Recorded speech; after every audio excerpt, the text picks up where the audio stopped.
The tale begins with a group of men in white uniforms working hard to till the soil. A shout echoes through the air demanding someone to bring water. Next they lay down the straw.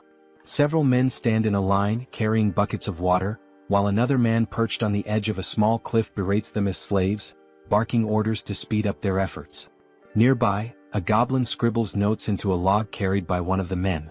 Meanwhile, one man cannot escape the agony of the relentless lashes tearing into his shoulders, nor the mixture of blood and sweat saturating his body.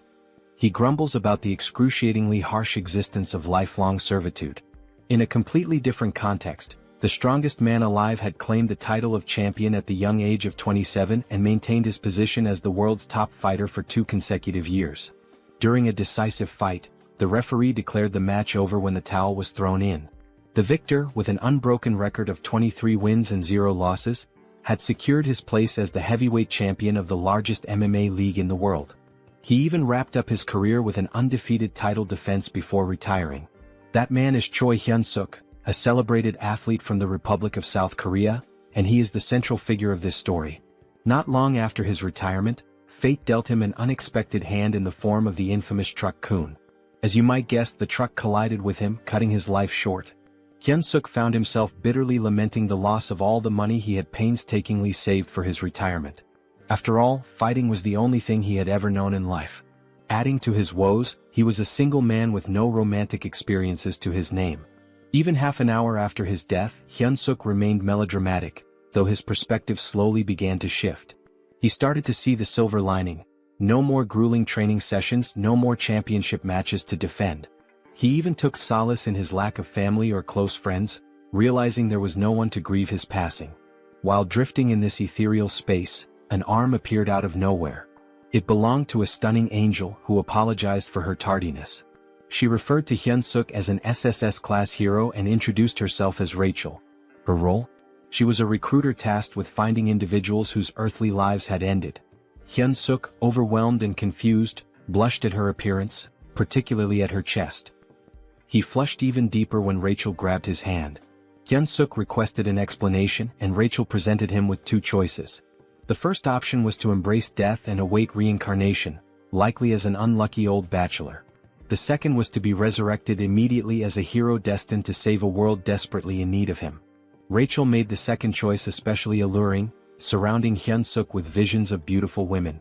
Feeling unprepared and overwhelmed, Hyun-suk responded that he needed time to think, as the situation was both sudden and lacking in detail.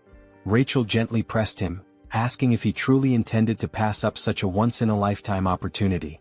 She painted a vivid picture of the rewards awaiting him: wealth, fame, gorgeous women, and even exclusive privileges. Yet, as Rachel continued her pitch, Hyun-suk had already started tuning her out. He pondered his options. Choosing to become a hero meant fighting once more, a path he had just retired from. The alternative, peacefully awaiting reincarnation, seemed far more appealing. Rachel, noticing his lack of enthusiasm, decided to amplify her efforts. She described how, in the other world, the village chief would run to him barefoot, offering food and hospitality from the very start. Hyun-suk would be warmly welcomed and would easily complete any quests given to him. Rachel went on to say that the chief might even offer his daughter, renowned as the most beautiful woman in the village, to Hyun-suk. However, Hyun-suk's stoic expression remained unchanged, much to Rachel's growing concern for her recruitment bonus.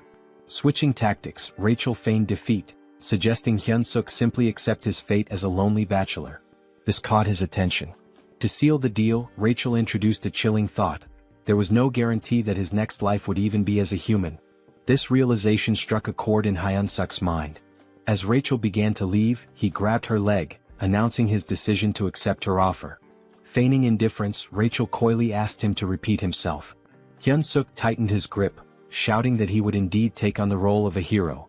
Satisfied, Rachel grinned and suggested they begin immediately. Bewildered, Hyun-suk asked what she meant. A glowing magic circle appeared beneath him, signaling the start of his journey. Protesting his lack of preparation, Hyun-suk realized there was no stopping what had already begun.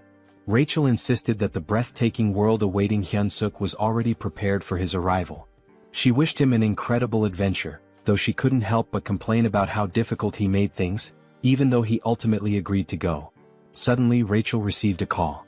She picked up and reported that the prospective hero, Nong 137,421 Hyunsuk, had just completed his transmigration. Meanwhile, Hyunsuk drifted into unconsciousness, only to awaken to someone telling him to open his eyes. He wondered if this could be the village chief Rachel had mentioned, the one with the most beautiful daughter. The story seemed to be unfolding as expected, until an unexpected punch landed in his stomach, jolting him awake. Irritated, Hyunsuk lashed out, asking if the person had a death wish, but he stopped mid-sentence. The figure before him didn't look human, it was wearing a wild boar skull adorned with horns. This strange creature was fuming, accusing Hyunsuk of slacking off in the slave dormitory. Hyunsuk, thoroughly confused, hesitated. Could this bizarre creature possibly be the village chief Rachel mentioned? The thought seemed absurd, it looked more like a monster he was supposed to fight. Timidly he introduced himself as a hero. The creature looked puzzled and approached him, mocking the idea of heroes being idiots nowadays. Hyunsuk began to suspect something had gone terribly wrong but convinced himself that Rachel wouldn't deceive him. Was this monster his first quest? Trying to remain calm, he decided to take action in true Korean fashion. But before he could think further, the creature asked what he had just said. Without hesitation, Hyunsuk kicked the creature, yelling for it to die. He briefly celebrated his successful kick, until the creature grabbed his foot. The creature smirked, asking if Hyunsuk truly thought himself a hero. With a tired tone, it grumbled about how exhausting these self-proclaimed heroes were and wondered where they kept coming from. Hyunsuk found himself immobilized as the creature clenched its fist and taunted him, saying he'd feel better after a good nap. The creature tossed Hyunsuk into an underground prison. As Hyunsuk adjusted to his dim surroundings, a loud banging sound echoed through the area. Someone outside the door screamed to open it, demanding another round with the cow-headed monster. The door creaked open to reveal an irate goblin wielding a sword. The goblin barked at the noisy prisoner, threatening to boil him into soup if he didn't shut up. Terrified, Hyunsuk promised to stay quiet. After the goblin left, Hyunsuk started complaining to himself about the so-called beautiful other world. He wondered where everything had gone wrong. His biggest concern? Dying a virgin in this life too. Suddenly, a voice called out to him from a small window in the cell. The person on the other side asked if he was a newcomer. Hyunsuk, intrigued, asked who they were. The man introduced himself as a senior hero, about to embark on his own journey. He explained that they were currently trapped in the Demon King's army fortress, where humans were enslaved. Peeking through the window, Hyunsuk was shocked to see a fellow Korean. He respectfully addressed the man as his sunbae and asked how they ended up in this dire situation. The man, amused by Hyunsuk's politeness, teased him before yelling loudly to the other prisoners, asking if the self-proclaimed heroes were still alive. Voices erupted from every direction, claiming to be heroes. The room was packed with unfortunate souls who had met similarly grim fates in this world. Hyunsuk, baffled, asked what was happening.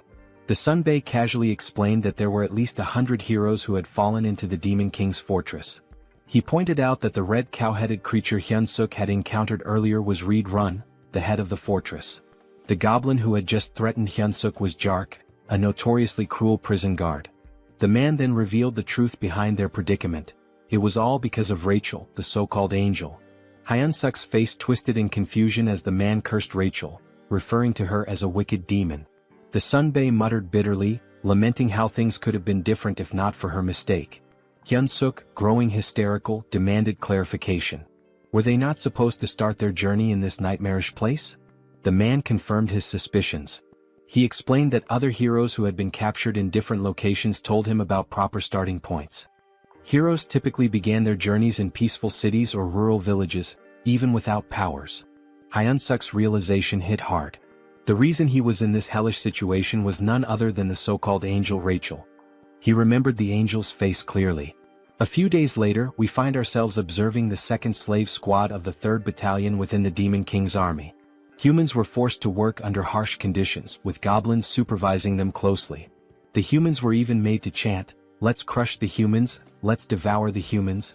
Hyunsuk's body shook with exhaustion as he carried an enormous log, a goblin perched lazily on top. Eventually, a bell rang, signaling the end of the day's labor. The goblin ordered them to return to their cells. Back in his prison cell, Hyunsuk reflected on how the prison conditions almost seemed better in comparison. He recalled the angel's promise about special privileges for heroes. He decided to try a popular command often used in these scenarios, status window. To his surprise, it worked and his status appeared before him. As he examined his stats, he learned some basic information about his strength and abilities. Hyun-suk muttered something about what he had discovered, catching the attention of the man in the neighboring cell. The man, overhearing him, was surprised to learn that Hyun-suk already had stamina at level 1. Hyun-suk confirmed it and mentioned his strength stat was at 28. The man, recalling Hyun-suk's reputation as a former champion, was amazed. He hadn't expected Hyun-suk to be so exceptional, especially with stats exceeding 30 at level 1. Hyun-suk, however, dismissed the praise, pointing out that he was still just a slave. The man remained optimistic, assuring Hyun-suk that someone with his potential could definitely escape and become a true hero. Hyun-suk, unconvinced, feigned sleep. In reality, he was preoccupied with his low level, doubting it would help him break free. As the night deepened and the man finally fell asleep, Hyun-suk quietly got up to check his status window again. He noticed two intriguing options: mana that could grant superhuman strength and something called hero points. Hyun-suk realized that the other so-called heroes didn't seem to know about hero points, as no one had ever earned any. Suddenly, a familiar light appeared, and the angel re-emerged, flaunting her appearance. With a teasing smile and a playful pout, she greeted him with a cheerful, "Long time no see." She provocatively asked whether she should reveal some important information about hero points. Before she could finish, Hyun-suk grabbed the diminutive Rachel in his hands, his expression dark with frustration. He told her bluntly that he didn't care about hero points or anything else she had to say. At that moment, his priority was giving her a piece of his mind. Moments later, Rachel found herself tied up and dangling like bait on a fishing line.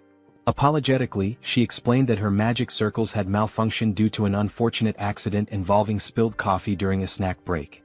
During her explanation, soundproofing magic was activated to ensure privacy. Hyun-suk questioned whether she had been punished by being assigned as his manager. Rachel clarified that her role was to be his personal fairy, a guide to assist him until he defeated the Demon King. Hyun-suk made it clear that he no longer cared about being a hero. Rachel, puzzled, asked him to elaborate. He explained that he had no intention of defeating the Demon King and would prefer to live a normal life. Rachel admitted that many prospective heroes chose that path, but she emphasized his extraordinary SSS-level potential. Hyun-suk argued that his potential didn't obligate him to anything. He confessed that he never felt it was his destiny in the first place. Rachel tried to protest, but Hyun-suk interrupted, saying he didn't want to live a life filled with endless battles as he had in his past. Rachel was startled by his words. She had always seen him as a foolish warrior driven only by fighting and women, but now she worried about her own fate. When she received her assignment as a personal fairy, Rachel had vehemently protested. She felt it was unfair for someone of her status to endure such a humiliating role. Nevertheless, she was ordered to stay by Hyun-suk's side until he defeated the Demon King, and the decision was final. A personal fairy, she was told, must actively support and share both successes and failures with their assigned warrior. Despite her protest, she was teleported directly to the demon fortress. Back in the present, Hyun-suk deduced that a personal fairy was obliged to obey their warrior's commands. Using this to his advantage, he instructed Rachel to contribute to his escape plan. Reluctantly, she agreed. A sudden noise from the door made Hyun-suk act quickly, grabbing Rachel to conceal her presence. Goblins were waking the prisoners for the next day's labor. Rachel grumbled that she could use her stealth abilities without his interference. Even after roll call was complete, Hyun-suk noticed that Jark, the cruel goblin guard, was still lingering by his door. The Jark informed Hyun-suk that Raedran had summoned him to his office. Once there, Raedran brought up an unexpected topic. Apparently, Hyun-suk had been working diligently these days. Hyun-suk was utterly shocked while the Jark casually lounged on his shoulders. He couldn't believe that the foul-smelling goblin had actually complimented him. Raedran admitted that initially he had thought Hyun-suk was just another lunatic human, but seeing his recent efforts had changed his perspective. That was why Raedran proposed a new role for him, head slave. Hyun-suk was baffled and had no idea what Raedran was implying. Raedran elaborated, explaining that the workload had significantly slowed down recently, and someone needed to step up to manage the humans. Rachel anxiously hoped Hyun-suk would refuse the offer outright. She whispered furiously, pestering him to decline, even yelling that a hero should never submit to officers in the Demon King's army. Both Raedran and the Jark heard the commotion and asked what the noise was. Hyun-suk quickly shouted that he'd handle everything and ensure the humans worked harder. To distract them, he exaggeratedly bowed, slamming his head on the desk with a loud thud. Raedran was delighted. He confessed that, contrary to his first impression, he was beginning to like Hyun-suk. He even promised to write him a special recommendation letter to join the Demon King's army, if he continued to perform well. Hyun-suk was dismissed but felt despair deep down, watching his escape plans crumble. A few days later, the humans were chanting while working. Hyun-suk strutted around, smugly scolding one worker for being too slow. He mocked, "Even my grandma could run faster than that." With such an attitude, he looked perfectly suited for the Demon King's army. The system window popped up, revealing that his hidden skill, charisma, had increased. Due to his leadership experience, Hyun-suk exclaimed that being the head slave was the best. The other men exchanged worried glances, convinced he had lost his sanity. They whispered about him behind his back. Rachel, however, reprimanded him, warning that this behavior could land them in serious trouble. Hyun-suk dismissed her concerns, telling her to trust his plan. He added arrogantly, "A sparrow like you can't understand the strategies of a phoenix like me?" When a man collapsed to his knees, Hyun-suk scolded him harshly. The system window notified him that Reed-run's favorability towards him had increased. Hyun-suk saluted dramatically and thanked Reed-run, declaring his loyalty. Rachel exploded in frustration, reminding Hyun-suk of his desire for adventure and escape. Hyun-suk scratched his head, explaining sheepishly that he was simply following the system's guidance. He reasoned that obeying the system was part of being a hero. Rachel argued furiously, insisting that boosting the Demon King's army officials' favorability was absurd and completely unlike any hero quest she had ever seen. Hyun-suk stood firm, claiming it was the truth, even offering to read the quest description aloud. He read, "You who have found yourself trapped in the Demon King's fortress due to an idiot's mistake?" Rachel cut him off, arguing that the language was far too informal for a system message, which should always use neutral, precise wording. Hyun-suk shrugged, insisting that perhaps an SSS-level hero system worked differently. The previous night, Rachel had made a scene, accusing Hyun-suk of accepting the head slave position too willingly. Hyun-suk retorted that she was the crazy one, not him. Out of nowhere, a system message had appeared, addressed to Hyun-suk. It stated, "You who have found yourself trapped in the Demon King's fortress due to an idiot's mistake might feel as frustrated as someone discovering an empty toilet paper roll. However, this is an opportunity. To become a true hero, you must gain the favor of the Demon King's officer, Red-run, and earn 100 hero points."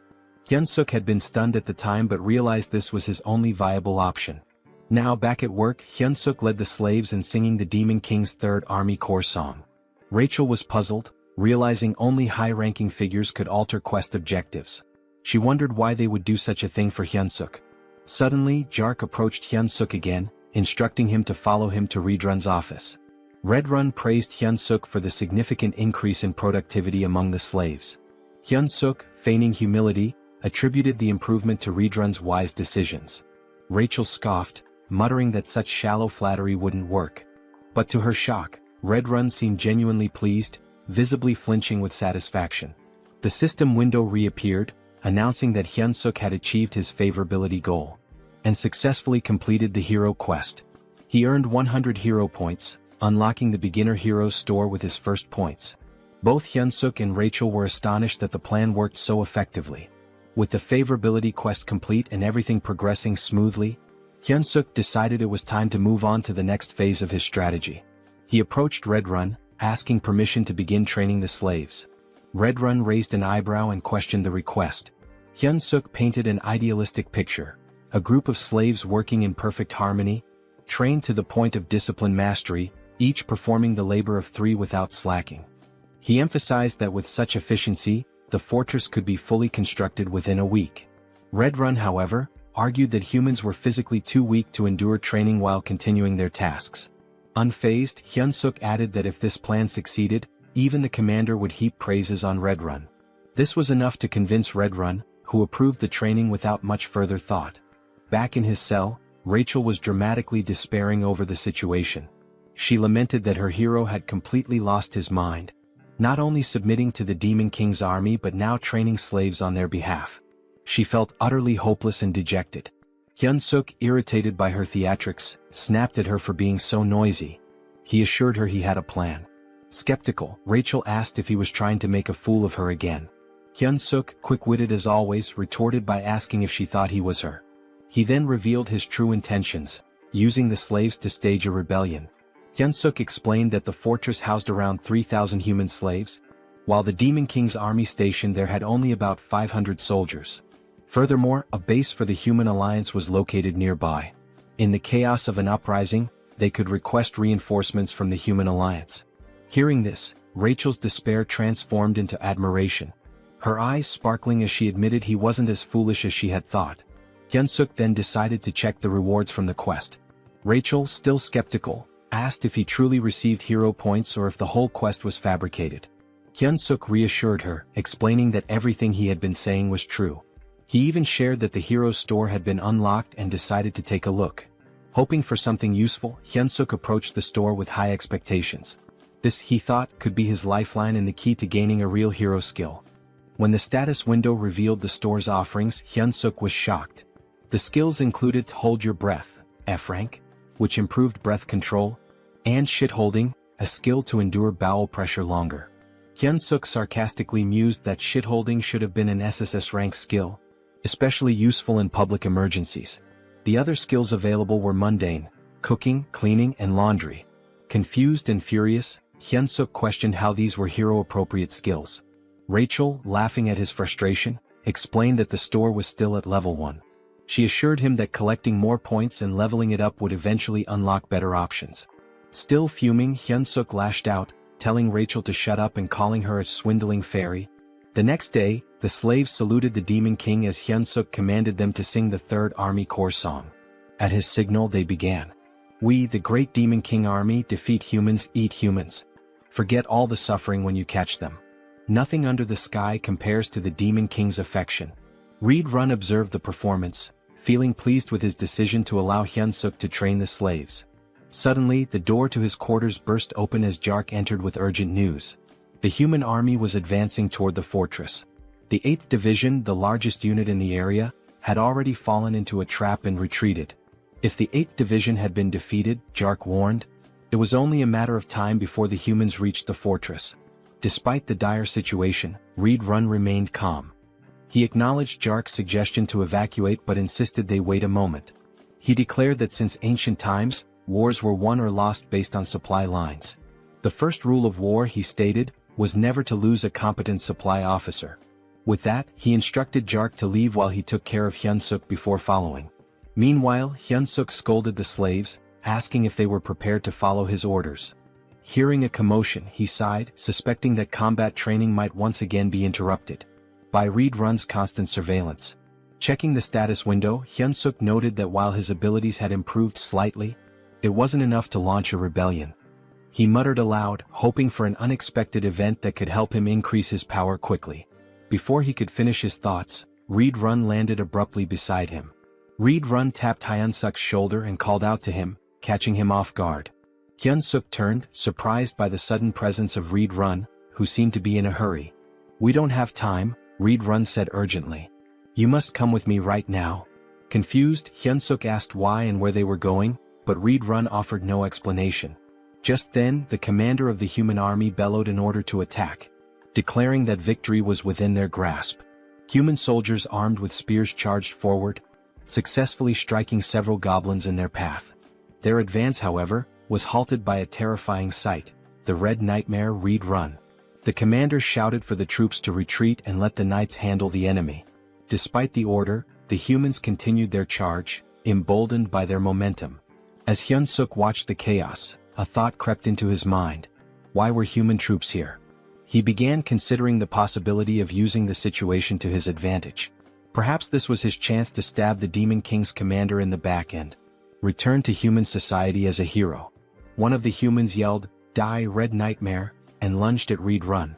With unsettling ease, Reed Run grabbed the man by the head and crushed it, leaving Hyunsuk frozen in shock.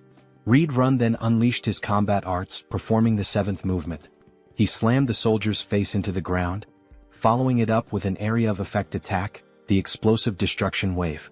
The ground shattered, sending human soldiers flying through the air. Turning back to Hyunsuk, Reed Run asked, "Are you all right?" Hyunsuk saluted reflexively, replying that he was fine and subtly adding that he'd be leaving soon. This moment reminded Hyunsuk that he was still in the company of one of the Demon King's most formidable warriors. The battlefield buzzed with activity as the humans claimed the area. They raised 2 flags at the center and began organizing the citizens of Mariot Kingdom and Drasan Empire. A soldier questioned Hyunsuk's prison mate, asking if they were warriors. The man replied affirmatively. The warriors were separated from the other captives and led down a different path. A figure appeared to greet them, Olivane Grimir, a middle-aged man with striking red hair and a beard. He was a duke of the Dresden Empire and commander of the Allied forces. A soldier approached Olivane, reporting that the evacuation had been completed. Olivane praised the soldier for his efforts. The soldier also mentioned that those claiming to be warriors had been drafted. Olivane gave the order to begin. "All soldiers to your positions," he commanded. Moments later he gave a chilling order, "Annihilate all the warriors before us." Meanwhile, a carriage traversed the forest. Inside, Hyunsuk sat in sullen silence, bidding farewell to his dreams of adventure and his imagined second life. Across from him, Reed Run sat stoically. Hyunsuk couldn't help but think about how Reed Run had effortlessly dispatched everyone chasing them. Their pursuers were no longer a concern. Rachel, attempting to cheer Hyunsuk up, remarked that moments of crisis often present opportunities. She suggested they head to the headquarters and properly assess the Demon King Army situation. Hyunsuk, unimpressed, told her to shut up. Breaking the silence, Reed Run admitted, "I must have fallen asleep for a moment." He looked at Hyunsuk and asked, "Did you say something?" Hyunsuk quickly covered, claiming he was just mumbling about how honored he was to accompany someone like Reed Run. Reed Run, seemingly touched, expressed his appreciation. He informed Hyunsuk that they were nearing the 3rd Corps headquarters and encouraged him to look forward to it. "Once we arrive," Reed Run added, "I'll officially enlist you in the Demon King's army." Hyunsuk turned pale but managed to force out, "It's an honor." Rachel too panicked silently. At the headquarters, a guard announced Reed Run's return, prompting the gates to open. Reed Run gestured for Hyunsuk to follow, stating that he would take him directly to the commander. "It's an absolute honor to meet the commander so soon," Reed Run remarked, though his body language hinted otherwise. He warned Hyunsuk to be on his best behavior in the commander's presence if he wanted to live. Recalling an old saying about surviving even in a tiger's den by keeping one's wits, Hyunsuk steeled himself and vowed not to give up. At the commander's door, Reed Run announced himself and was granted entry. As the door opened, Hyunsuk heard a woman's voice, making him wonder if the commander was human. The figure before them was striking, a woman with long ears, claw-like nails, and her eyes obscured. Her jaw and neck bore a different hue, adding to her otherworldly appearance. She lounged in her chair, wearing stilettos, exuding an aura of command. "Welcome back, Reed Run," she said with a smile. She observed that he had gained even more muscle since their last meeting. This woman was Hemis, the commander of the Demon King Army's 3rd Corps. Reed Run responded with a compliment, remarking on how her beauty had become even more radiant. Hyunsuk felt his cheeks flush. He couldn't believe that such a stunning woman was a commander. Hemis smiled graciously and thanked Reed Run for his kind words. Meanwhile, Hyunsuk was panicking internally, unsure of how to respond. Should he also compliment her beauty? He wrestled with the thought as Reed Run shifted the conversation. Reed Run admitted his shame for failing to defend the fortress. Hemis dismissed his guilt, explaining that the blame lay with the 8th Division commander, not him. She added with a sharp tone, "I should have already made a bag out of his hide." Hyunsuk felt his breath hitch. Hemis continued, noting that the 8th Division commander had returned alive, but as a disgrace. The pressure Hyunsuk felt in her presence was overwhelming, far surpassing anything he had experienced before. He clenched his fists, doing his best to conceal his trembling. Changing the subject, Hemis turned her attention to the human Reed Run had brought. Reed Run introduced him as Hyunsuk, the individual he had reported about earlier. He announced that he had brought Hyunsuk to officially enlist him in the Demon King Army. Hemis stepped closer, inspecting him. "He's cute," she commented casually. She expressed her anticipation for his performance, especially since he had been chosen by Reed Run. Hyunsuk, though flustered, managed to stammer out that he would do his best. Hemis, however, remarked skeptically, "With that body you won't last long in the Demon Army." She turned to Reed Run, asking if he agreed. Reed Run nodded, adding, "He'll be eaten alive by the others." Reed Run then noted how rare it was for a human to join the Demon Army and requested permission to train Hyunsuk personally. Hemis's response was swift and firm. "Absolutely not," she said.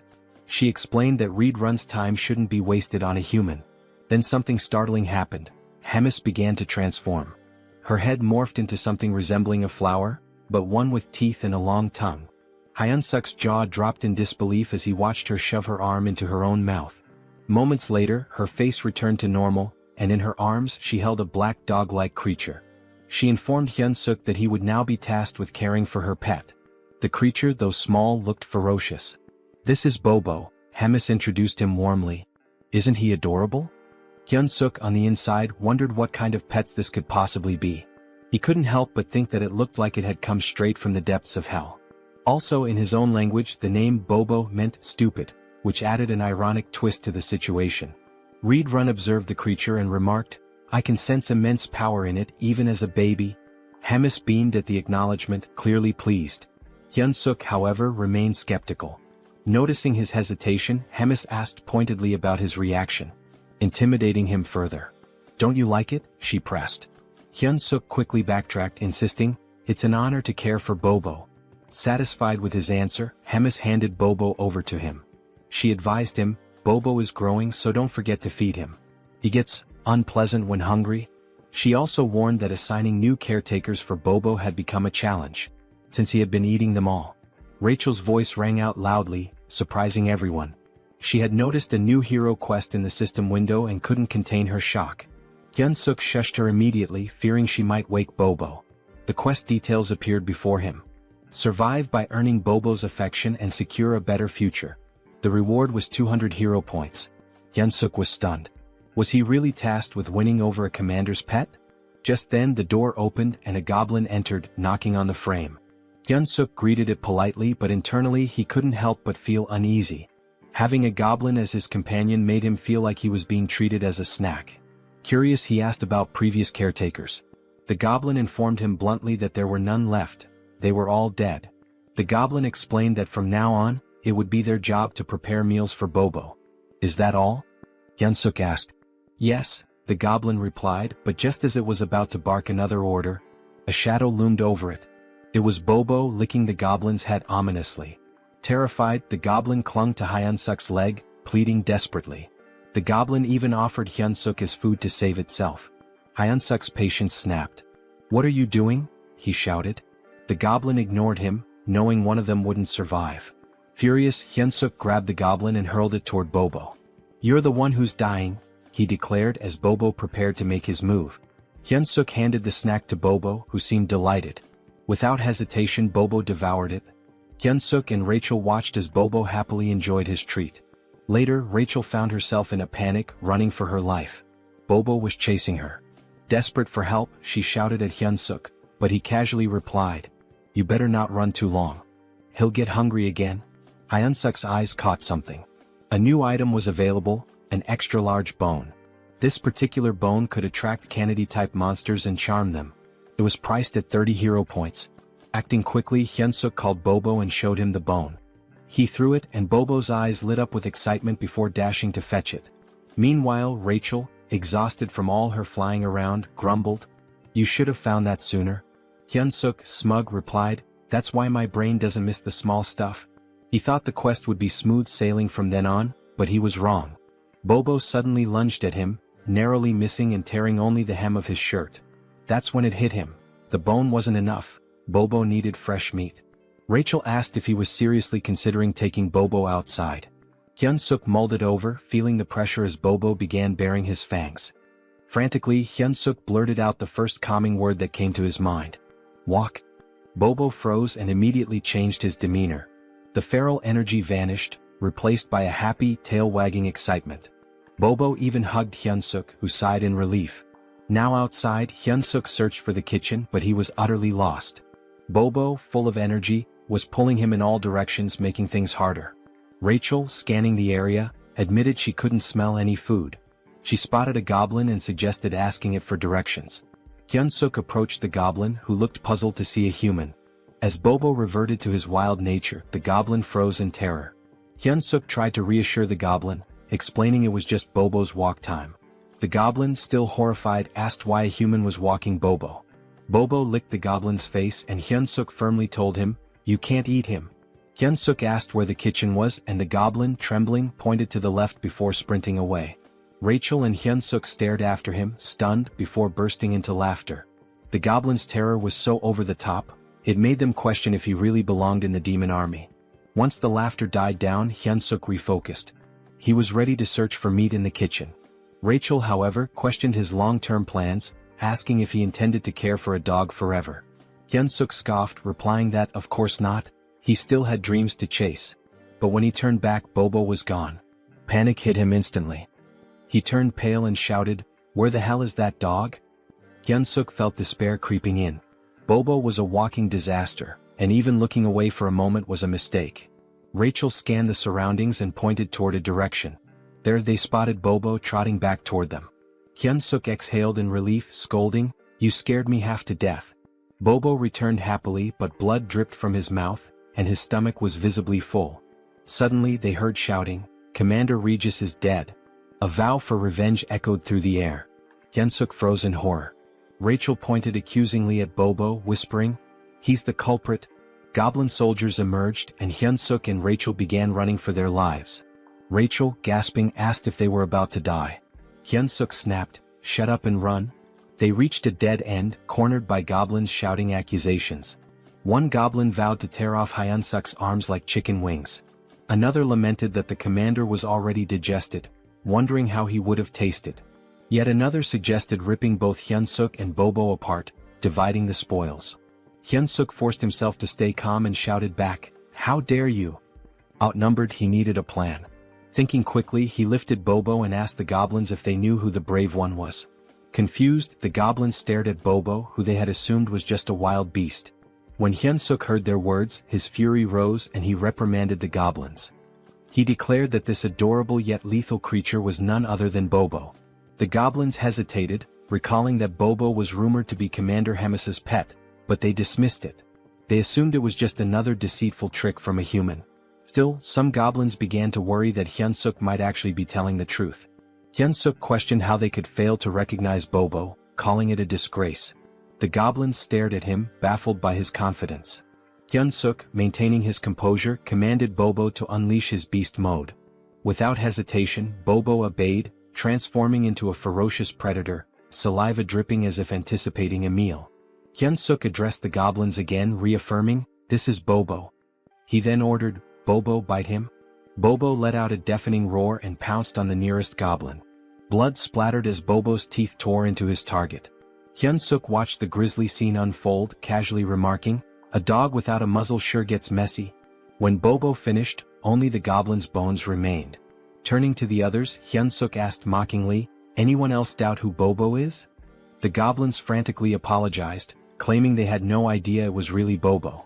At that moment, a system notification appeared before Hyun-suk.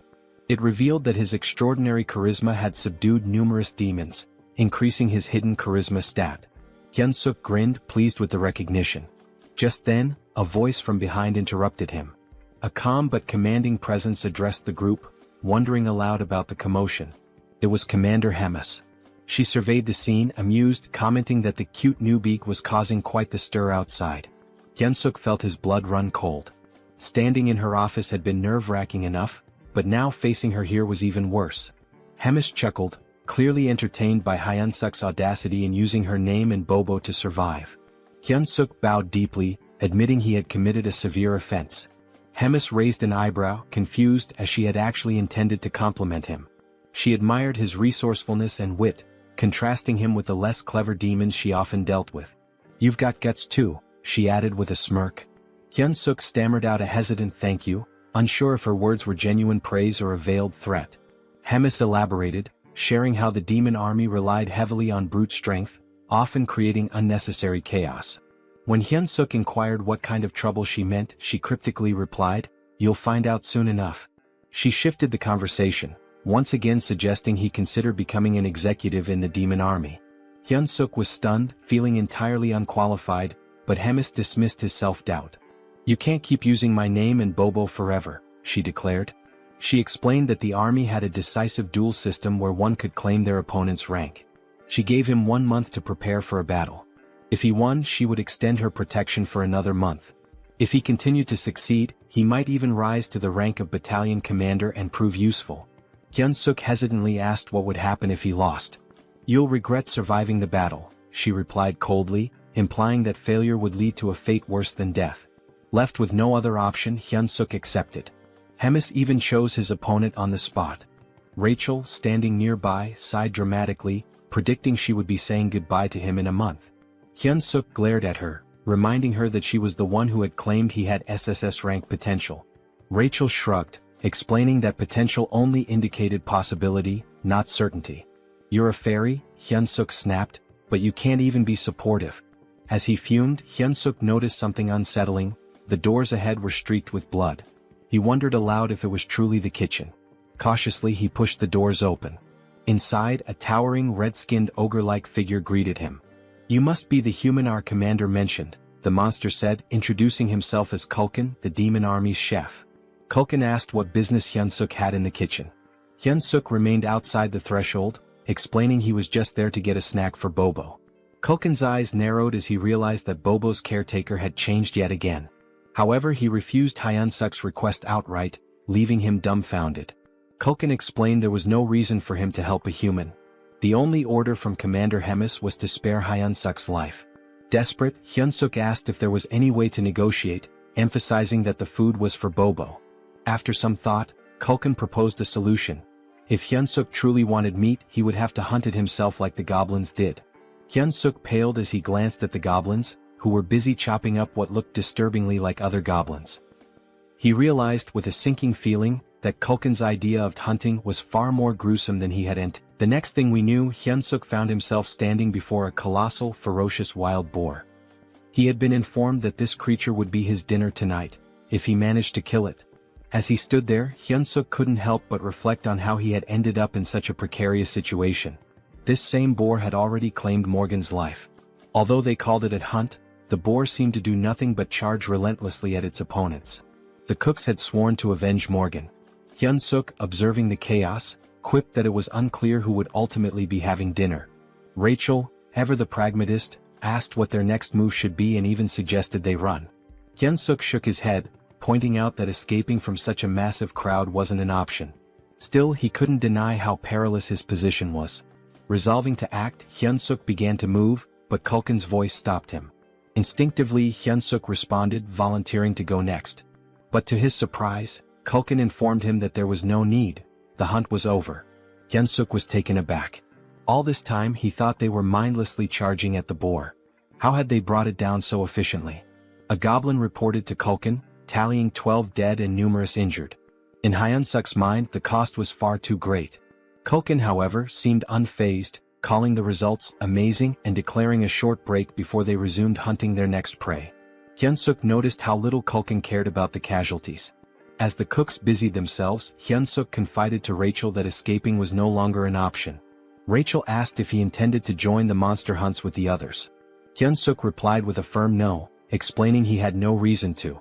He mulled over his predicament and concluded that the only way to increase his stats was to level up, which meant he needed experience points. Rachel agreed with his logic but asked where he planned to find such experience in their current situation. Shamelessly, Hyun-suk inquired if he would still earn experience points if he only landed the killing blow. Rachel confirmed that he would, though she called his plan disgraceful.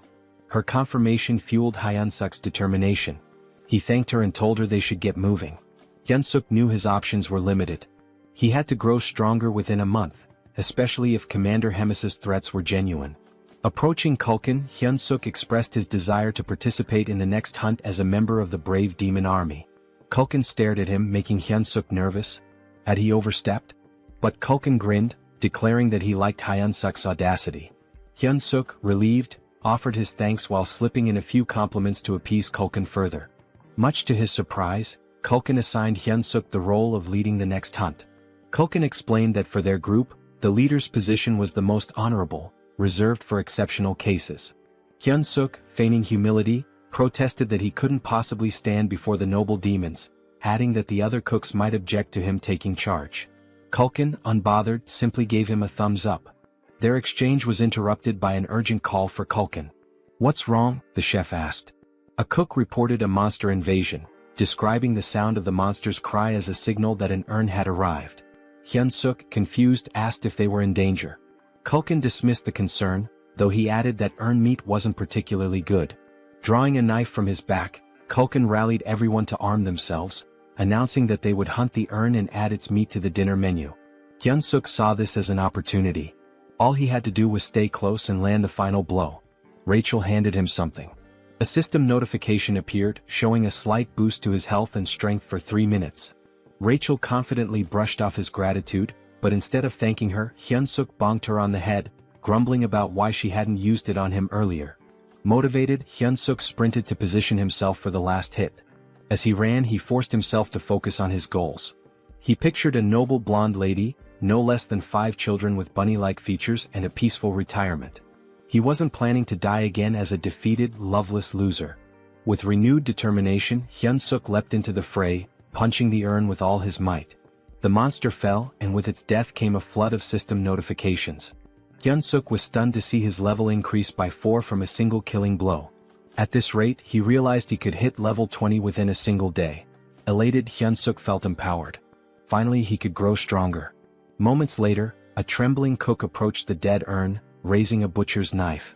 Before the cook could act, Hyun-suk casually elbowed him, claiming his arm had slipped. He laughed maniacally, his grin wide and menacing. It was almost as if he had lost his mind when he declared that every last hit in the world was now his to claim. Time passed and more monsters were slain. Rachel, visibly drained, asked if they were finished now. Hyun-suk smirked and praised his buff bot companion for her assistance. All the monsters had been dealt with, and it seemed like the cooks had wrapped up their butchering. But upon closer inspection, he realized the cooks were already gorging themselves on the fresh meat. One of them even shouted for a larger serving, leaving Hyun-suk utterly baffled. Culkin caught sight of him staring and called out, asking what had captured his attention. Hyun-suk questioned whether it was acceptable for the cooks to indulge in the army's food like this. Culkin responded nonchalantly, explaining that it was one of the cooks' privileges, especially since monster meat spoils quickly. He added that for common soldiers, having fresh meat was a rare and special opportunity. The chef even admitted that enjoying good food was the main thing keeping him going. A flood of questions raced through Hyun-suk's mind, like what kind of privilege this was or how they managed without a labor union. Despite his skepticism, the chef offered him a portion of the meat, saying he had earned it as a warrior. Hyun-suk hesitated, staring at the meat and contemplating how much the cooks had risked for it. Eventually he took a bite. The flavor wasn't bad, there was a strong smell that oddly enhanced the taste, but overall the meat was bland and chewy. Hyun-suk couldn't help but think that, back in South Korea, this kind of meat wouldn't sell for long. The realization struck him. These cooks were risking their lives for mediocre meat. His thoughts shifted to an idea. What if he created a dish better than this? It dawned on him that he could win their loyalty through their stomachs, earning their favor and becoming the kitchen's god. He opened the Hero Shop interface, much to Rachel's surprise. After spending points on a skill and an item, he revealed his purchases: a cooking skill ranked F costing 50 points, and a seasoning loaded with MSG for 20 points. Rachel looked at him in disbelief, scolding him for wasting points on salt. Hyun-suk dismissed her criticism, explaining that she was underestimating its potential. He demonstrated, sprinkling the seasoning over the meat. The transformation was immediate. The aroma became rich and the meat turned juicy and inviting. Hyun-suk felt triumphant, imagining himself as the god of this new culinary world. He presented the enhanced meat to Culkin, who initially declined, saying he was already full. But Hyun-suk insisted, claiming he had poured his soul into the dish and could die happy if Culkin tasted it. Reluctantly, Culkin took a bite. The flavor transported him to his childhood. He remembered his mother asking if he wanted meat for dinner, a memory so vivid it brought tears to his eyes. Afterward, Hyun-suk left with a bag of meat, a gift from the chef, who reminded him that it would stay fresh for only 2 days. When Hyun-suk returned, Bobo charged at him, startling him. Quickly, he handed over the meat, calming Bobo instantly. Hyun-suk encouraged Bobo to eat to his heart's content, pulling out every piece of meat from the bag. Bobo devoured it happily, and Hyun-suk even promised to bring more tomorrow, earning a boost in Bobo's affinity. This also completed their hero quest, awarding them 200 hero points, exactly as Hyun-suk had planned. Rachel noticed his success and pointed out an item on his screen that could enhance his stats. When she asked why he hadn't used it, Hyun-suk explained that he avoided it because he didn't know how it worked, blaming at certain idiots who had skipped the tutorial. Rachel, unfazed, reassured him that it wasn't too late. She began explaining how bonus points worked. Strength increases power. Stamina boosts endurance and resilience. Agility improves reflexes and speed. Mana corresponds to magic. When Hyunsuk asked about charisma, Rachel explained it was a hidden stat that couldn't be leveled up with bonus points, only through proper training. She advised him to balance the stats equally, but Hyunsuk disagreed, believing it would be more effective to focus solely on strength. Rachel was taken aback by his train of thought. She explained that while focusing on strength might work at the beginning, mana becomes crucial as things progress. It's clear that a body enhanced by mana far surpasses one built purely on muscle training. Hyunsuk adjusted his points and asked Rachel if the distribution was acceptable. Rachel examined it and admitted it wasn't bad. She then instructed him to visit the shop and purchase a fundamental skill for mana control. Curious, Hyunsuk asked what mana control entailed. Rachel explained that it was essentially a skill to help him manage and manipulate his mana efficiently. She estimated the cost at around 100 hero points. Hyunsuk began searching for it in the shop, only to find nothing. Rachel was shocked as it was supposed to be a common item. Disappointed, Hyunsuk muttered how he'd thought she'd finally be of use. Frustrated, he even accused her of being completely useless. Rachel defended herself, insisting it should have been there. 3 weeks later, Hyunsuk reached level 100, but the process had taken longer than he expected. Rachel remarked that the experience points required increased significantly as he leveled up. Hyunsuk pondered whether any other heroes were working as tirelessly as he was. Rachel informed him that he had already become a sinecure. Hyunsuk found that hard to believe. He berated Rachel, reminding her of the countless times he had nearly died that day. Rachel explained that most people take about 6 months to reach level 100. She added with some sadness that she wanted to get along with him, but Hyunsuk retorted that she had brought it upon herself. At that moment, the door opened and a goblin entered, informing Hyunsuk that the commander wanted to see him. When Hyunsuk arrived at Hemis's office, she greeted him warmly. She remarked that he looked healthier than before and had clearly grown stronger. She noticed that his mana had doubled. Hyunsuk explained that he had been working hard to provide the best quality meat for Bobo every day. Hemis, however, commented on how rapidly his strength was increasing. She asked if it had something to do with the hero leveling system. Hyunsuk froze, realizing that Hemis knew he was a hero. He wondered how long she had known. Hemis assured him that she had figured it out the first time they met. He asked her how she knew. She explained that she had a connection to someone who was deeply interested in heroes. Hemis then asked why he thought she had summoned him. Hyunsuk tried to guess, mentioning his recent battles. She reminded him of their promise and asked if he remembered it. When Hyunsuk affirmed that he did, she scolded him for his behavior. Suddenly, Hemis transformed into a monstrous flower-eating creature. She expressed her frustration with how quickly he was leveling and warned him to work harder if he wanted to survive. For her, it was all about entertainment. Hyunsuk recalled how crowds are most thrilled not by flashy performances or easy victories but by dramatic, unexpected twists. He realized she had set him up against an opponent he could never hope to beat. Rachel, panicked, yelled, asking what his plan was. Hyunsuk told her to stay calm and let him think. He reasoned that his best course of action was to gather as much information as possible about the opponent before the battle. Hyunsuk intended to study their strength carefully. Rachel pointed out that they only had the opponent's name, questioning how he planned to identify them. Hyunsuk revealed his plan to buy an item from the hero shop called the Combat Power Meter. The device, costing 50 hero points, would measure an individual's strength, stamina, agility, and mana. Hyunsuk intended to use it to gauge his opponent's power level and then train against someone with a similar level. Rachel sighed, teasing him for only being clever in critical moments. Hyunsuk fired back, saying it was better than always being useless. They tested the combat power meter on Rachel first. Her combat power was 375. She admitted she couldn't tell if that was high or low, so she suggested measuring Hyunsuk's. Hyunsuk handed her the device, waiting for the results.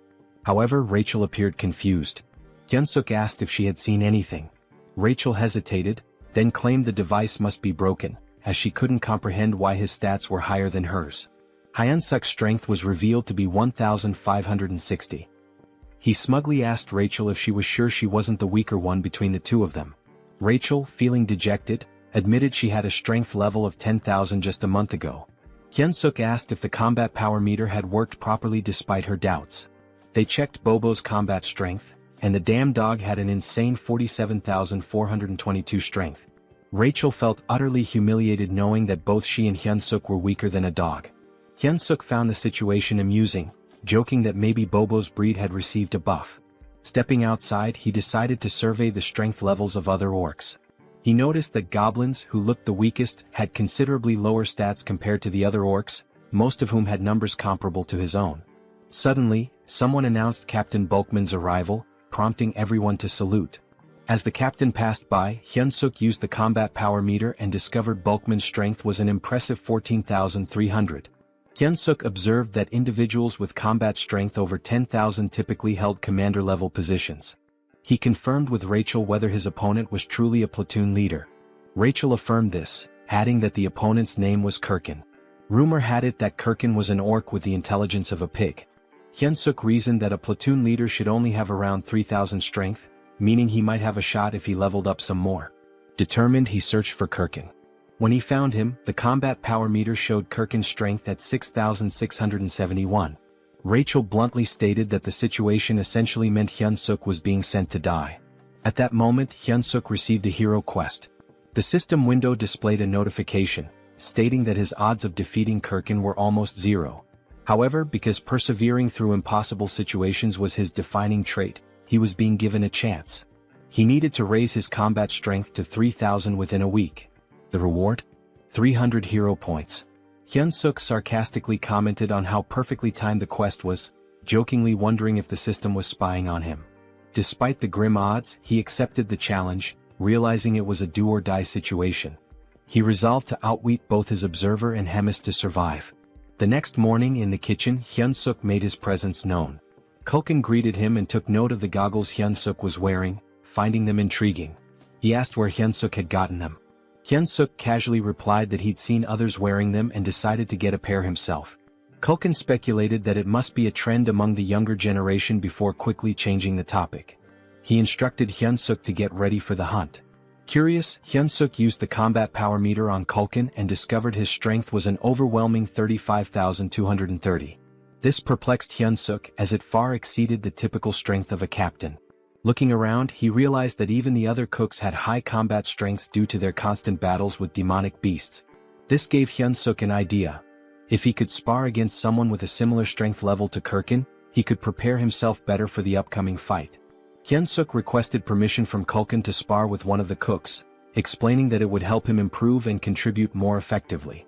Kulkin initially dismissed the idea, stating that Hyunsuk was already strong enough for a human and didn't need to rush things. However, Hyunsuk subtly threatened Kulkin, saying he'd eat the high-quality meat for himself if he wasn't allowed to spar. Reluctantly, Kulkin relented and asked Hyunsuk to choose his sparring partner. Later, as the cooks prepared for the hunt, they were surprised to learn that Hyunsuk was planning to fight Golbachev, a cook with a combat strength of 2,620. Some wondered if this would be Hyunsuk's last day alive. The goblins, however, voiced their discontent, as they didn't want to lose Hyunsuk, who provided them with delicious meat. Hearing the commotion, Kulkin silenced the goblins and warned Golbachev not to kill Hyunsuk during the sparring session. He instructed him to go easy and not overdo it. Golbachev, looking rather dim-witted, agreed. However, Kulkin clearly doubted his sincerity. The spar began. Hyunsuk, brimming with determination, charged at Golbachev. Golbachev reminded himself of Kulkin's warning not to kill Hyunsuk. When he swung a punch, Hyunsuk skillfully dodged, observing that Golbachev's movements were largely instinctual. Capitalizing on this, Hyunsuk launched a counterattack. The fight felt oddly familiar to him, reminiscent of battles he had consistently won in the past. In the blink of an eye, the match concluded, with Hyunsuk declared the victor. The goblins were in disbelief. Golbachev had been taken down so quickly that some hadn't even registered what had happened. Hyunsuk, equally shocked, realized he had defeated Golbachev with a single kick. This unexpected victory sparked a newfound confidence in him, making him believe he might have a shot against Kirkin after all. At the northern edge of the Black Fortress, near the Great Forest, Hyunsuk replayed the spar in his mind. The fact that he had knocked out an orc with double his strength using just one kick reinforced his belief that combat strength was merely a number and not an absolute measure. He concluded that with a bit more improvement he could secure an easy win in his upcoming fight. Just then, a goblin approached Kulkin to report a large number of Talas appearing up ahead. Kulkin, visibly annoyed, asked if they were within Tala's territory. Hyunsuk, curious, asked what the problem was. He questioned if it was because Tala's meat tasted bad. Kulkin clarified that their meat wasn't too unpleasant. In fact, their bone marrow was considered a great delicacy. However, Talas lived in groups and had remarkably strong maternal instincts. If anyone harmed their young, it would lead to serious trouble. Hyunsuk assumed the hunt would stop there, but Kulkin, craving their flavorful meat, decided to proceed. He commanded everyone to attack, declaring that Tala's meat would be their snack for the day. He ordered them not to let any Talas escape and to slaughter them on the spot. The creatures resembled spiders with skull-like structures on their bodies. Hyunsuk slyly shoved a goblin, feigning an accident, and seized the opportunity to land final blows to rack up XP. After some time, the group had amassed a collection of slain Talas. Hyunsuk delivered the finishing blow to the last one, leveling up as a result. Rachel praised him for being a pro at stealing final hits. Accepting the compliment, Hyunsuk explained that this was precisely why he enjoyed working in the kitchen. Suddenly, an overwhelming pressure enveloped the area, catching Hyunsuk off guard. As he turned, someone screamed. The Talas queen had arrived. Her fury was palpable as she saw the pile of dead Talas. With a growl, she expressed her rage. Curious about her strength, Hyunsuk used his goggles to assess her stats, only to find her power was immeasurable. The horrifying reality was clear. They had just mercilessly killed her children. Hyunsuk spun around to ask the chef what to do, only to find him fleeing. The chef shouted for everyone to survive and meet again later. Hyunsuk thought bitterly about the chef's irresponsibility when a loud noise drew his attention. Someone barked orders for everyone to scatter. Weak goblins were being torn apart as the enraged Talas queen screamed, her cry so deafening that Hyunsuk had to cover his ears to endure it. Rachel alerted him to look behind, and when he turned, he saw hundreds of Talas charging toward him, led by the queen herself. Naturally, Hyunsuk bolted as fast as he could, with goblins in the distance screaming for help. He knew that if he paused for even a moment he'd be dead. Eventually he stumbled upon a cave and hesitated, wondering if it was safe. Rachel reassured him it was empty, claiming she had scouted it earlier. Though Hyunsuk didn't fully trust her, he figured the cave was safer than the forest, where he was vulnerable on all sides. The cave was surprisingly deep. He asked Rachel if it was a natural formation, but she didn't know. She did note how spacious it was, large enough for even the Talas queen to enter. An idea began to form in Hyunsuk's mind as he spotted a gooey substance on the wall. Rachel dismissed the possibility of it being a Talas hideout, citing the chef's claim that no Talas groups were nearby. However, the sticky residue unsettled Hyunsuk. Were these spider webs? Then he saw them eggs. Realizing the cave was a Talas nest, he knew it wasn't a safe place after all. Just as he decided to leave, glowing green eyes emerged from the shadows. A fully grown Talas charged at him. Hyunsuk sprinted as fast as he could, with Rachel frantically asking if they were heading in the right direction. Hyunsuk admitted he had no idea. This was his first time in the cave too. Suddenly he stepped on something, lost his footing and slipped. Panicked, he grabbed the first object he could find and hurled it at the Talas. The creature caught the object in midair, an egg. To Hyunsuk's surprise, the Talas stopped attacking, seemingly distracted by the egg. He turned to Rachel for an explanation. Rachel theorized that the Talas might have found the egg appealing due to its round, smooth and moist texture, noting that it resembled a Talas egg. Inspired, Hyunsuk grabbed another egg and taunted the Talas, declaring he wouldn't take any more of its nonsense. The Talas panicked, confirming that his strategy was working. Taking a firm stance, Hyunsuk hurled the egg. The Talas scrambled to catch it, reacting almost desperately. Rachel observed the Talas's impressive agility and physique, likely enhanced by its monstrous nature. She questioned Hyunsuk about his next move. Hyunsuk, exasperated, asked what options he had left when there were still over 100 eggs scattered around. Despite the situation, Hyunsuk even dared to taunt the Talas when one of the eggs cracked. He mockingly told the Talas that he could probably catch better than it could. Hyunsuk ordered Rachel to fetch him another egg, but she informed him that they were down to the last one. Panic set in as Hyunsuk turned pale, realizing he had seriously messed up. The Talas let out a furious growl and lunged at them. Hyunsuk quickly ordered Rachel to cast a buff spell. The Talas queen was seething with rage, but Hyunsuk noticed that she was already drained from chasing after the eggs. He steadied himself and focused, knowing he could seize victory. As the Talas queen charged at him, Hyunsuk prepared his ultimate attack, Paradise Reincarnation Shot. Instead of retreating, he confronted the monster head-on, delivering a powerful strike that defeated the Talas.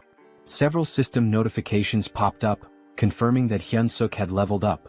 Rachel rushed over to check on him, asking if he was alright. Hyun-suk admitted he wasn't, joking that he felt like he was dying right then and there. He suggested they find a safer spot. To his surprise, Rachel revealed that she could also use healing magic. Hyun-suk praised her, remarking that investing in mana points had really paid off.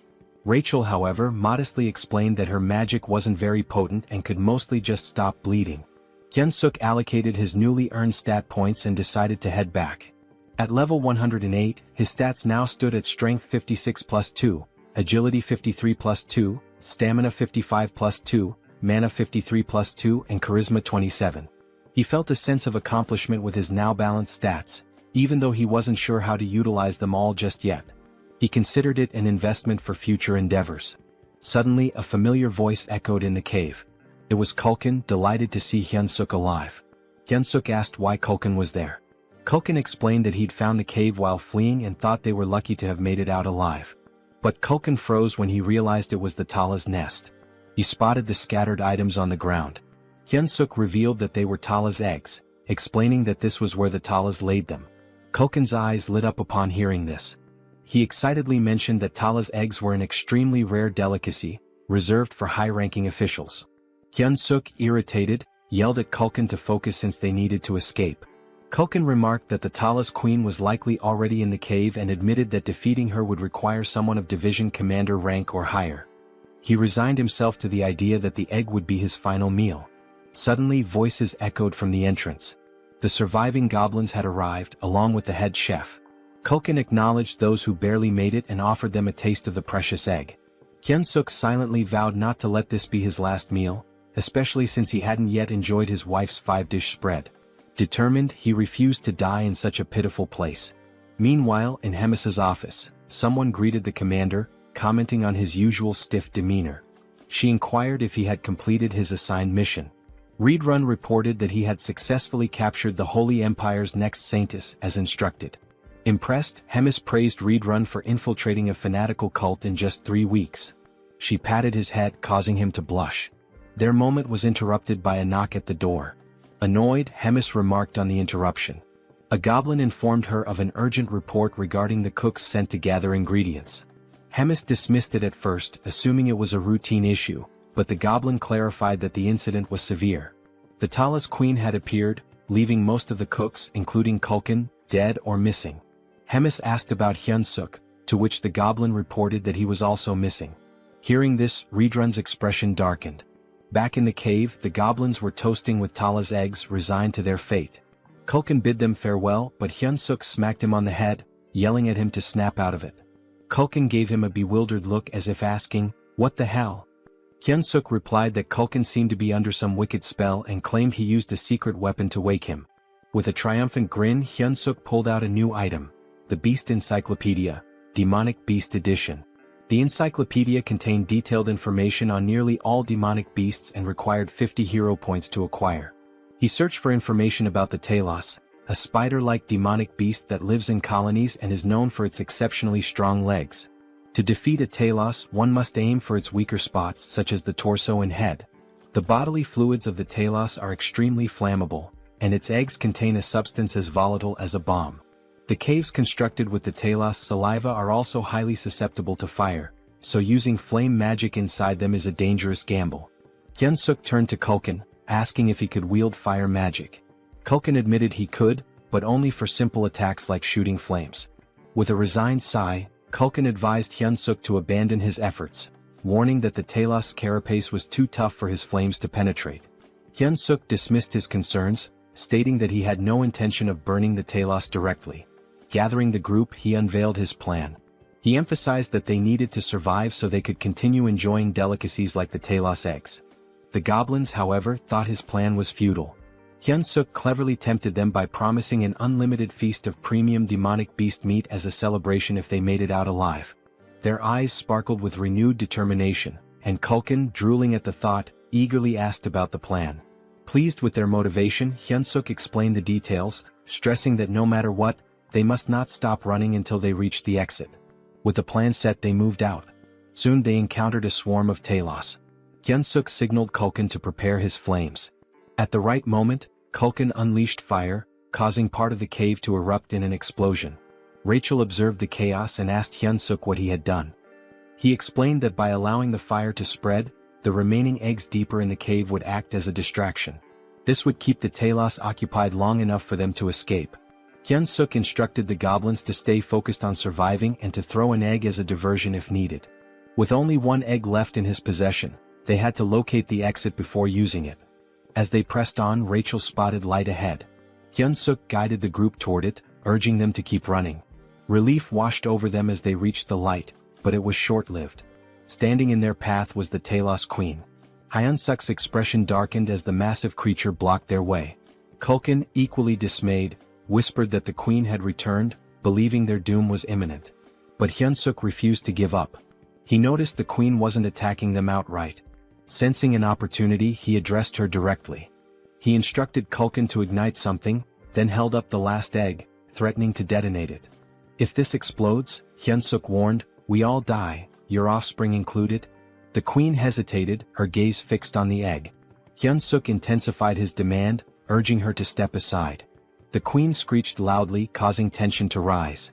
Rachel anxiously asked what they should do next. Hyunsuk, out of ideas, lit the egg and hurled it toward the cave wall. The egg detonated, igniting a fire that spread rapidly. The ground trembled as the cave began to collapse. The goblins, terrified, scrambled to escape. Hyunsuk shouted for everyone to prioritize getting out alive. But as he fled, he suddenly froze, distracted by a system notification. He had leveled up. Rachel, exasperated, yelled at him to move before he was buried in the rubble. Glancing back, Hyunsuk saw the Talos Queen being crushed beneath the falling debris. More notifications flooded his vision. He had leveled up repeatedly. The realization hit him. All the Talos killed in the collapse had counted as his experience points. This was, without a doubt, speed EXP farming at its finest. Hyunsuk stood there, dumbfounded, before deciding to focus on escaping. He called out to Rachel for a buff, which she promptly provided. Emerging from the chaos, they faced one final challenge. The Queen Talos was still in their way. Kulkin, desperate to create a diversion, pulled out an egg and shouted, "This is for you, Queen." He offered the Queen an egg in exchange for a way out. Hyunsuk recognized it as an opportunity. Determined to survive, he sprinted with all his might. The Queen spat a green fluid resembling spider silk, and Hyunsuk began to wonder if this was truly the end for him. Suddenly, red hands grabbed hold of a large trunk. A familiar voice asked if he was all right. Hyunsuk realized he was being dragged. To his astonishment, it was Reed Run. Reed Run was visibly pleased to find Hyunsuk alive, just as he had anticipated. He confidently declared he would handle the situation. Reed Run wielded the massive trunk and struck the Talos Queen with a devastating blow. The Queen emitted a deafening screech as Reed Run assumed a combat stance. Hyunsuk couldn't hold back his admiration and exclaimed how incredible Reed Run was. He couldn't believe what he was witnessing. Later, at the Demon King's Black Castle, they discovered grim news. Out of the 105 goblin packs in the Demon King's army, only 6 had survived. 99 were either dead or missing, including Kulkin. In Bobo's room, the enormous beast whimpered and clung to Hyunsuk, straddling him like a child. Hyunsuk consoled the emotional Bobo, teasingly saying he had returned from the dead just to see him. Rachel commented on how fortunate they were to have survived, crediting the cow-headed figure. Meanwhile, Bobo kept licking Hyunsuk's face affectionately. Hyunsuk replied to Rachel, saying they should cherish their moments of peace, as the looming finals could very well get them killed. Rachel asked for clarification. Hyunsuk explained that finals were approaching fast. Rachel observed that Hyunsuk had matured significantly, and she wasn't wrong. Thanks to the collapsed cave, Hyunsuk had gained a staggering 75 levels in one fell swoop. His current level stood at 200, but Rachel remarked that it still felt inadequate. Hyunsuk shared her sentiment, especially when faced with an opponent boasting over 6,000 battle power. Rachel tested him with a question. Would attaining 6,000 battle power make him as strong as an orc? Hyunsuk replied that it wasn't solely about power level. Rachel confirmed his answer, explaining that such strength also relies on magic. She urged him to master magic if he hoped to confront such adversaries. Hyunsuk admitted it wasn't as simple as it sounded. Rachel reminded him of a moment when he had inadvertently used magic in the past. Hyunsuk, puzzled, was unaware of having done so. Rachel confessed that it was far too basic to be called magic. Hyun-suk finally understood. The surge of power he had felt back then was indeed magic. Their conversation was abruptly interrupted when the door swung open. Both were caught off guard as Reed-run entered. Hyun-suk asked why someone like Reed-run would visit such a modest room. Reed-run informed him that he was there to summon him to meet the great commander at Hemis's office. When Hemis saw Reed-run, she inquired about his unusual presence. Reed-run explained that he had a personal matter to discuss. He requested permission to teach Hyun-suk the art of battle. Hyun-suk was shocked. Hemis asked for the reasoning behind this. Reed-run explained that Ork Harkin, a platoon leader, had been exhibiting extraordinary potential and seemed suited for the position of deputy battalion commander. If things continued this way, Hyun-suk was certain to lose. Reed-run expressed his belief in Hyun-suk's immense potential and his desire to witness what Hyun-suk could achieve in the future. Hyun-suk was dumbfounded, certain the commander would reject the proposal. To his surprise, Hemis approved. Reed-run expressed his gratitude and Hemis dismissed them, stating she had work to attend to. Before they left, she noted how much stronger Hyun-suk had grown since their last meeting. While she admired his rapid development, it also irritated her as it posed a threat to Kirkin. She resolved to grant Kirkin something to even the odds. Reed-run led Hyun-suk to his personal training ground, a vast space that amazed Hyun-suk. He reflected on how much respect Hemis had for Reed-run.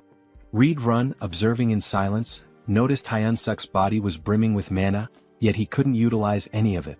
He realized Hyun-suk's rapid growth left little time for mastering the basics. With the battle only 4 days away, there wasn't enough time. Reed-run concluded there was only one solution. He clenched his fist and declared that pain was an integral part of growth. Advising Hyun-suk to stay alert, he delivered a punch directly to his face. While crashing onto the ground, Hyun-suk couldn't help but question if this guy was completely out of his mind. Here he was supposedly training him, yet he was beating him to a pulp. Hyun-suk shouted at Reed-run to focus. Otherwise he'd die if he didn't learn to block with mana. Determined, Hyun-suk tried to shield himself from Reed-run's incoming kick by raising his forearm. He quickly leapt backward to create some distance. Gathering his strength, Hyun-suk launched a counterkick. Reed-run found it peculiar. Although Hyun-suk's physical strength was nothing remarkable, his reaction speed and perceptiveness rivaled those of a seasoned knight. Reed-run recognized that Hyun-suk's fighting spirit was extraordinary. It became clear to Reed-run that it wasn't by sheer luck that he couldn't dodge Hyun-suk's kick. Hyun-suk's combat instincts were refined to an astonishing degree. Deciding to trust Hyun-suk's innate sense of battle, Reed-run planned his next move. He reminded Hyun-suk of the wager with the commander, emphasizing that without mastering mana, he had no chance of defeating Kirkin. With a cold resolve, he added that it was better to die here than suffer defeat in front of everyone. Then with a powerful punch, Reed-run hurled Hyun-suk into the air. Hyun-suk realized in that moment that Reed-run wasn't bluffing. Another hit like that might actually kill him. His mind wandered to his unfulfilled dream of getting married and having adorable children. But Reed-run wasn't giving him time to reminisce. He was already pursuing Hyun-suk mid-air, leaving Hyun-suk with only two choices: die or block the attack. Praying to God, Hyun-suk clenched his fist and prepared to retaliate. The next moment, the ground trembled from the impact of someone crashing into it. That someone was Hyun-suk. The force of his landing shattered a significant portion of the terrain. Rachel, standing nearby, was visibly alarmed. Reed-run approached Hyun-suk's motionless body, observing him carefully. He declared that Hyun-suk had just managed to control his own mana for the first time and asked if he had noticed. Raising his hand weakly, Hyun-suk gave a thumbs up, joking that God had answered his prayers. His ridiculous expression made Reed-run chuckle. Reed-run reassured him, saying he'd win if he continued progressing like this. He grabbed Hyun-suk's arm and instructed him to stay still so he could heal him. But as soon as Reed-run began, Hyun-suk let out a groan of pain, clutching his neck. Reed-run had forgotten an important detail: dark mana was akin to poison for humans. Realizing his mistake, Reed-run apologized profusely, scooping Hyun-suk into his arms and urging him to stay alive. In this world, certain powers inherently counter each other. Dark mana counters regular mana. Mana counters divine power, and divine power counters dark mana. Mana was the domain of humans. Dark mana belonged to demons, while divine power was reserved for the devout followers of God. The Church of Tussis, the most influential religious institution, had waged wars to bring all other faiths under its control. Now, as the divine empire of Gatron, They anointed a chosen individual capable of hearing God's voice and revered her as the saintess. Somewhere within the Demon King's stronghold, rumors swirled about the captured saintess locked in her room. The next saintess of the Divine Empire, Abelson Marriott, was now a prisoner of the demon army. There were murmurs of doubt among the demons. She hadn't prayed in days, casting suspicion on her claim as the saintess. Still, they trusted Reed Run's judgment in capturing her. Abelson, on the other hand, saw no reason to pray. She believed her current circumstances were preferable to her time in the church. Suddenly, the door burst open and Reed Run barged in, carrying Hyun-suk in his arms. Abelson immediately chastised him for his rudeness. Ignoring her, Reed Run demanded that she heal the human. Hyun-suk's head throbbed, and he began to wonder what Reed Run had done to him. It was almost comical. His last thought was regretting that the last hand he held belonged to a man instead of Rachel. When he opened his eyes, he was greeted by the sight of a silver-haired beauty. His immediate thought was that he had died again and ended up in some random place. Hyun-suk began lamenting loudly, claiming he would never forgive the angel for this. He dramatically declared he'd rather become an archmage by the age of 30 than go through this again. Praying fervently, he cursed Rachel, accusing her of being a demon disguised as an angel, and demanded eternal torment for her. Finally, he muttered one last wish. If the angel insisted on making him a hero again, she should marry him first. Abelson, unimpressed, called him pathetic. Hyun-suk's eyes widened in shock. Reed Run, relieved that Hyun-suk was conscious, couldn't help but grab his shirt in excitement. Still dazed, Hyun-suk was utterly confused. Reed Run pulled him into a tight hug, but Hyun-suk immediately protested, accusing him of trying to kill him again. It was at this moment Hyun-suk realized he wasn't dead. Turning around, he glanced at Abelson, piecing together the embarrassing things he had just said in front of her. Reed Run, meanwhile, asked the saintess if Hyun-suk was fully healed. The saintess responded that Hyun-suk was not yet fully recovered, and it should be evident to Reed Run as well that the dark mana still lingered in his body. She admitted she didn't know what might happen to him. Reed Run asked if her divine power couldn't erase the dark mana. Abelson warned that any misstep could result in Hyun-suk's death. She suggested waiting, as the dark mana might dissipate over time. Apologizing sincerely, Reed Run promised to make amends by helping Hyun-suk grow stronger through training. Despite being nearly suffocated by the hug, Hyun-suk managed to remark that Reed Run didn't need to go to such lengths for someone as lowly as him. Reed Run dragged him away, but Hyun-suk protested, asking him to wait. Meanwhile, Abelson grew curious about Hyun-suk, wondering why a human was being trained by a demon. A few hours later, Hyun-suk finally made it back to his room. Bobo, as usual, was there playfully chewing on Hyun-suk's head. Hyun-suk thanked Bobo. He recalled hearing that Bobo had destroyed his home and eaten the soldier who tried to feed him. Once again, Hyun-suk thanked him, acknowledging that if it weren't for Bobo's separation anxiety, he'd still be stuck in training. Hyun-suk began venting to Bobo about everything that had happened that day. It was enough to make him cry. And to top it all off, the dark mana was still coursing through him. Looking up, he asked Rachel if he was going to die. Bobo simply kept licking Hyun-suk. Hyun-suk called for Rachel again, but she didn't respond. Rachel was crying, devastated that her hero had been ruined and corrupted. She told him that he wasn't the same hero anymore. Hyun-suk was taken aback. Shouldn't he be the one crying after everything he had just been through? Eventually, Rachel calmed down and confessed that all of the misfortunes were her fault. The dark mana in Hyun-suk's body, his near-death experience, it was all on her. With biting sarcasm, she added that it was because she was a demon wearing an angel's face, a deranged maniac destined to suffer eternal torment in hell. Hyun-suk froze, recognizing those were the very words he'd said to the saintess upon waking up. Realizing his mistake, he scrambled to console Rachel, even going as far as to claim there was no buff item in the world as amazing as her. Rachel, however, was unmoved and told him to shut up, saying he didn't mean any of it. Now all Hyun-suk could do was wait, racking his brain for a way to make amends. 3 days later, Hyun-suk felt like he was going crazy. Collapsed on the ground, he cried from the grueling training Reed Run had put him through. Abelson, who was present to heal him, tended to his injuries as usual. Hyun-suk praised her beauty as he always did. Abelson, disgusted by his behavior, couldn't believe this so-called hero.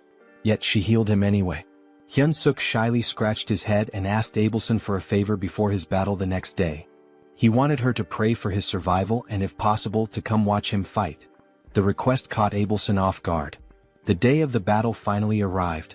a match that would decide Hyun-suk's fate. The crowd buzzed with speculation. Why would anyone challenge the commander, let alone a mere human? Of course, Hemis and Reed Run were in attendance.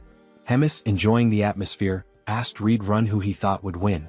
Reed Run confidently replied that Hyun-suk would emerge victorious. He had worked tirelessly and his talent was extraordinary. Intrigued, Hemis leaned closer and proposed a bet.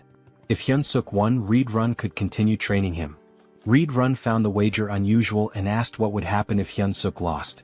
With a sly grin, Hemis revealed the catch. Reed Run would have to kill Hyun-suk with his own hands.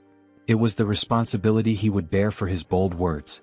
An uneasy feeling settled over Reed Run, but he had no choice but to agree. As she looked at Hyun-suk, Hemis remarked how exhilarating it had been since she felt this much excitement. The announcer began introducing the fighters. Hyun-suk stood ready, his mind clear and his body in peak condition. He wasn't nervous. When his name was announced, he stepped forward with confidence. Hyun-suk reflected on how much he'd grown. His stats had improved significantly, he'd gained a new skill and trait. The intense training had paid off. Reed Run's unique combat style, composed of 10 distinct forms, was now a part of Hyun-suk's arsenal. Though his proficiency with it was only at 8%, he believed it would suffice. Our boy was determined to win this fight and hoped that, after the battle, he could go on a date with the silver-haired saintess. But his thoughts were quickly interrupted when Rachel shouted, demanding to know what he was thinking. On the other side, his opponent was introduced. This beast, named Korkin, was here to punish Hyun-suk for his arrogance. Both Hyun-suk and Rachel immediately noticed that something was different about Korkin. He didn't look the same as when they had seen him before.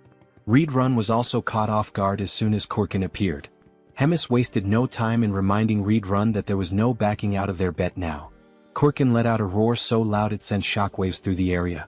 His combat level now stood at 10,573, which Hyun-suk confirmed with his goggles. Hyun-suk couldn't believe it. Korkin had surpassed 10,000 in just a few days. Rachel too was in disbelief. She suspected that Korkin must have done something underhanded to increase his strength so rapidly.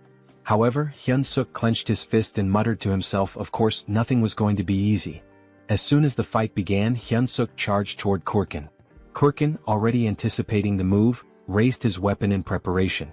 Hyun-suk knew that if that massive club landed even once, he was done for. Korkin swung his weapon, but Hyun-suk managed to avoid it.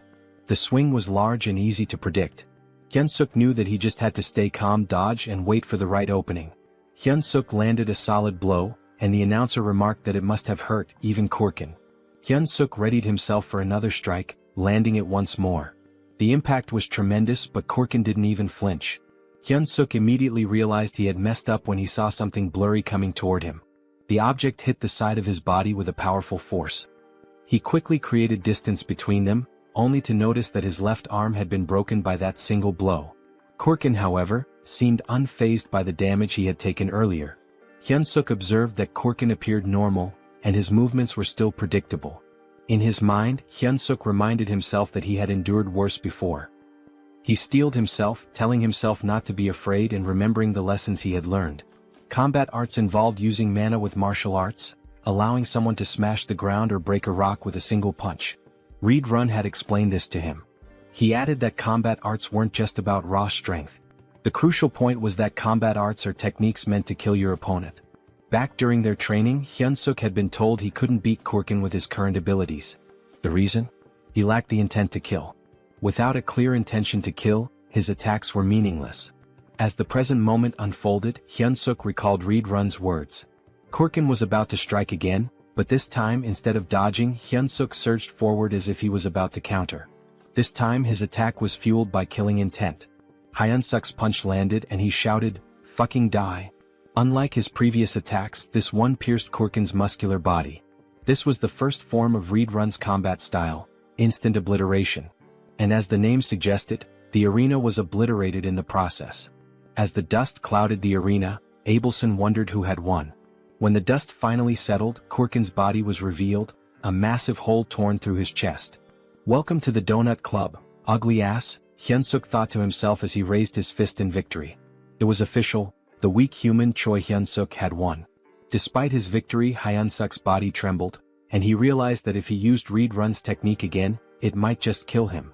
Meanwhile, Rachel was celebrating. She told Hyunsuk that he had pierced straight through Kurkin's heart. Hyunsuk could hardly believe they had won. But then a dark red aura surrounded Kurkin's body. Something wasn't right. The announcer too couldn't believe his eyes, exclaiming that it was a miracle.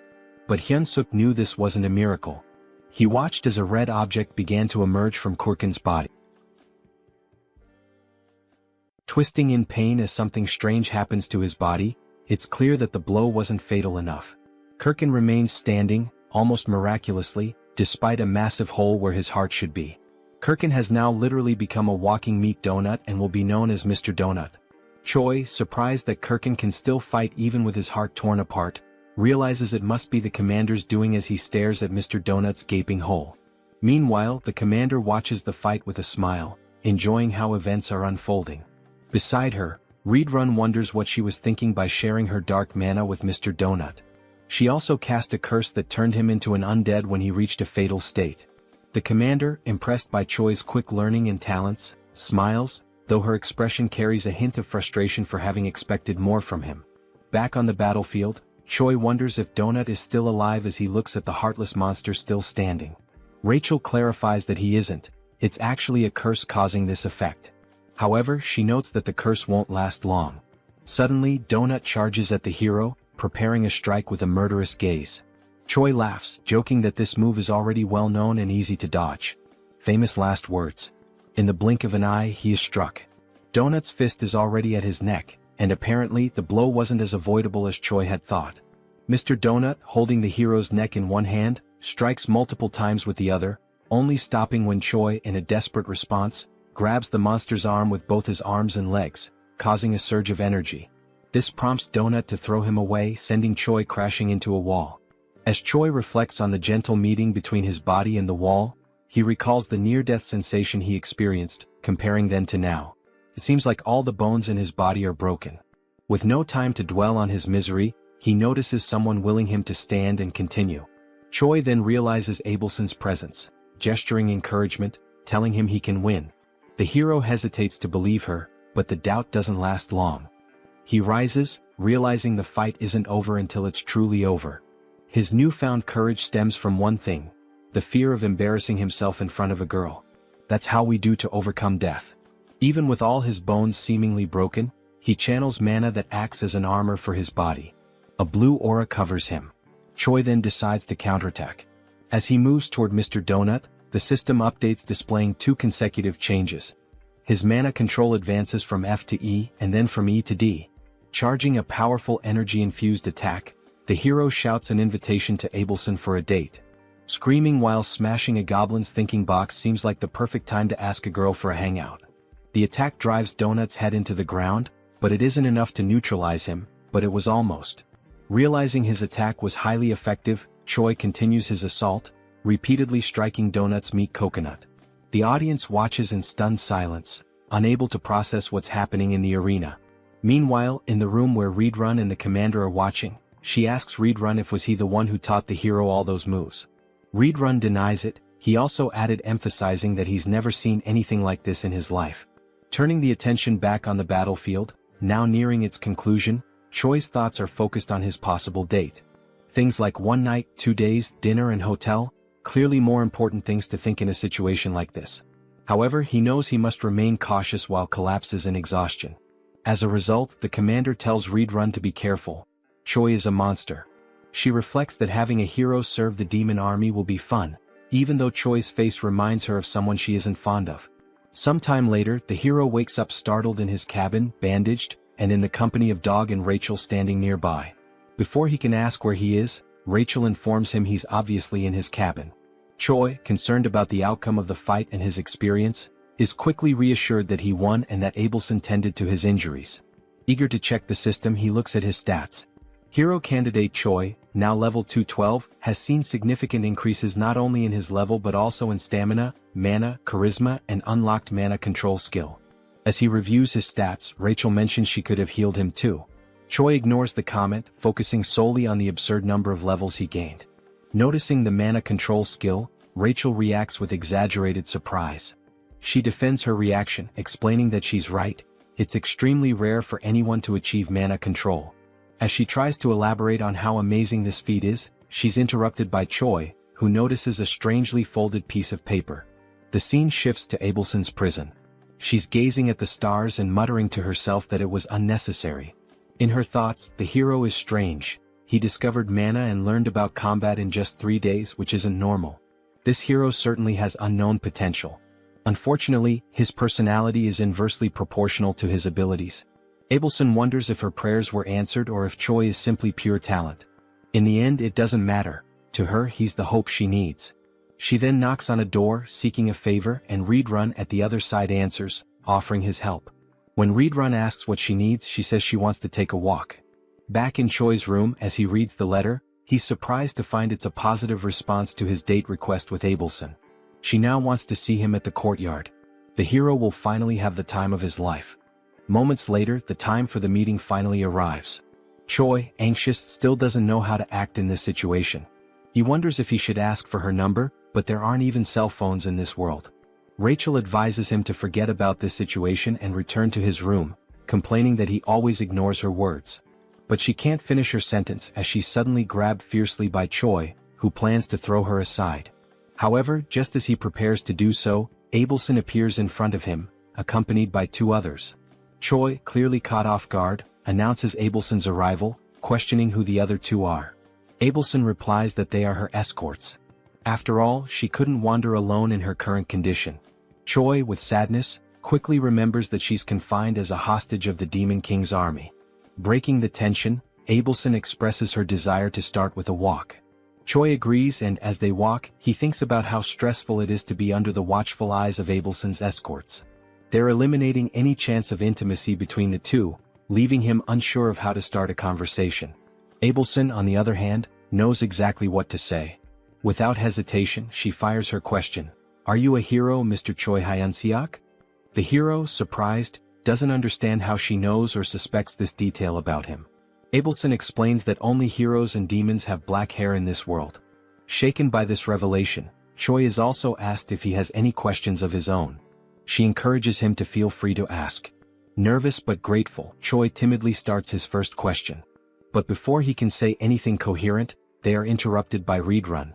Choi is startled as he watches Reedrun approach in a hurry, frustration evident in his eyes. Reedrun delivers the message that the commander wishes to see him, exclaiming that the hero must follow. Choi panics. His meeting with Abelson ends before it even begins. Abelson also shows frustration with the situation, but it's clear their reasons differ. Observing everything, Abelson begins to wonder if Choi is truly someone trustworthy. The scene shifts to Hemi's chamber, where she explains she's been observing Choi's battle. She comments on his ability to consistently escape death with tenacity and then asks if he remembers what was offered to him. Choi cautiously confirms that he remembers she promised to protect him if he participated in a battle with an opponent of her choosing. She asks him to recall more details of the agreement. The hero recounts that he would become an executive under the commander. Hemis admits that this last part wasn't entirely intentional. She didn't think Choi would last long in his adventures. However, as events unfolded, the commander's perspective changed. Turning to Reedrun, Hemis reminds him that she mentioned Choi was a talent, a good candidate for a leadership role in the Demon King's army. She concludes that Choi is too talented to remain a mere platoon leader. Referencing significant losses among the Cook's company, the commander highlights the shortage of meat supplies, fearing they might have to resort to cannibalism. Choi, confused, understands the statement but not why he needs to hear it. Hemis then declares that he will lead the Cook's squad. Choi is now free to take any initiative needed to restore order to the kitchen. Hemis ends by asking if he will be able to accomplish this task. Hesitant, Choi responds that he will do his best. The scene changes again. Now alone with Rachel, Choi is sarcastically asked how it feels to be a Demon King squad leader despite being a hero on paper. Choi, matching her tone, declares he's so happy he could die. As he heads to his new workplace, the hero tells Rachel he notices her lingering bitterness. Rachel just grunts. Adopting a new attitude, Choi arrives at his destination and begins his duties by confronting a suspicious creature in the kitchen. The creature, one of the servants, mocks him by referring to Choi as a slave. Determined to assert his new position, Choi shouts at the servant as he approaches him. The servant looks confused and suddenly Choi strikes him with a blow to the chin, knocking him out while declaring himself the new commander. Choi then shouts for everyone to gather in the kitchen. Surveying the crowd, The hero notes the strongest one has a power level of 3,500.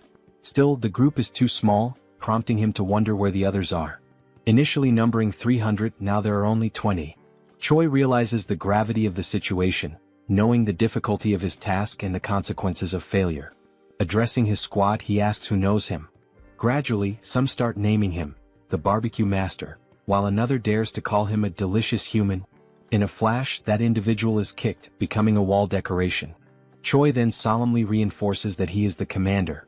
Next, he orders everyone to address him as the rightful commander of the cook squad. Choi asks why the number of cooks has dwindled. One responds that the others went hunting without permission and were killed by demon beasts. Understanding the situation, Choi asks who the best cook currently is. Someone names Galtram, who is immediately promoted to vice commander without objections. With everyone dismissed, the hero wonders how he'll gather 200 people for the squad. However, he quickly comes up with an idea. The next day, the fairy, the dog, and the hero set out to recruit cooks with a plan in mind. Searching high and low, Choi reflects on how some are easily replaceable while others are irreplaceable. Then he finds someone. With a kick as his greeting, Choi invites the individual to become a chef. The individual, irritated by the treatment, attempts a counterattack but is swiftly knocked down again by the hero, who begins persuading him with arguments. Informing him that he'll be the first of the day, Choi promises him a high-ranking position if he accepts. As a senior, he won't be bothered by many, on the contrary, he'll do the bothering. The future senior begins to waver, especially after learning that his first mission will be to recruit 5 juniors. Thus, it becomes clear what Plan A is, a pyramid scheme. Meanwhile, somewhere else, someone is feasting on a large and succulent steak. His name is Doris, and he is a commander of the 3rd Battalion in the Demon King's army. As he eats, he mentions that the place is more peaceful than usual and that this elegant meal is proof of that peace. Suddenly, a goblin bursts through the door to alert Doris that they have a problem. Doris, wiping his mouth calmly, asks what it is and whether the goblin could be more elegant next time. The goblin, still catching his breath, reports that most of the battalion members have left. Doris questions whether they abandoned their posts since they have no other duty but to serve him. Terrified, the goblin clarifies that this is not the case. They have been summoned to join the army's cooking division. Still chewing on his steak, Doris mentions that the new head of the kitchen is a human whom Commander Hemis loves. He then advises them to be more careful next time. The goblin shouts, saying that this is not a situation he should let slide so easily. He adds that they have already taken 200 of his soldiers to serve as cooks. This leaves Doris stunned, as he cannot believe that his entire battalion abandoned him so quickly. Now outside, the soldiers summoned by Choi Hyun-seok are gathering. Rachel tells Choi that more than 200 people have already assembled. Choi, resting his hand on his chin, smugly declares that this is thanks to his intelligence. He then adds that they have enough culinary soldiers and that he will finish recruiting soon, but a sudden noise catches his attention, prompting him to look. The noise was caused by the goblin, who was perched on Doris's shoulder, pointing at the soldiers who had left the battalion. Choi's first thought is that this is not a good omen. Adjusting his glasses, he comments that he has no idea what's going on or who these people are, but they seem to be angry about something. After putting on his glasses, the device itself issues a warning, stating that it cannot measure power levels exceeding 50,000. This surprises Choi. The glasses also warn that if used beyond their designated limit, they might malfunction. Choi mutters that he should end this quickly and run away before getting into more trouble. Doris shouts, asking whether Choi Hyun-seok, the human who takes care of Bobo, is present. As Choi turns to flee without leaving a trace, Bobo suddenly appears and barks affectionately at Doris, leaving Choi with no escape. Choi halts his retreat, gathers his courage and introduces himself to the commander, asking what brings him there. Doris introduces himself as the commander of the separated 3rd Battalion. Then, slightly irritated, Doris demands to know who the hell Choi thinks he is to question what a commander is doing there. He points at the former battalion members and asks Choi whether he truly believes there is no reason for him to be there. This catches Choi off guard and makes him nervous, as even he had not realized that those scoundrels had brought along all their fellow unit members. Doris then invites Choi to have a conversation in his office. With no other options, Choi agrees. He has a sinking feeling that things have been going too smoothly to be true. Now in Doris's office, the commander asks whether this was really not intentional. Choi insists that he would never do such a thing. He explains that he simply selected the bravest soldiers, and it just so happened that they were all from the 3rd Battalion. Doris is surprised and thinks that the army's commander must favor this human. Deciding it is best to end the matter peacefully, he lets it go. After that, Doris changes his expression to a more amicable one and states that since things have unfolded this way, there is nothing more to be done. Choi should simply take the soldiers he selected and use them as he pleases. Hearing this excites Hyun-seok, who asks if it is really true, thinking that he has a good feeling about this. However, just after this moment of euphoria, Doris mentions that there is a condition. Choi immediately starts feeling uneasy again. As a true gentleman, Doris explains that since Choi has already taken 200 of his soldiers, there is one specific soldier he should also take. Choi becomes alert, thinking that even after taking so many soldiers, Doris still wants him to take one more. That must mean this soldier is a useless failure who will only cause trouble. Annoyed, Doris asks whether Choi is refusing and whether there is a problem, even after taking all of his 3rd Battalion soldiers. Feeling the pressure and his legs beginning to weaken, Choi insists that it is not what Doris thinks. He says he is simply overwhelmed with happiness and does not know how to properly express his gratitude. As the door opens, Doris declares that he has made his decision and will now introduce Choi to his new soldier. Then a massive hand appears, and Doris announces that the name of the new soldier is Yuzaru, adding that he is a lovable hybrid born from an ogre and an orc. Yuzaru introduces himself, speaking in the 3rd person. Yuzaru has arrived, Commander. Since Choi was still using his glasses, he realizes that Yuzaru's combat power also cannot be measured. While Choi remains paralyzed at the thought of having someone so strong as a soldier, Doris comments that Yuzaru's flaw is that he is incredibly stupid, but he is strong. He then tells Choi to make good use of him. As Yuzaru tries to enter the room, he bumps his head on the doorframe and loudly states it, making Choi wonder just how stupid he really is. Back at the recruitment site, Choi announces that he will reintroduce himself to all members. He states that his name is Choi Hyun-seok, the tamer of Bobo and the new head chef of the army. One of the soldiers comments that this is the first time he has seen Bobo. Choi, holding a bone, remarks that Bobo is a good boy. Bobo's eyes light up, and he even drools at the sight of the bone. Then, turning to the members, Choi declares that from now on, he will be organizing the unit. He puts up a list for everyone to see and explains that it is a new list, prepared by him, in which everyone must check their names and organize themselves accordingly. Rachel, surprised that he actually prepared a list, asks what criteria he used. Choi tells her that he believes everyone has the same level of intelligence, so he organized them based on combat power. He further explains that he assigned the weaker soldiers with more kitchen experience to kitchen duties. Then he asks Rachel if that was not a genius idea. After a while, one of the soldiers calls for him, stating that everything is ready and everyone has been organized. Delighted, Choi says he will check. With everyone divided into 2 large groups, Choi announces that the squad on the right is the culinary unit, while the one on the left is the combat unit. Using his experience, he acknowledges that some people might be unhappy with their assigned roles and invites anyone dissatisfied to step forward. A soldier raises his green hand, confirming that there is a problem. The goblin with a parted hairstyle, one of the weakest in the battalion, is the one who raised his hand. He states that he also wants to hunt and eat fresh meat right away. Choi gives a strange smile, admitting that this is a headache. He then calls for the goblin to come closer. The goblin cautiously approaches, contemplating what might happen.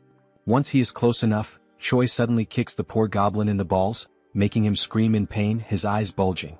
Then Choi announces that this was his entrance exam. The poor goblin, now realizing that he will never be able to have children again, is left in agony. Without remorse, Choi declares that since he failed to withstand the kick, he has failed the test. Only then does the hero system finally appear, displaying a notification that thanks to his excellent leadership and command skills, Choi successfully organized and stabilized the unit. The system grants him the hidden skill of charisma level up, as well as an upgrade to his leadership skill level. Looking at the squad members, Choi asks if there are any other candidates with complaints. After a moment of silence, Choi clenches his fist, preparing to give a speech. Then he shouts for everyone to hear that everything is confirmed. He gives the order for the combat unit to grab their weapons because it is time to hunt. Now, in the great forest north of the Black Fortress, Choi gathers with all the members of the combat unit. Choi remarks to Rachel that, especially today, the forest seems calmer, with no sign of a single beast around. She replies that it might be due to the presence of Bobo and Yuzaru. Since they are so strong, they could be scaring the monsters away. Agreeing with her, Choi acknowledges that it is a plausible theory. Then we see Bobo and Yuzaru looking cuter than ever before. Choi grumbles, saying that those two are his best soldiers, and he simply cannot leave them behind. Rachel then suggests that they use bait to lure the monsters. Choi questions her idea, saying that if they had extra meat to use as bait, he wouldn't need to go hunting in the first place. Rachel smiles and tells him that he misunderstood. She's not talking about sophisticated bait. Pointing at all the squad members, she explains that they will serve as biological bait to attract all the demonic beasts. Choi loses his sparkle, then looks up and asks God what he did in his past life to deserve this. Then he crosses his arms and, with conviction, Choi orders the numbers 14, 3, 1, 43, and 7 from the list to step forward. Rachel, not understanding the significance of those numbers, asks him about it. He responds by saying that those were the numbers he bet on in the lottery back on Earth, lamenting that he could have been the winner. Still tearful, Choi gives the command that the operation will begin now. He then orders Yuzaru to grab member number 14, which excites the giant. After being held by Yuzaru, the poor member number 14 asks if he has lost his mind. Calling him an intercontinental ballistic goblin, Yuzaru effortlessly tosses the goblin far away. Choi, with his hand on his chin like a thinker, comments that it's a great idea, as continuing to throw weak soldiers like bait will eventually attract the attention of the monsters. He then turns to a fox soldier and orders him to light a small fire so the ones thrown as bait will have a way to return. But Rachel questions whether throwing soldiers like that wouldn't just kill them from the impact of the fall. Choi retorts, saying that he is sure 1 in every 6 will come back alive. He tells Yuzaru to keep throwing the others from the list. The rest of the battalion is in shock and whispers among themselves that the human head chef has lost his mind and that they want a long life. One of the goblin soldiers, terrified by the situation, decides to turn around and run away at that moment. As he turns to flee, he sees Bobo with his eyes sparkling with cuteness. The frightened goblin says that this is not what Bobo is thinking and that he will serve the Demon King's army for the rest of his life. But it seems Bobo doesn't believe him, as Choi mentions that the ones he threw earlier are late and should have returned by now. Meanwhile, in the background, the poor goblin is crying for help. At the same time, one of the goblins who had been thrown is running back, desperate and calling for help while being chased by several monsters. Choi smiles, saying it was about time for him to return and let the soldiers handle things now, but only if he needs to land the final blow on the monster to count for XP. But before he can finish his thought, Yuzaru takes off running ahead. He is simply too strong to leave the last hit for anyone else. As Yuzaru takes down the monsters one by one, he shouts that he loves fighting, leaving nothing for Choi. Frozen and speechless, Rachel looks at Choi and asks what last hit he's talking about, since there's no monster left alive. After everything, while Yuzaru celebrates his success with Bobo, Choi is left crying because he didn't get any XP, and worse, he can't even use the monsters as food since they were all torn apart. Rachel, shocked, points out that both Yuzaru and Bobo only need 1 hit to defeat the monsters. Still in disbelief, Choi says he needs to go back tomorrow but without those two. Rachel asks if he is sure about that, since there's only 1 more day before the main commander's duties return to normal. Back at the battalion, Choi orders a retreat, telling everyone to gather tomorrow at the same place, earlier than usual. Back in the kitchen, Rachel asks why he went there right after returning, and Choi responds that he needs to see if the mashed meat works in any way. Kicking the door open, Choi yells asking where the lazy ones are, ordering them to gather. One of the kitchen soldiers runs towards him and asks if something happened. Choi asks if he tried the meat from today's hunt. This soldier is Gallum, the vice chef. Gallum confirms that he did, but the results were not as good as expected. Choi is uncertain and says that the craftsman isn't very demanding and asks if Gallum understands. Gallum, in tears, says that he does. Mockingly, Choi asks if, despite all of his experience as a vice chef, Gallum still doesn't know how to make minced meat. Gallum responds that the main role of the kitchen army is to bring the ingredients, and he is not a personal chef for the commanders. He explains that the commanders care about taste, while the others just want to eat and don't care about flavor. Choi tells him that the members are also struggling and orders Gallum to be quicker. Gallum quickly runs off, telling the others to gather to light the firewood. Reflecting on what Gallum had just said, Choi realizes that everyone with a rank below that of commander survives on tasteless meals, so he has a good idea and smiles as things may be easier than he thought. After a while, he decides to pay a visit to an old acquaintance. He knocks on Abelson's door and introduces himself as Hyun-seok. She hears him and tells the hero to come in. Feeling awkward and blushing, he says that it's nothing special, he just wanted to see her. Rachel then says that now she understands the real reason he went to the kitchen. It was to see this woman.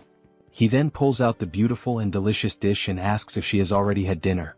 Choi continues speaking, saying that he only won the duel because of her support and that the meal is a symbol of his gratitude. Abelson thanks him and mentions that she will only want a little bit. The woman then cuts a small cube of the meat and brings the fork to her mouth, thinking that the smell is very good. She takes a bite and after chewing for a moment she's left without reaction. Then, like in Shokyuji no Soma, she says that it's delicious, much better than what she had eaten at the castle. An incredibly tasty flavor. After a few minutes, Choi, pleased, says that it looks like she liked the food since she finished the entire plate. Still shy, he takes the plate and says that now that she's eaten he can leave. Just as he's about to leave, she calls him by his name. Then Abelson asks what Choi's plans are when he leaves this place in the future.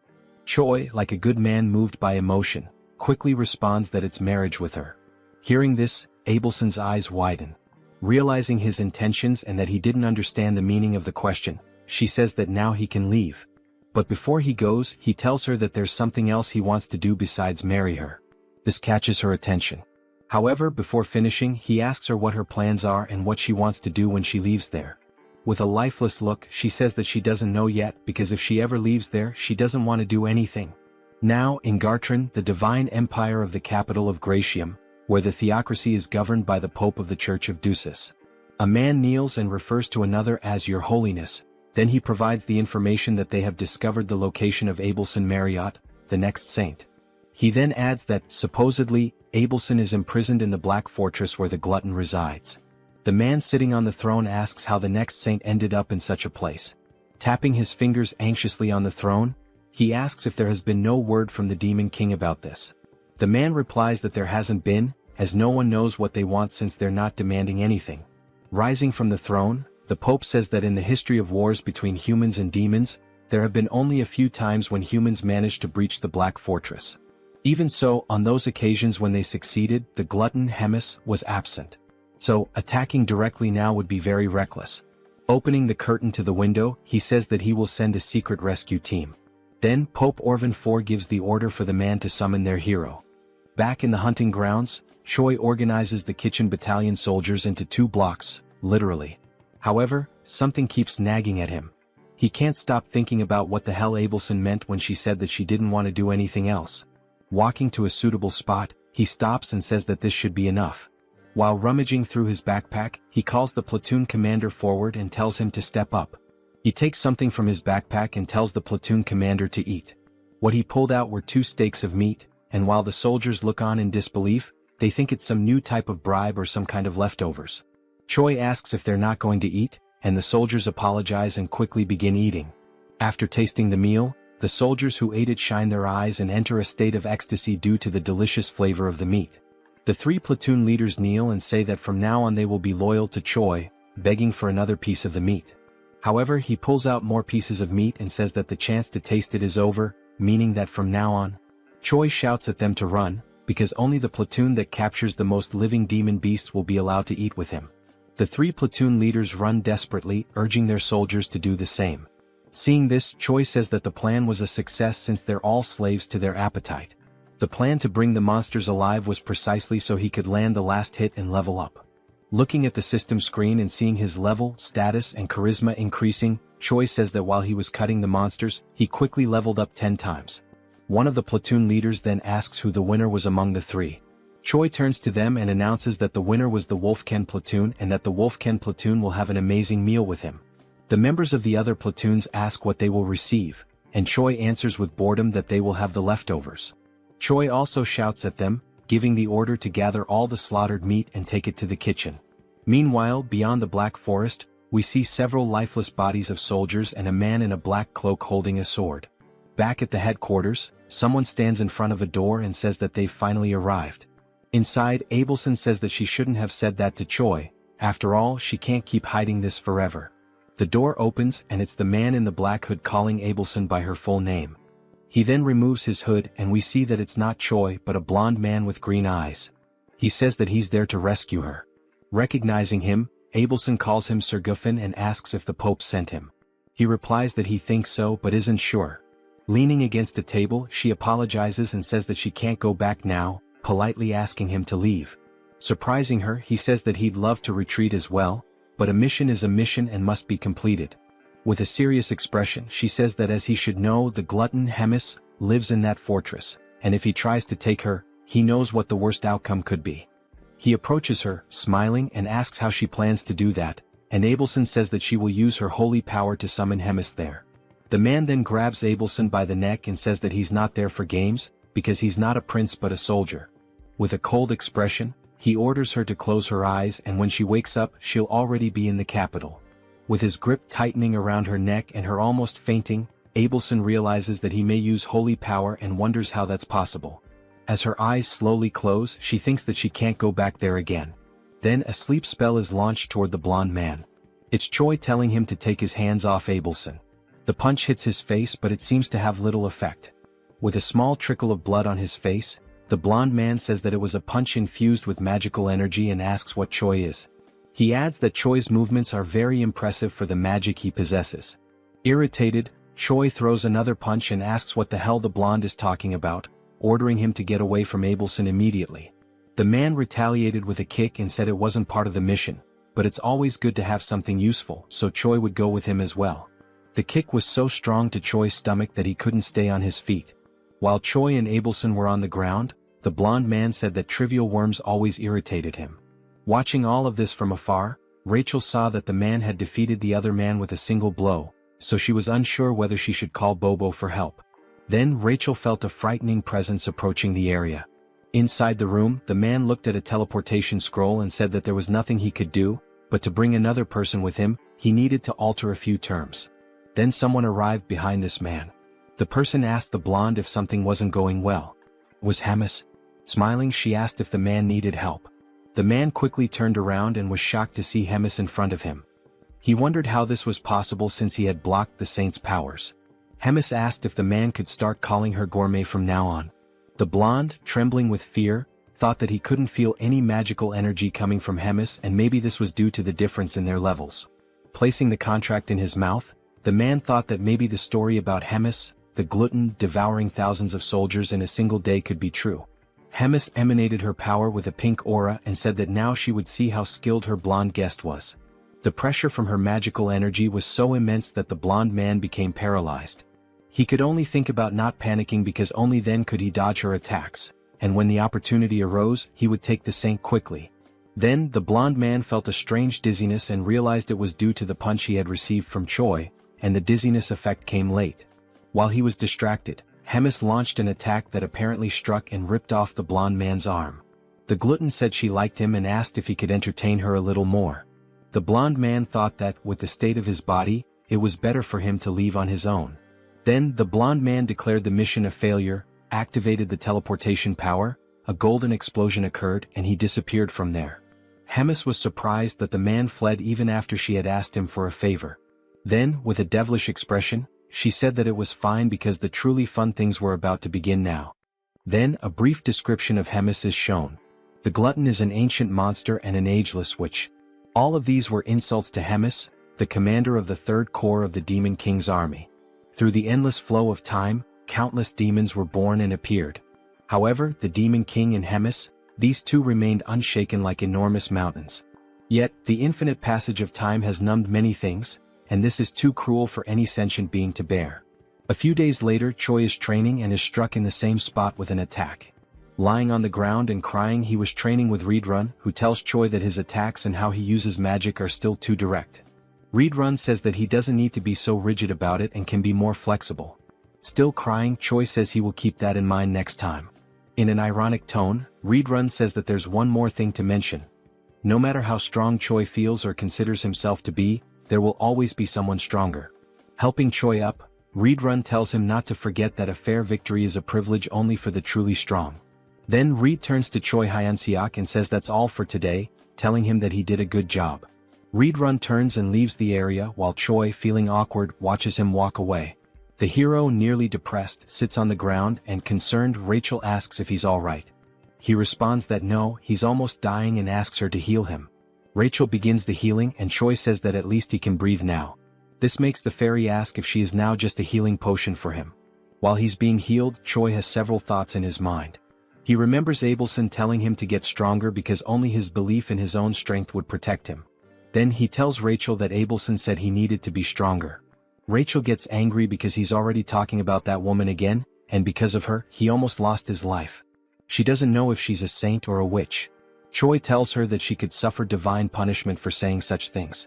While still using the healing, Rachel remembers that the assassin used sacred power, so she questions why, if she is really a saint, he attacked her. Choi, thinking, says that she's right because the next saint should be a valuable existence, and that's not what happened. Choi becomes frustrated thinking about it and says that, in any case, he's done thinking about it. Then Rachel asks why he's so fond of her. Choi ignores her and says she's just jealous. Rachel yells that he's a woman-crazed moth and asks if he really wants to die.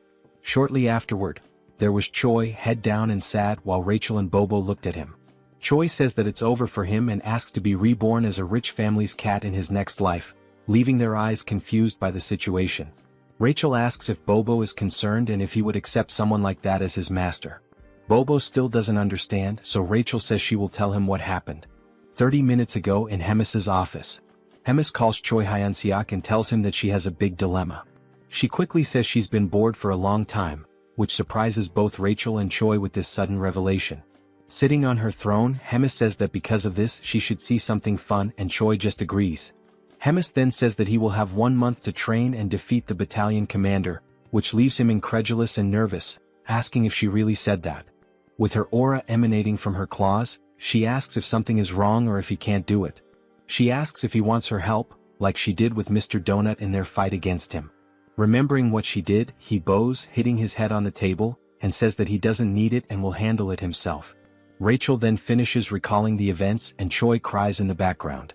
The fairy tells Bobo to say goodbye as he won't be seeing him for a long time. And now, I believe Bobo understands the situation. Rachel then turns to the hero and tells him that it's about time he accepts the fact that he's a hero, asking if he intends to defeat the battalion commander with only 9,000 power. Choi says he's already crying because of it and asks if Rachel wants him to die right now. While he laments, Rachel remembers that indeed Choi became strong quickly, but it's not enough because the battalion commander is on another level. Hyun-seok remembers that the average battalion commander has a combat power of over 40,000 and he laments because there's no way to reach that number in such a short time. He looks at Bobo and thinks it would be wonderful if Bobo could replace him and fight in his place, as Bobo could fight on equal terms or even win against the battalion commander. While Bobo consoles him, Rachel says that the fight should be a duel and Choi confirms that. Only then does Choi have an idea, remembering what Hemis actually said. He then asks Rachel what Hemis had said, and Rachel replies that he has 1 month to defeat the battalion commander. He gets excited again because he realizes that at no point did Hemis mention a duel or a main fight. Rachel is left speechless, her eyes wide open. Choi then comes up with a plan because, no matter how he does it, he just needs to do it. The idea is to use anything to defeat the battalion commander, whether alone or not. Rachel asks if he's sure he should interpret it as he wishes. Biting his fingers nervously, Choi says that the only way is to lure the battalion commander out and set up an ambush with Bobo. Upon hearing this, Rachel asks what he is, as she doesn't know whether to consider him very intelligent or just a coward. Then Rachel asks how Choi will lure the commander out. She wonders if someone as careless as the hero has any way to persuade the commander. Holding a spice and smiling, Choi says yes, because he met the commander recently and knows that he enjoys savoring elegant meals. So Choi begins preparing the best recipe for grilled ribs. He selects the best ribs and goes through the entire process to make them incredible, soaking them in water with honey to remove the blood. Once the blood is removed, they should be left in a pot to cook quickly. While it's boiling, Choi chops the mushrooms and green onions, adds gushing fish, and stirs to combine the flavors. Then he adds everything into the pot with the meat and lets it boil. After at least half an hour of boiling, we see Bobo dragging Choi through the fortress corridors so fast that his body seems to separate from his soul. Upon arriving at the location, Choi can't bear it and collapses, questioning how it's possible for him to lose in terms of endurance if he's just a human. Quickly, Rachel stops the hero and tells him that it's burning, which leaves Choi terrified. Then we see the plate of ribs and stew complete and it looks delicious. Carefully, Choi places it on a plate, and with a smile he sprinkles finely chopped green onions on top, saying that the best stew, the key to unlocking the heart of Commander Doris, is ready. The table was full of delicious food, and Doris leaned back in satisfaction, a rare moment of peace washing over him. He took a deep breath, savoring the ambience, and reflected on how infrequent such refined, tranquil moments were in his position. The decision to pass Yuzaru on to Choi had been a stroke of genius, easing a burden he hadn't realized was so taxing. As he pondered this, a subordinate entered, bowing with measured respect. The air in the room shifted slightly as the servant cleared his throat before delivering a message. The cooking squadron had arrived to see him. Doris, though already sated, felt curiosity stir within him and gestured for the servant to continue. Without hesitation, Doris dismissed any possibility of returning Yuzaru, assuming that was the purpose of their visit. The subordinate hesitated before clarifying that Choi had come for a different reason. He wished to present a dish as a token of appreciation. Hearing this, Doris's eyes lit up. Whispers of Choi's extraordinary culinary skills had reached him, rumors painting him as a near-mythical figure in the kitchen. Now he would experience it firsthand. Straightening his posture, he gave his approval. A knock echoed through the room, and the doors swung open to reveal Choi making an exaggerated entrance, tray in hand, a mischievous glint in his eye, and a rose held between his teeth. Doris blinked, momentarily caught off guard before swiftly composing himself. Choi set the tray before him with a theatrical bow, expressing his gratitude for the opportunity that had led to his new title in the kitchen. Doris, unimpressed by words, expected the food to speak for itself. With a humble nod, Choi lifted the cover from the dish, revealing a steaming serving of urine ribs. A rich, tantalizing aroma filled the room, causing Doris to salivate despite himself. The presentation was impeccable, almost divine. Drawing in the fragrance, Doris found himself overwhelmed. Across from him, Choi watched knowingly, confident that one bite would send him into a world of indulgence. The moment Doris tasted it, disbelief overtook him. His widened eyes and forward-leaning posture betrayed his astonishment. The dish transcended human capability, reaching a level of perfection he had never imagined. Encouraged by the reaction, Choi suggested introducing more dishes in the future. Doris, without hesitation, accepted, willing to eat anything he prepared. As Choi exited, Rachel, standing by the door, struggled to contain her reaction. Doris, still enraptured by his meal, casually remarked on Choi's favored status. Barely making it outside, Choi gripped the doorknob, trembling. He and Rachel exchanged a glance before both succumbed to violent nausea. Rachel wiped her mouth, staring at Choi in disbelief. He acknowledged his actions, fully aware of the consequences. When pressed on his intentions, he made it clear. He would continue feeding Doris until the day came when he was nothing more than a pig fattened for slaughter. Meanwhile, inside the dining hall, Doris remained blissfully unaware, savoring each bite. A week passed. Doris sat before another grand meal, yet his appetite had noticeably waned. With a sigh, he idly prodded his food, burdened by looming concerns. An upcoming duel for the battalion commander position weighed on his mind. His growing influence had drawn unwanted attention, and failure meant forfeiting his title. Yet he accepted the stakes with a sense of dignity. Choi, realizing that a week of careful planning had failed to consider external threats, forced a smile and assured Doris of his impending victory after he invited him to watch the duel. The next day at the Grand Training Grounds, Rachel attempted to lift Choi's spirits with sarcasm. Choi, unimpressed, remained convinced that Doris stood no chance after everything he had been fed. Roger, the Demon King's 3rd Army Corps Regiment commander, initiated the duel. The challenger, a humanoid figure with a horned skull, stepped forward. Opposite him, Doris ascended the stairs, panting from the effort. Yet, upon spotting Choi, a smirk surfaced on his lips. Roger signaled the start. Doris barely reacted at first, his enthusiasm lacking, until the moment arrived. In a single motion, he seized his opponent's weapon. A shockwave erupted, forcing the audience to recoil from the impact. As the dust settled, the challenger lay motionless.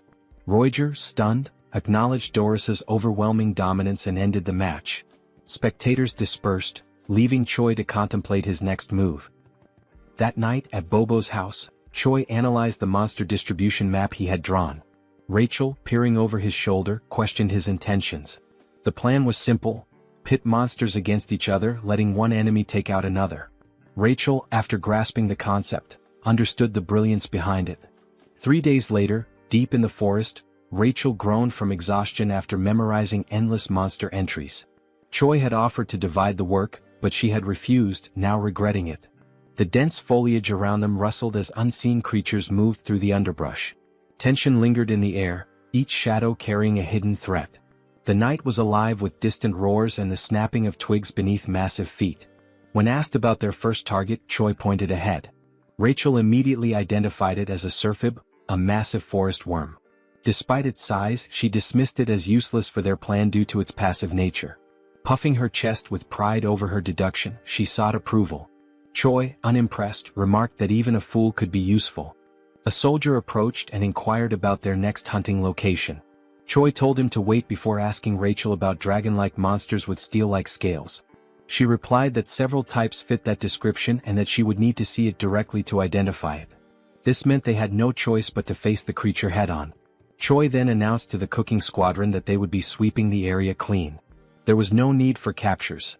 Everyone was free to kill to their heart's content. He even gave them permission to eat their prey immediately. The soldiers were ecstatic. They felt that their commander had finally come to his senses, celebrating the opportunity to eat their fill. They cut down monsters relentlessly, harvesting their meat until the supply piled up. Choi observed the results of their efforts but noted that the true owner of the territory had yet to reveal itself. He began to worry that their efforts had been in vain. Deciding to halt the operation, he ordered everyone to put away their weapons.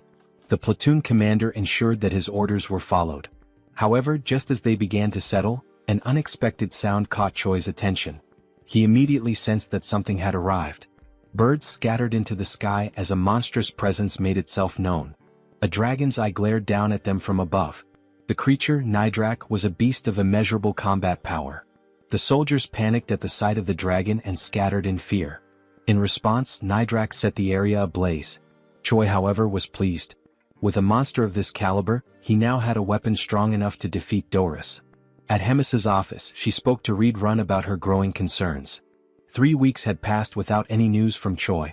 She speculated that Reed Run might have been training him for something extraordinary. He dismissed the notion, stating that their training was nothing out of the ordinary. Hemis then asked for his assessment of Choi's chances against the battalion commander. Without hesitation, Reed Run replied that there was no chance of victory.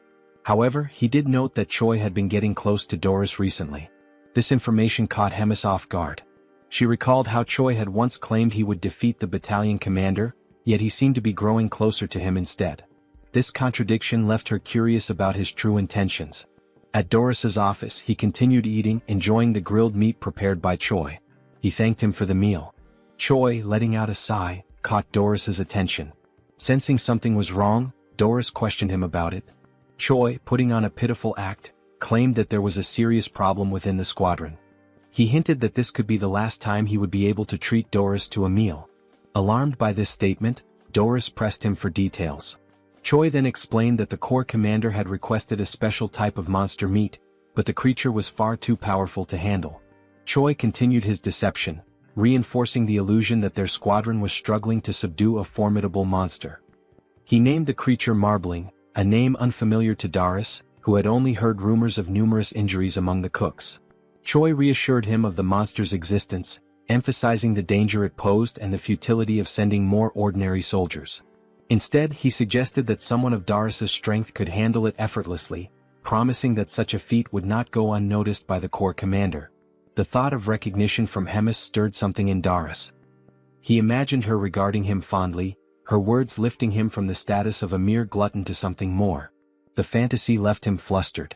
Choi, capitalizing on this reaction, assured him that he would relay his accomplishments personally, strengthening the illusion of camaraderie. Though Doris feigned reluctance, he ultimately agreed to help, seeing Choi as a friend. Choi expressed gratitude, but beneath his polite demeanor, his expression twisted into a sinister grin. The following day, the operation was set in motion. At the designated location, Choi gathered his forces, ensuring every step was carefully planned.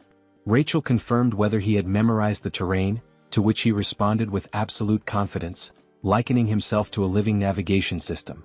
He then whispered to Bobo, subtly affirming that their true target was Doris.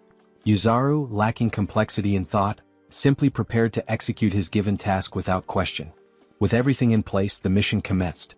Deep within the great forest, the soldiers were oblivious to their true purpose. Their only knowledge was that they were being sent to hunt a dangerous monster. Doris, irritated by the harshness of the wilderness, questioned the distance to their target. Choi assured him they were approaching Marbling's territory, all the while maintaining extreme caution. He understood that Doris was more formidable than he appeared, but he had faith that Nidrak would emerge victorious. Suddenly the atmosphere shifted. Birds scattered in distress, signaling an imminent threat. Choi warned Doris that something was approaching. Doris, now alert, prepared himself. From the shadows, Nidrak emerged, its presence overwhelming. Confused, Doris questioned whether this was the marbling he had been told about, finding its appearance somewhat familiar. Choi dismissed his doubts, remarking that many monsters looked alike. Accepting this, Doris viewed it as nothing more than another beast to slay. With unwavering confidence, Doris commanded his battalion to attack, trusting that Choi would ensure his victory reached the corps commander's ears. His soldiers surged forward, engaging the dragon with reckless abandon. Doris himself lunged into battle, unleashing his formidable techniques. Despite Nidrak's immense power, Doris's sheer brutality kept him pressing forward. Choi observed with growing concern, realizing that Doris was more resourceful than anticipated. Instead of facing Nidrak directly, he used his soldiers as fodder, sacrificing them to create openings for his own attacks. Choi had intended for the battle to overwhelm Doris, but the demon's methodical approach threatened to undo his plan. Before Doris could land a decisive blow, a panicked soldier interrupted, reporting the arrival of another creature. Choi's expression darkened. He had miscalculated, this territory belonged to Nidrak alone. The presence of an additional monster disrupted his scheme. Retreat was immediately ordered, but before they could escape, a massive worm-like creature emerged. It was a Surfib, an entity Choi had initially dismissed due to its supposed non-aggressive nature. However, perceiving the ongoing battle as a territorial dispute, the Surfib prepared to fight. Doris quickly called for a full withdrawal, but Rachel realized that allowing him to escape would jeopardize everything. Choi knew he had no other choice. With a swift, decisive motion, he launched an attack. Using the read-run combat style's first form, he struck Doris, ensuring he had no time to process what had happened. His voice rang out, demanding that the retreat be cancelled. He called upon the demons to stand their ground, invoking their pride and courage. The chaos intensified as the battlefield descended into further disarray. Amidst it all, Doris registered the pain and the deafening roar of battle around him. Doris felt a surge of rage as he questioned whether he was being betrayed by a mere primitive human.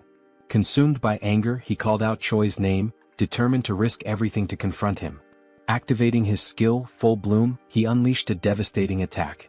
Choi, unaware of what was happening, found himself with no escape. Rachel urged him to run, but before he could react, he was struck by what felt like a bolt of lightning. The force nearly killed him, leaving him in shock and confusion about the nature of the attack. Through the chaos, Choi spotted Doris standing firm on the battlefield, declaring his intent to tear him apart while he was still alive. Realizing the imminent danger, Choi quickly assessed the situation, wondering about the whereabouts of Bobo and Yuzaru. Meanwhile, Rachel scanned the battlefield and noticed that Surfib's attack had caught everyone in its range. Choi felt as though he had been left alone to face Doris, who was seething with rage. Despite Doris' overwhelming fury, Choi saw him coughing up blood, recognizing that his opponent was pushing himself beyond his limits. Deciding to stall for time, Choi sprinted as fast as he could, instructing Rachel to call out the monster clusters from the map she had shown earlier. She complied, reading them aloud as she saw them. If Choi continued straight, he would reach the warhound habitat. Doris, undeterred by the surroundings, pursued him relentlessly, showing no concern for the monsters in his path. Choi knew that while most creatures would avoid the strong, a habitat with younglings would provoke an aggressive response. Doris dismissed Choi's tactics as feeble tricks, determined to ensure his demise. Channeling his strength, he unleashed a level 3 technique, Falling Flowers. His power surged, fueled by his deep belief that promotion was the greatest weapon of a demon. With confidence in his overwhelming strength, he prepared to end Choi once and for all. However, something felt off. His body wavered, and he suddenly coughed up a significant amount of blood. Choi, having stopped to observe, listened as Rachel pointed out that Doris' demonic energy was depleting rapidly. Doris realized too late that he had reached his limit. Expending excessive energy while hunting demonic beasts had left him drained. Acknowledging the situation, he turned away, unwillingly accepting that he could not continue. Choi called out to him, questioning his retreat. Doris, though displeased, admitted there was no choice but to recover first. He vowed to return and exact vengeance, declaring that he would never forget this humiliation. Before he could leave, Choi refused to let him escape so easily. Calling out to him, he taunted the demon, stating that he had entered on his own terms but would not be allowed to leave so freely. Doris dismissed his challenge, ridiculing Choi for thinking he could be defeated by mere fists. But Choi was prepared. Activating Ride-Run Combat Art 7th movement, he unleashed the explosive destruction wave. To his surprise, Doris endured the attack, proving his resilience. The demon smirked, accusing Choi of underestimating him. Before the battle could continue, an unexpected presence arrived. A voice cut through the battlefield, observing the fight with amusement. Hemis had appeared, questioning the commotion unfolding before her castle. A sudden explosion sent Choi flying into a tree, leaving him disoriented and in pain. As he cradled his head, trying to grasp the situation, Doris turned to the Corps commander, pleading for her intervention. He insisted that he had not yet lost and argued that this was not the final battle. Hemis, unimpressed, silenced him immediately. She mocked his incompetence, incredulous that a human had managed to beat him so severely. Given their ongoing war with humans, she found the thought of someone like Doris holding the rank of battalion commander utterly disgraceful. The mere idea made her shudder. She resolved to eliminate him on the spot. Choi, seizing the moment, rushed forward and boldly declared to the Corps commander that he had successfully defeated the battalion commander. Without hesitation, he kicked Doris, sending his blood splattering onto Hemis' face. Acknowledging their previous bet, she considered the outcome and extended an invitation to Choi, indicating that they had much to discuss. As they spoke, Hemis learned that even a Serphib had joined the chaos at the end. Choi admitted he had not anticipated that development either. Curious about his thought process, Hemis casually suggested that perhaps cutting open his head would provide some answers. Hemis acknowledged that Choi had manipulated the situation against her, finding his methods cunning and distasteful. Despite her disapproval, she admitted his success but warned him that such an opportunity would not come again. If he ever resorted to deceit or caused trouble in the future, the consequences would be severe. At Bobo's house, Choi lay sprawled on the floor, drained from the recent events but relieved to have survived. Still recovering, he inquired about Doris' polymorph and the concept of promotion. Rachel speculated that it might be a martial art exclusive to demons and suggested consulting the cow-headed one for answers. As Bobo barked, Choi acknowledged the hardships the creature endured amidst the chaos, recognizing that the Corps commander had resolved the situation swiftly. Reflecting on the battle, Choi admitted feeling a shred of pity for Doris, believing he was not entirely a bad opponent. However, Rachel pointed out that he had delivered the final blow intentionally to secure all the experience points. In response, Choi offered a hollow apology, but beneath the hand covering his face, a wicked grin revealed his true thoughts. Curious about his progress, Choi checked his level and discovered that he had advanced significantly. However, his status window displayed question marks, which puzzled him. Assuming it was an error, he voiced his concerns, but Rachel dismissed the idea, insisting that the hero system could not possibly malfunction. She believed he was joking, but Choi remained serious before deciding to drop the subject. To mark his achievement of reaching level 48, Rachel suggested measuring his combat power. After glancing at the readings, she revealed that his combat strength had now reached 13,936. Choi took pride in the drastic increase, recalling how not long ago, he had struggled even against a simple goblin. As a surprise, Rachel produced a beer, offering a moment of celebration. They drank, cheered, and basked in the victory. Yet, amidst the light-hearted moment, despite the calm, I could sense the impending danger and chaos.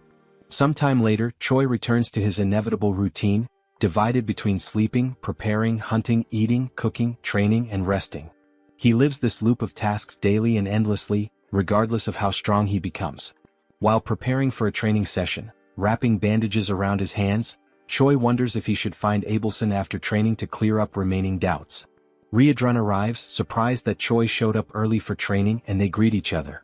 Riadrun smiles while speaking with a tone of pride about Choi having defeated Doris and congratulates him. Choi thanks him shyly. Choi then takes advantage of the topic and decides to question Riadrun about something particular that happened during the fight against Doris. When asked if he knows anything about the technique called promote, Riadrun reflects with his hand on his chin, remembering it to be an informal style of ancient combat. The word informal makes Choi curious. Riadrun then explains that there are two forms of combat: formal, which involves movement, and informal, which is detached from formal structures. He also explains that, compared to formal combat, informal combat has significantly fewer variations. Since formal combat itself is already rare, informal is passed on more secretly. Choi then deduces that the difference is in summary something like attack damage versus skill damage. Riedrun continues, saying that despite everything, promote is a style that has been passed down for quite a long time. Any demon who uses demonic chi can learn it. However, it is an extremely dangerous ability that few dare to use. It has many side effects. Choi then asks if there is a possibility for him to learn how to use promote, since he possesses some demonic chi. Riedrun jokes about the amount of chi that Choi claims to have, emphasizing that besides being little, it is not natural to him, nor is it real demonic chi. Choi, in fact, seems to have ignored the warning that it is extremely dangerous. Choi uses the given argument that his chi is little to claim that the consequences may be mild and, in the worst case, Abelson could help. Riedrun, facing Choi's insistence, resists the idea of training such an ability. Choi, in contrast, is frustrated with the delay in giving a final answer. Desperate for approval, Choi throws himself to his knees, grabbing Riedrun by the leg. In an attempt to gain acceptance, Choi argues fiercely that without promote, he will die. He argues that all the fights are meaningless, where his life is reduced to being a tiny ant with an expiration date for the commander. Finally, he swears not to insist if a single attempt goes wrong. Riedrun, convinced, understands all the points that Choi made and agrees to the training. Riedrun confesses to being uncertain, but he made a promise, from which he cannot back out, to Choi's relief. Riedrun then announces the beginning of training and demands that Choi pay close attention. The scene changes not to the underground prison of the Empire of Gartran. There, a shackled prisoner receives a visit from a man in white robes. The man in white greets the prisoner, whose name is Geffen.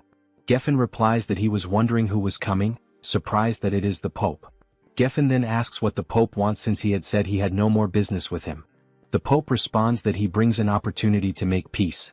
Geffen then asks what he needs to do. The Pope, with a malicious look, responds that the mission is to eliminate Abelson. Geffen is surprised by the mission, asking why not a rescue and why the orders suddenly changed. He also asks what the church will gain if the goddess dies. The Pope responds with irony that it is not something Geffen needs to know. Geffen shows concern as there is a glutton there. The Pope reassures Geffen. He replies that he will place 4 warriors with him and that the glutton will be out for a while. The Pope then finishes with a threat, telling Geffen to succeed, stating that failures will not be tolerated. Back at the training field, Choi agonizes as a red energy emanates from his body and foam comes out of his mouth. Abelson is beside him, worried, asking Choi to try to control himself. Riedrun just watches without reacting. Meanwhile, Abelson scolds them for practicing demonic combat techniques, saying it's a madness considering that Choi is human. Riedrun argues that at every moment Choi claimed to be fine, and after so much time training there shouldn't be much demonic QI left. Abelson, enraged, disregards Riedrun's words and retorts, asking if they are healers. There's no way they could determine that Choi was fine since they're not specialists in that. Abelson explains that she had controlled and sealed Choi's demonic QI, but during the training it was undone as they thought they could handle it. Riedrun then asks what's going to happen to Choi, and Abelson replies that she won't be able to hold the situation as it is. She says it's too late to try to seal the demonic QI. Instead of sealing it, she decides to try to make Choi's body adapt to the energy flow. Abelson tries to compress the demonic QI and suppress it with divine energy to spread it out so that it stops being concentrated, and that way Choi's body can endure it. Riedrun is surprised by the idea and questions if it's really possible. Abelson shows that she's not completely sure because she's never done anything like it before, nor has she ever heard of another deity doing it. There's even a chance that the demonic QI will rebel against the divine power and get even more out of control. Nevertheless, she decides to insist on the idea even if it results in the worst. In the end, time is passing and there's no other choice but to try. Sometime later, Choi wakes up in his room startled. He tries to get up, wondering what must have happened, as if a lot of time had suddenly passed. Suddenly he is hit by Rachel and Bobo, who throw themselves on Choi, happy that he finally woke up. Rachel doesn't hide her joy as she fervently repeats that Choi finally woke up after 3 days. Choi is shocked by how long he slept, which leads Rachel to ask if he doesn't remember anything. Choi replies that he remembers trying to learn promote and tries to check if anything changed in his system window. Upon checking, Choi notices that something has changed. He finds a new status called demonic QI accompanied by question marks in the system window. While calmly checking it, he is interrupted by someone's arrival. Riedrun and the commander enter the room, and the commander jokes, saying she knew Choi would wake up. Choi tries to get up to greet the commander, staggering. However, the commander says he doesn't need to strain himself in his current state as he can barely get on his knees. The commander then points out that she heard from Riadrun that Choi was practicing the use of demonic QI. Choi gets nervous when questioned why he didn't tell them about it. The commander approaches Choi, evaluating his condition, knowing that the goddess was the one who healed him, stating that it was worth having been revered as a saint. After all, she did a good job. Choi gets confused by the mention of the saint. The commander turns to Choi, conjuring dark energy from her mouth, saying that the demonic QI training isn't over yet. This time, she herself will give a special help. After all, as Choi himself said, he is a little ant that belongs to her. The commander strikes Choi on the neck with her magic like a snake, biting him and instantly putting him into shock. Riadrun tries to ask what's happening. The commander responds that it's nothing to worry about Choi, he will just need to rest a bit more. Choi watches them leaving for a meeting with the Demon King in his last conscious seconds. Days later at Bobo's house, the saint finishes another day of healing Choi's body. Abelson has been treating Choi since the day of the incident during training. After she finishes, Choi thanks her for always helping, and internally he's grateful for the chance to see her every day. Abelson mentions there's no need for thanks, since it was Choi's willpower that helped stabilize the crisis. She also murmurs that thanks aren't necessary because he is her hope. Choi doesn't understand Abelson's murmur and asks her to repeat it. She ignores the request and says goodbye, saying she's done everything she had to for the day. Choi is left confused, thinking about other times the saint said things he couldn't understand, and how many strange things are happening in this world, leaving many questions. The only thing left for Choi is to wait for things to unfold. Later that night, Choi and Riadrun are together, with the hero receiving lessons on the theory of demonic chi manipulation. Riadrun, however, warns Choi not to overdo it. Choi says he's fine, as it's already been 3 days since he woke up and he'll be okay as long as he doesn't use that type of magic again. Riadrun then recalls that it's been exactly 3 days since the commander left. As Choi continues talking, Riadrun gets lost in his thoughts. He reflects that even though the meeting is an annual and recurring event, this particular year feels like there's something strange involved. Choi notices Riadrun is distracted and calls his attention, prompting an apology from him. Choi mentions that Riadrun has been very busy in recent days. He offers to help if necessary, as Riadrun has been handling command duties alone. Riadrun replies that everything is fine and the commander will return soon. Even if she was summoned earlier this time, it won't change much of the routine. He ends by telling Choi to focus on himself, and Choi accepts it as an order. Riadrun observes that Choi is getting stronger over time. He also notes that now that he has demonic chi, his strength should develop even more. Choi will only need to remain stable in his current state to achieve tremendous results. As he watches Choi, Riadrun senses an unusual movement. He quickly realizes its divine power and becomes alert. Standing up, he surprises Choi with his sudden change in behavior. He then explains that he sensed the presence of someone with divine power in the castle who isn't the saint. Before Choi can process it, Riadrun confirms it's an intruder. Riadrun then orders Choi to stay quiet while he goes to investigate the situation. The scene shifts to the castle's hallways, where 4 men in black cloaks are gathered. They discuss how entering the castle was relatively easy. One of the men comments that this ease came from the commander being away. Geffen, instead of responding, demands silence. He knows and warns that even without the commander, there's still an opponent they must be wary of. When Geffen mentions the name Red Nightmare, Riadrun appears in front of the group, demanding to know how they knew about Commander Hemis's absence. Realizing they're facing the one they feared, one of the men panics, confirming it is Red Nightmare, while Geffen tells the group not to lose composure as they assume battle positions. Geffen then assigns 2 of the men to go after Abelson, while the other stays with him to fight Riadrun. Realizing their goal is the saint, Riadrun becomes concerned because the room where she is confined is not far from their current location. Clenching his fists, he becomes frustrated, knowing that dealing with all 4 would be easy, but handling 2 while the other 2 escape is much more complicated. Suddenly, a voice echoes down the corridor. Choi appears, asking if everything is alright, anxious because Riadrun had left the room with such a serious expression. Riadrun scolds Choi, saying he was very clear when he ordered him to stay in the room. But internally he is grateful that Choi showed up. He then asks Choi to pay attention to a new command. Explaining that the intruders are after Abelson, Choi must reach her before they do and escape with her. Riadrun throws his necklace to Choi, who is confused about what to do with the accessory. Geffen charges at Riadrun before he could finish the instructions, and even so, while defending himself, Riadrun explains that the necklace will serve to convince high-ranking officers of the situation. Choi promptly follows his path at full speed. Geffen, irritated, orders his companion to go after Choi and stop him. Meanwhile, Riedrun finally decides to attack, making it clear that Abelson will not leave the castle without the commander's permission by anyone's hands. Riedrun activates his combat-style 7th movement, attacking Geffen with powerful strikes. He also launches a blow called Explosive Destruction Wave, his eyes glowing red with determination. Meanwhile, Choi runs as fast as he can to reach Abelson's room. As he runs, a mission window appears. The mission this time describes that evil men are trying to kill Abelson and Choi must protect her, and who knows, maybe after that a romance might arise with a reward of 1,000 points. Knowing that the humans are actually trying to kill the saint makes Choi anxious.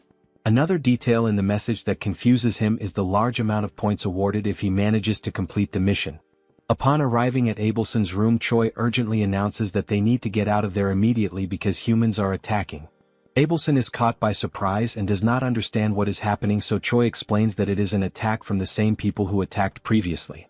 Meanwhile, in the nearby corridors, Riedrun's troops delay the intruders' advance. The comrades warn Choi not to waste time and to flee with the saint. Choi immediately grabs the saint by the hand and in a swift motion places her on his shoulder.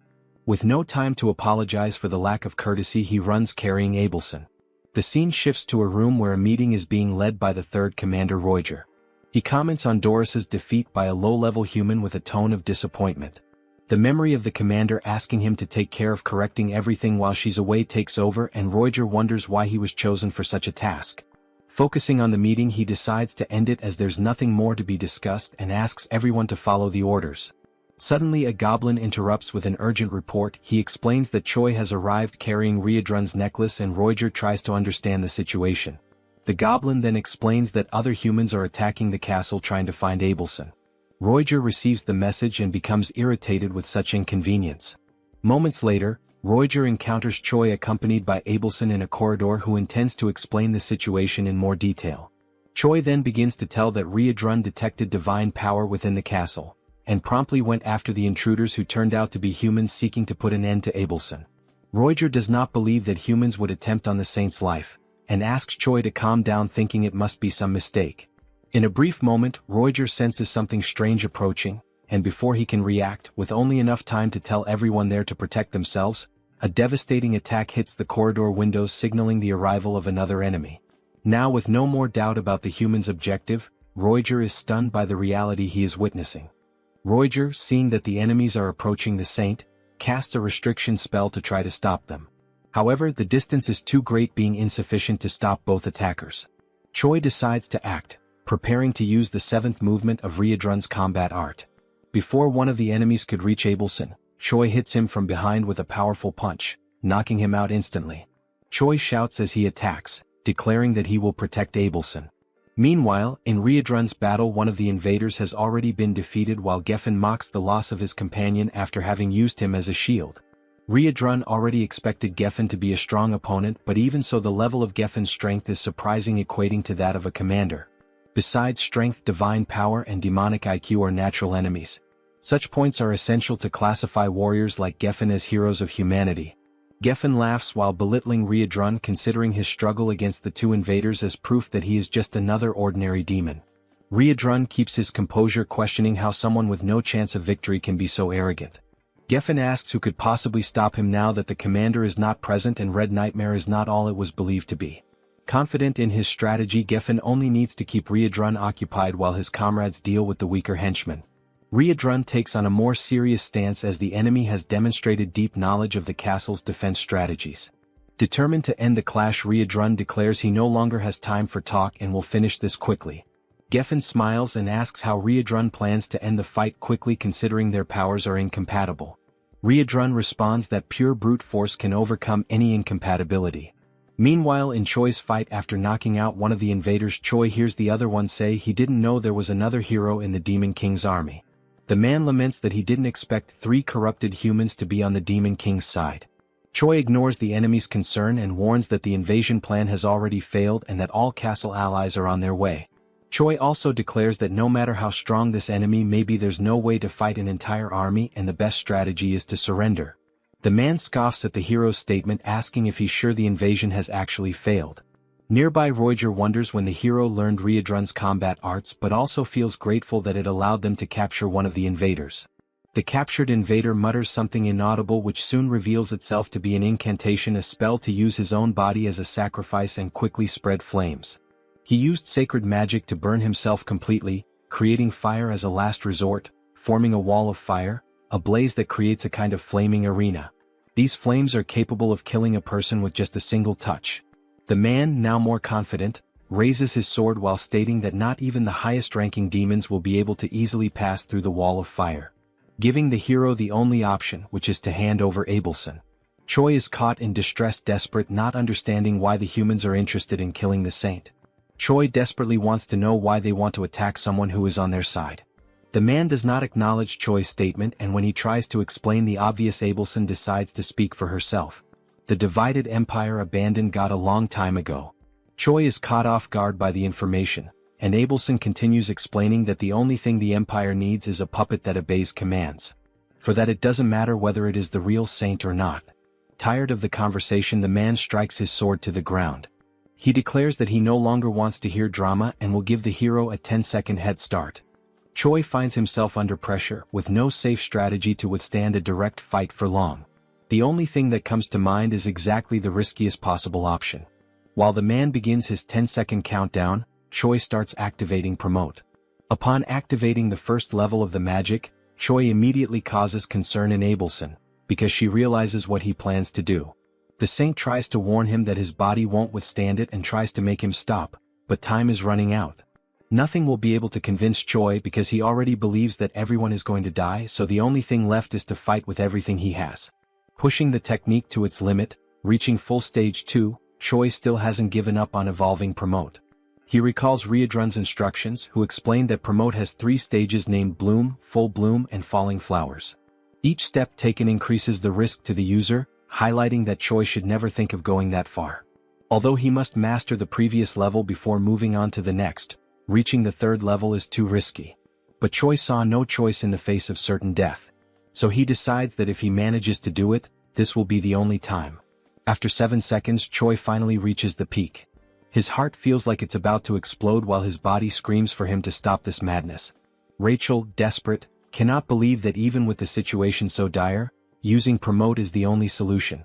Choi, however, is completely focused, ignoring any contradiction. He has only one step left to take, which is to act.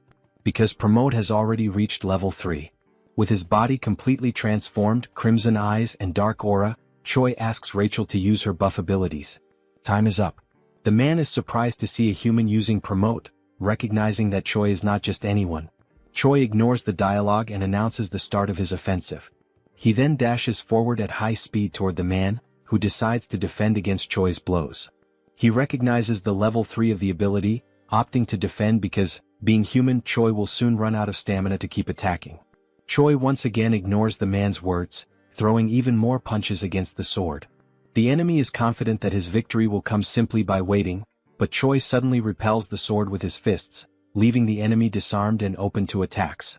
Before the invader could even react, Choi lands a precise, powerful punch right in the enemy's chest. The blow was enough to destabilize the man, who complains about the tricks Choi used.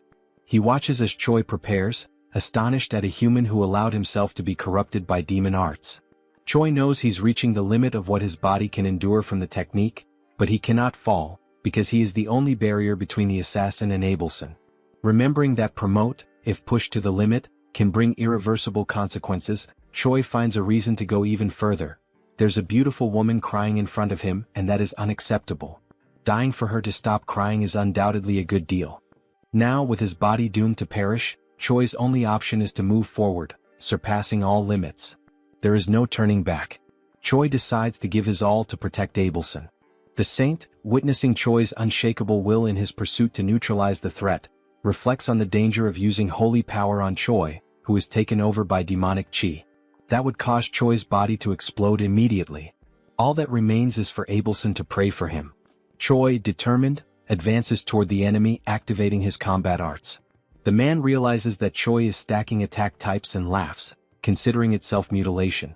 Choi ignores the enemy's provocation and charges a jump, attacking with his instant obliteration strike. The enemy keeps intimidating, saying Choi will regret it when facing death. As he delivers his blow, the enemy counters with his sword. Declaring it was a very weak attack, but Choi continues charging a much more powerful strike. Not just one more blow but a combo of attacks. This time there was no room for the invader to utter a single word. The overwhelming power of Choi's simultaneous strikes left him stunned. All that was left was to wait for the barrage of attacks to annihilate him. The violence of the strikes was so great that it destroyed part of the castle structure, sending a massive beam of red energy into the sky. The enemy finally perished. Choi briefly observed the damage he had done to the invader before finally freeing himself from the promote. Rachel immediately noticed that Choi had succumbed, while Abelson panicked and rushed to try and help. Before Choi collapsed unconscious, the saint held him, keeping him seated while checking the hero's shocking physical condition. Abelson noticed that Choi could barely breathe. She tried to talk to the hero to give him strength, but suddenly, a scream startled the saint. The defeated enemy stood up again, furious, declaring that Choi would become a threat to the empire. The enemy managed to gather strength just to end Choi's life. But a massive hand grabbed his head, foiling his plans. Riadrun arrived on the scene, apologizing for the delay, and finally putting an end to the invader. The saint watched while caring for Choi as Riadrun wiped ketchup from the enemy's head. Riadrun quickly noticed that Choi had used, again breaking the promise, the arts they had trained. He then asked if the saint could take care of Choi, and she promptly replied that she would once again do her very best. Worried about how far the hero went to save her, Abelson prayed that he would not perish. The scene shifts to the waiting room in the Demon King's castle. It's the 5th day of the commander's meeting. There, Hemis is complaining about the food and is promptly confronted by a woman who tells her to stop whining and eat what was given, calling Hemis a big mouth. The woman is Park Hyuna, the 4th commander of the Demon King's army. Hemis mocks Hyuna's affront, calling her disrespectful and pointing out that if it weren't for the non-aggression pact between commanders, Hyuna would have died many times already at Hemis's hands. Such a statement made the 4th commander very irritated. Before a bigger argument could break out, a humanoid hamster enters the room yelling. He brings information to Hemis, saying there's something urgent coming from the Black Fortress. Hemis asks what's going on, and the hamster replies that the Gartran Empire attacked the fortress. The attack was carried out by 4 knights, one of them at hero level. The assault resulted in many casualties and injuries. Hemis hears the details and then turns her gaze to Hyuna, smiling and sarcastically pointing out the change in the regular meeting schedule, coinciding precisely with the attack on the fortress. That attitude left Hyuna in an awkward position. While finally enjoying the food, Hemis mentions the given coincidence, thinking about the Demon King. Meanwhile, in Choi's room he wakes up again after using promote, this time surprised that he managed to recover.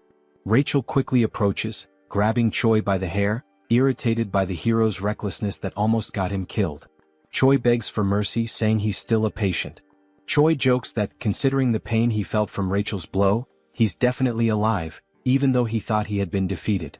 Rachel then explains that he was indeed defeated because, even after using all the combined techniques and hitting the enemy directly, the villain still managed to remain standing in the end, while Choi was unconscious. But before the enemy could strike back, Riadrun arrived and ended the game. The cowhead guy saved everyone with just one blow. Choi listens to the explanation in awe. Rachel continues narrating the events, explaining that after the battle, Riadrun and Abelson took care of Choi, giving him the necessary treatment to recover. Finally, she and Bobo also took part in the care. No less important, both Riadrun and Abelson described it as a miracle that Choi came out alive and asked him not to repeat that recklessness, so he wouldn't make others worry again. Choi then points his finger at Rachel, who immediately gets irritated, thinking Choi is about to argue with her. However, he just gently touches her face and apologizes for making her worry, thanking her for all the care. Rachel lets her guard down and the two are fine again. A few hours later, Riadrun and Commander Hemis go visit Choi. While the commander plays with Bobo, Riadrun repeatedly says that Choi was only able to use the technique the way he did because of the demonic chi Hemis put in him. Riadrun also asks if Choi thinks he has 9 lives to keep acting recklessly, reminding him once again that he's only alive because of Hemis, and Choi states that he's already gotten the message. Hemis, while playing with Bobo, gets annoyed by the conversation.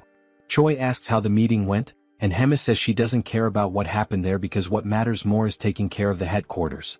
That's why she simply abandoned the meeting and returned to the fortress. Choi is shocked by Hemis's attitude, since it was a meeting with the Demon King. Hemis smiles as she notes that the Demon King might have gotten a little upset. Meanwhile, Choi and Riadrun get chills thinking about what that could lead to. Hemis has more interesting matters at the fortress. Choi's performance after she put her own demonic chi in him behaved as if it were his own. While Riadrun and Choi fear the wrath of the Demon King, Hemis is delighted by how interesting Choi is.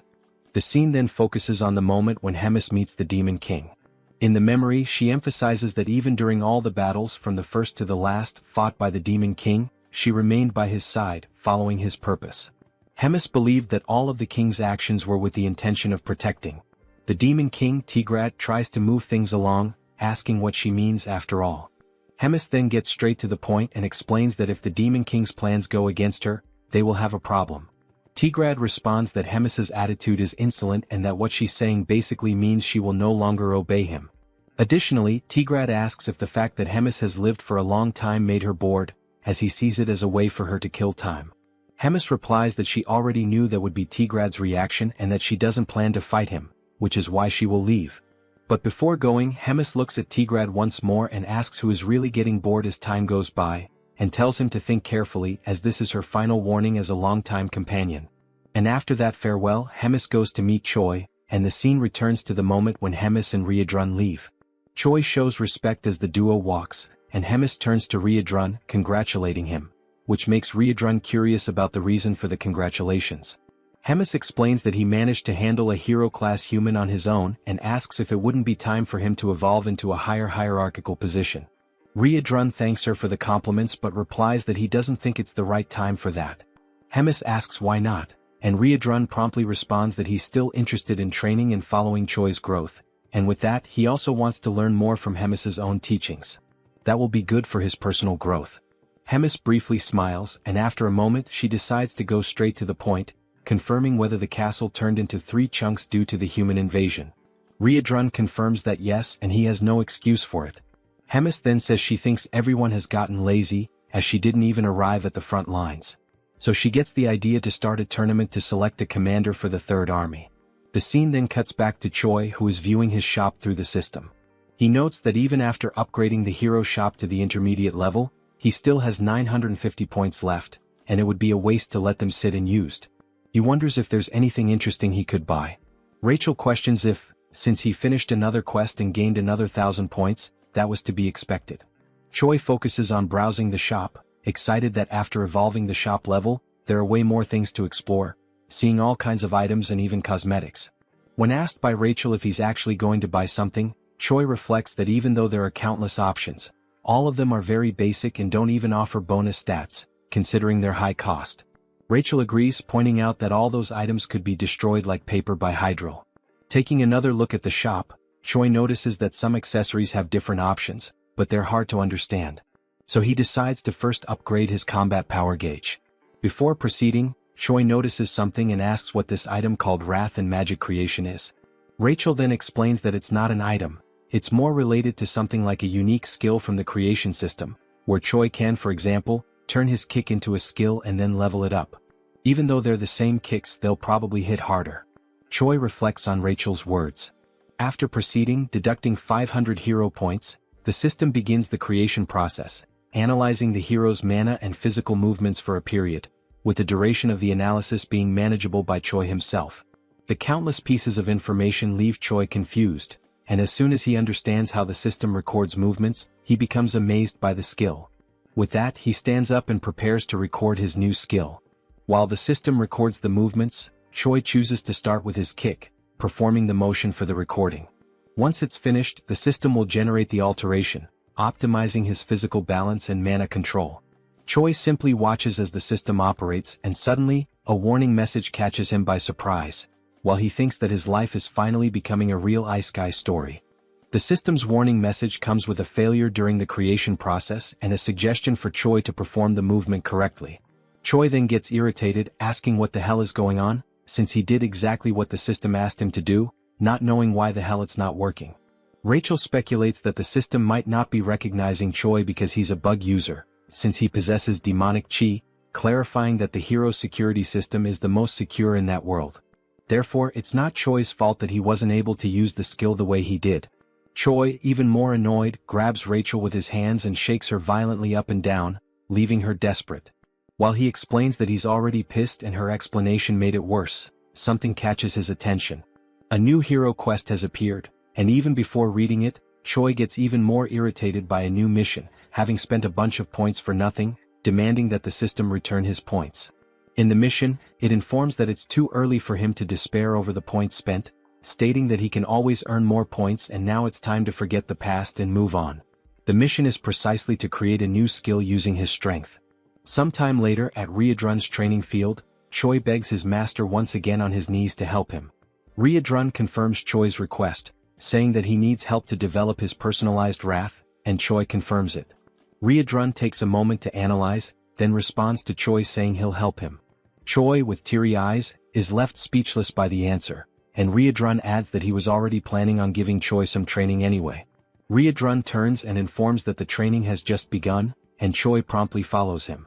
Moments later, the two are sitting in a moment of concentration, marking the beginning of that training.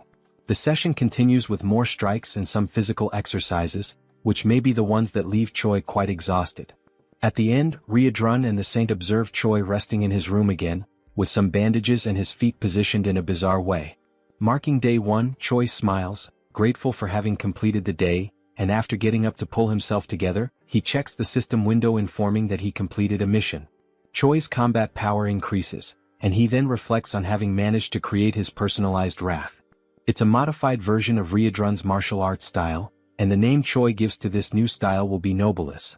On the day of the tournament, the host greets everyone, introducing himself as Jark, explaining that this time's event will be to select 1 company commander and 13 battalion commanders. The host also states that the number of expected tournament participants exceeds 1,000. Focusing on the image of Remus and Hyuna, who are together in a room, the host explains that the tournament will consist of 3 matches in total and that all of them will follow a battle style different from the usual in previous tournaments. All participants will have 1 hour to prepare for the beginning of the first match, and during that we already see some participants gathered, including one with a goat head and a weird smile. Right after that, we see Choi smiling as the host explains that a knife has been accidentally dropped, making a metaphor with the name of the first match, which is the Killer Run and will take place on the Outlaw of the Highway. The scene shifts to Choi, who is warming up as the 4th commander arrives and approaches him. She states that she has been observing him for some time, asking if he is human in a rhetorical tone. Choi is surprised by the presence of the woman, who is a stranger to him until now. The hero is dumbfounded by her beauty. She then begins to describe him, answering her own question by saying that the fact he has black hair and a combat power gauge suggests he is probably just an ordinary hero at first glance. Choi tries to confirm this, but the 4th commander continues her analysis, surprised that he possesses demonic chi and speculating that he might be some kind of spy. Before the conversation could progress, Riedrun arrives at the scene, asking for permission and demanding that the woman step back, until he realizes she is the 4th commander. Riedrun then states that he has a request from Hemis to deliver to the commander of the cooking squad, and Hyuna is surprised that this guy is receiving an order directly from Hemis. Riedrun confirms it, and Hyuna then decides to step aside, complying with Riedrun's request. As she looks back, she reflects on how Riedrun is standing beside Choi not as prey, but as a commander. She then becomes excited, saying that what is to come might yield more results than she expected. Riedrun then speaks with Choi, explaining that sometimes she behaves inappropriately, but she is a squad commander, clarifying that she is also a hero just like Choi. He warns that she came to observe the tournament under the Demon King's orders, but Hemis used the word surveil, so it's best for Choi to keep his distance from her. Choi quickly senses that there is something strange about the relationship between the 2 commanders. He then tells Riedrun that he understands and asks what Hemis's request was for him. Riedrun explains that Hemis said he should reach at least rank 8 in the tournament, and that if this doesn't happen he would be sent to the 2nd Material Research Squad. He also mentioned something about cost protection, which shocks Choi, who fears his fate. 2 hours later, the start of the tournament is announced, and the host explains the rules. The first race is simply a race. The goal for the participants is to reach the final destination, and there are no other rules beyond that. He adds that for today, if a competitor accidentally kills another competitor, there will be no penalties. The goat then turns to Choi, asking if he heard that correctly. In a threatening tone, he says that if he accidentally kills Choi, he'll be forgiven, so Choi shouldn't even come near him. Choi, unfazed by the threat, simply confirms that he got the message. The host then gives the command for everyone to begin, and the competitors promptly start the race, with Choi leading a small group, but still far behind the front runners.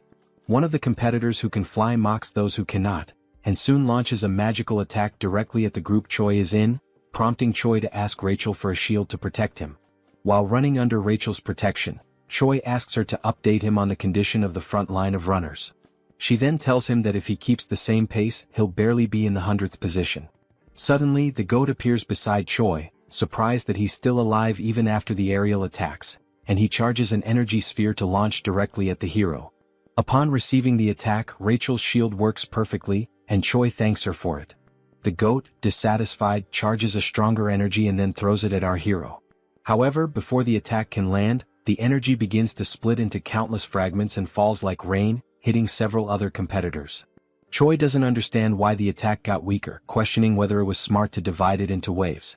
The answer comes when the goat starts acting as if it was Choi who launched the attack with the intent to hit multiple other runners, leaving Choi furious at the false accusation, since now all the competitors want his head, driven by fury and resentment against our hero. The goat then picks up the pace and mocks Choi, who is falling behind. While running to escape the crowd and seeing the goat just ahead, Choi curses him, saying that as soon as he catches him, he will kill him. He then asks Rachel how many are still ahead, and Rachel informs him that he has passed 76 and there are still 24 left in front. As soon as Rachel gives the information, Choi is hit from behind by an attack strong enough to break Rachel's barrier.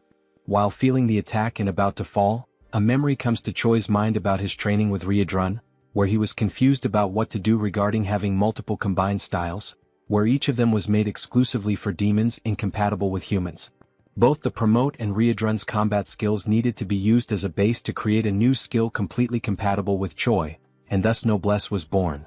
As soon as he activates the skill back focused on the race, the system informs him that his magic power evolved from rank D to C, and also that the level of demonic chi evolved from rank E to C. The Noblesse skill then appears in the system, explaining that it was created through the merging of the two forces, thus creating a unique combat style that emanates a purple aura of magical and demonic power, with a proficiency of 0.06%. After fully charging while defending himself from the attacks of other runners, Choi then starts a fast sprint, warning everyone to get out of his way, and in moments, the only thing the runners can see is a flash of purple light passing everyone at an absurd speed.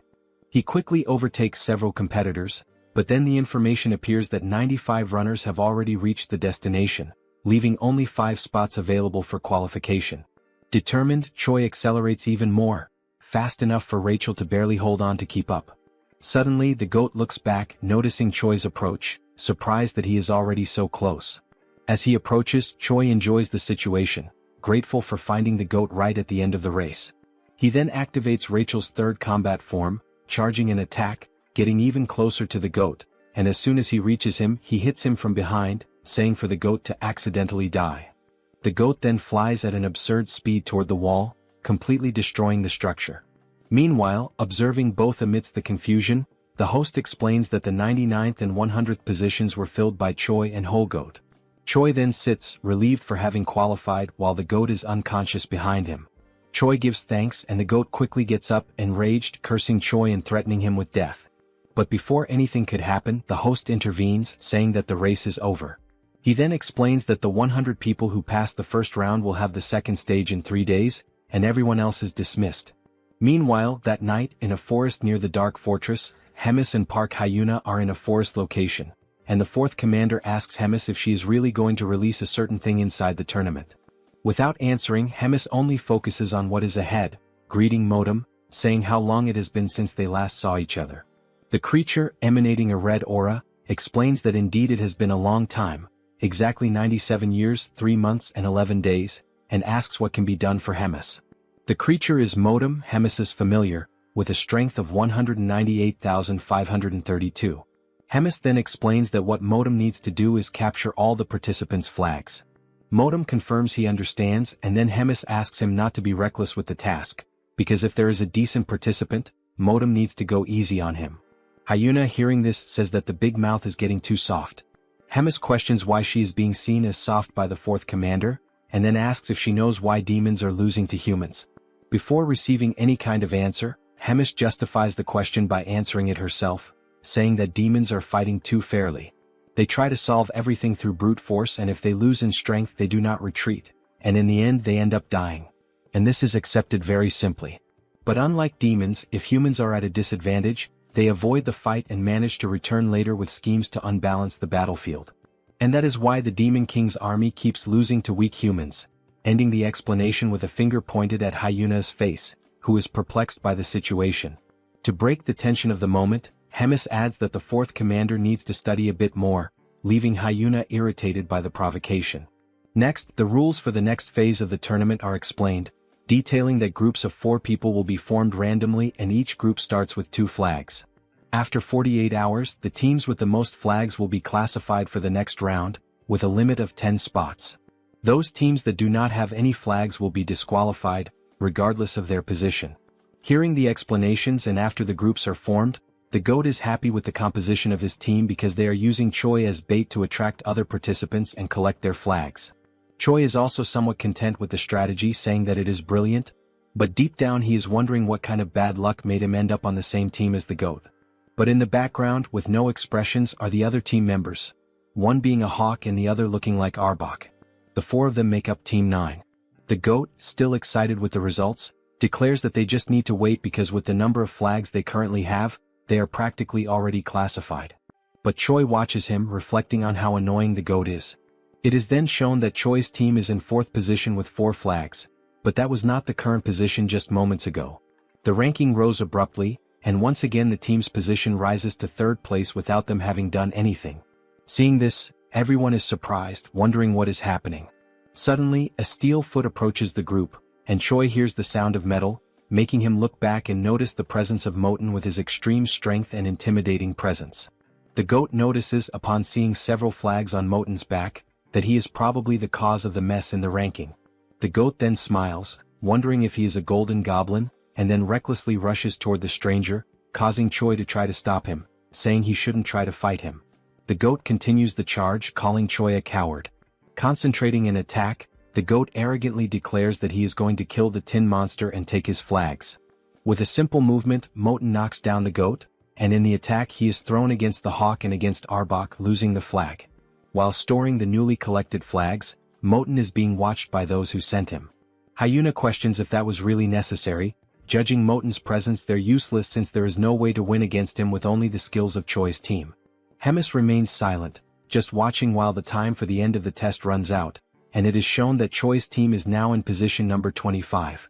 Later, with only 1 minute left until the end of the test, Choi already has a plan declared and asks everyone to move according to the signal, especially the GOAT head. They have just encountered Moten again, who, after the previous attack, had moved to collect other flags. And as soon as he notices their approach, Moten realizes they are going to try some kind of new primitive attack. Choi then orders the GOAT to attack, and he promptly begins channeling his magical energy, irritated by being commanded by a human. As soon as the energy hits the area where Moten is, he remains standing intact, surrounded by flames and lots of dust. Choi then gives the turn to the hawk, who is already at high altitude and ready. He begins his charge, descending toward Moten at very high speed. Moten notices the hawk's charge and realizes it is a joint attack, also noticing that this is the first team using tricks like this, as he prepares to defend against the attack. As the falcon approaches Moten, he is met with the defense of the tin monster and has his neck restrained, causing the attack to halt, leaving only the strong wind that accompanied him, which brings a certain comfort to Moten, who declares that the wind is refreshing. But he quickly notices that Choi is advancing and states that all members of the team attack in a very simple and slow way, mocking how pathetically weak the demonic chi in Choi is. From afar, Arbok approaches underground while Choi is already practically at Moten's defense. He then orders the centipede to attack and tries to dodge Moten's defense. To finish the attack with extreme determination, Choi then activates his unique skill. Surrounded by the noblesse, he advances toward Moten, and when he is just a few centimeters away from grabbing the flag, Moten stops him and compliments the team's group attack, saying it wasn't bad for an improvised plan. However, that is all they managed to do, which is not enough as Moten has already immobilized Arbok and also Choi. With only 15 seconds left before the end of the test, the 3 team members are already completely immobilized by Moten, and the tin monster then decides to ask Choi what that purple energy he just used was. Choi is not concerned with the question and only focuses on the time left to finish the test. Desperate, he then declares to Moten that he will find out what the energy is the worst way possible. Grabbing the enemy's hand, Choi then activates his new skill, Chi Explosion. The purple energy then moves toward the enemy and in an instant Choi is already out of combat, but the strength of the attack was enough to destabilize Moten. As he falls to the ground and time runs out, with both participants drifting apart, in the final second Moten stabilizes and the match ends. Moten realizes how the ability worked, wondering if it was in fact a self-explosion, although it wasn't strong enough. Choi, hearing this, gets Moten's attention by calling him Tin Can and asks him to look back. On Moten's back is the goat holding a flag, causing confusion in his mind. Choi then mocks the situation, questioning if Moten really thought he would blow himself up without a plan, explaining that everything was orchestrated so that at the moment of the explosion, the goat would be ready to capture one of the flags. Choi then ends by saying it was a great displeasure to meet him, and the ranking is presented as Choi declares that he will never see the Tin Can again, flipping the middle finger at his enemy. The system then presents Choi's new ability, Chi Explosion, with a proficiency of 0.11%. Sometime after the end of the tournament's second round, the scene shifts to a quiet but significant conversation between Hemis and Moten. Hemis asks Moten for his thoughts on Choi. Calm and composed, Moten describes Choi as a rare human possessing a hybrid of demonic ki and mana, an unusual and unprecedented combination.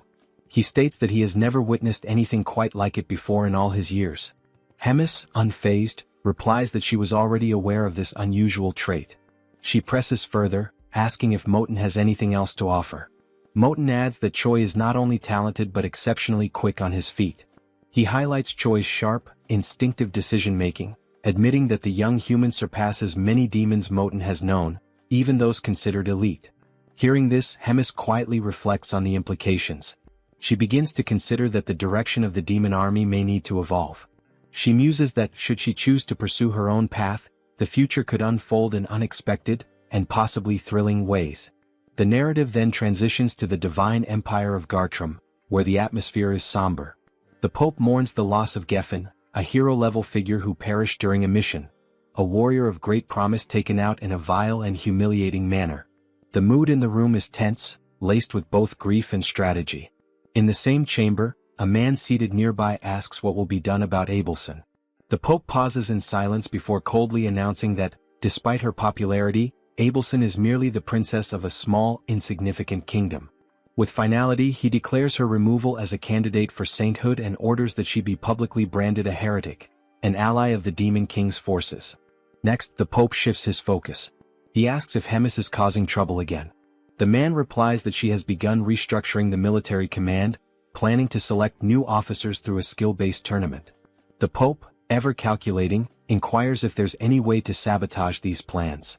The man, now revealed to be Elrond, explains that he attempted to contact the Demon King for assistance, but was met with clear resistance.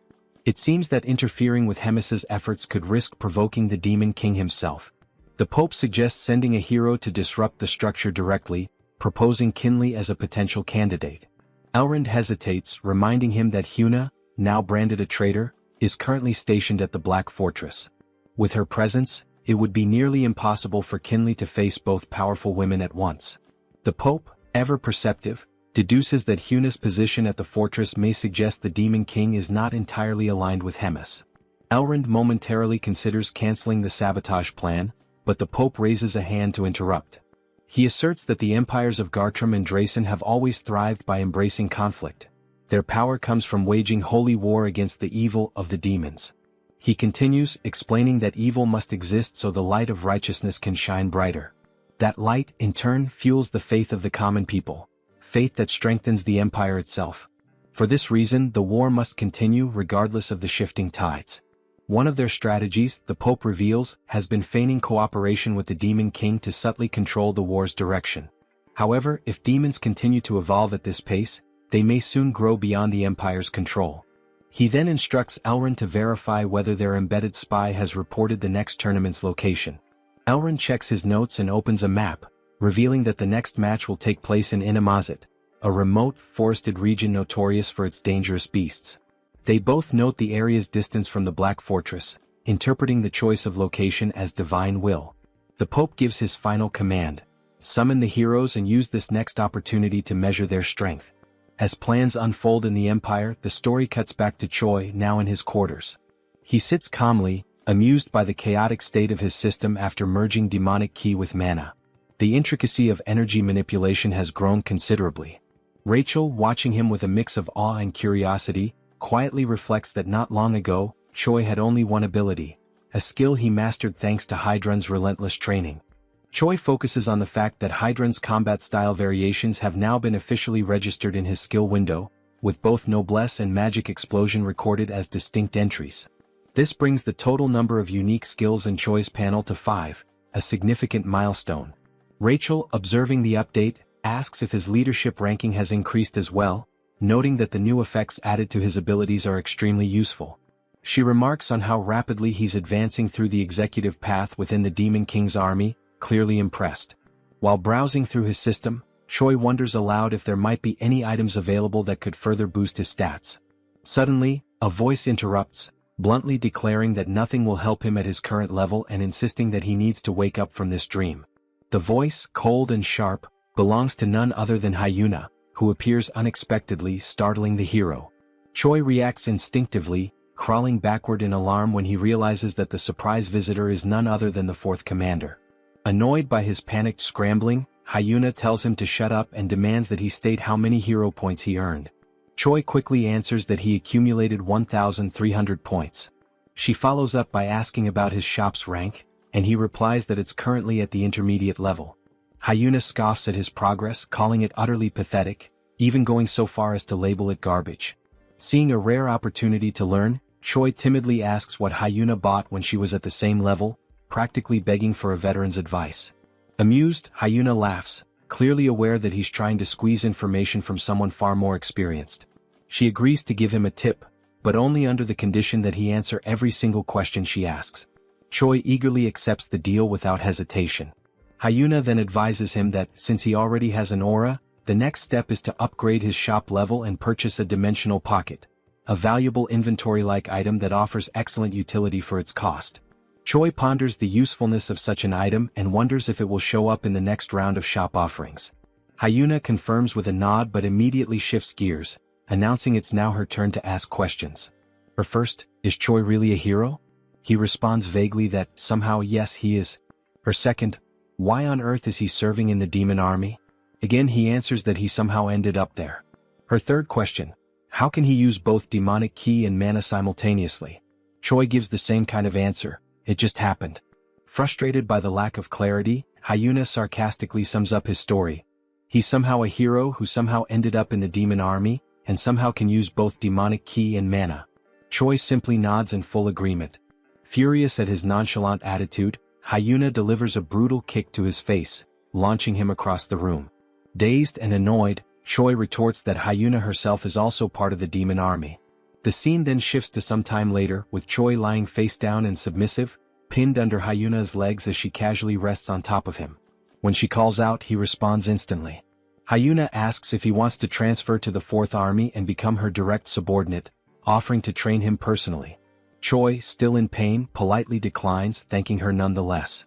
Her mood sours again and she increases the pressure on his back, making him groan. As he struggles, she demands to know why he insists on staying. Choi, gasping through the pain, replies that his main reason is simple. If he tries to leave, Hemis might actually kill him. Hyuna then asks what Choi's next point is, whether he has any goal beyond simply staying alive to avoid being killed by Hemis. Choi, without hesitation, replies that his next grand ambition is to marry a rich blonde noblewoman and become the proud father of 5 children.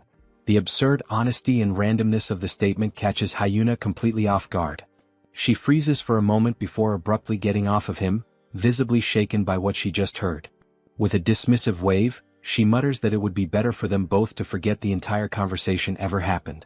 Trying to compose herself, Hyuna then tells Choi that he's free to pursue whatever strange dream he wants and admits, albeit begrudgingly, that he's probably right about one thing. Hemis would never let him walk away so easily. With those words, she turns to leave, tossing over her shoulder that he should take the time to rest while he still can.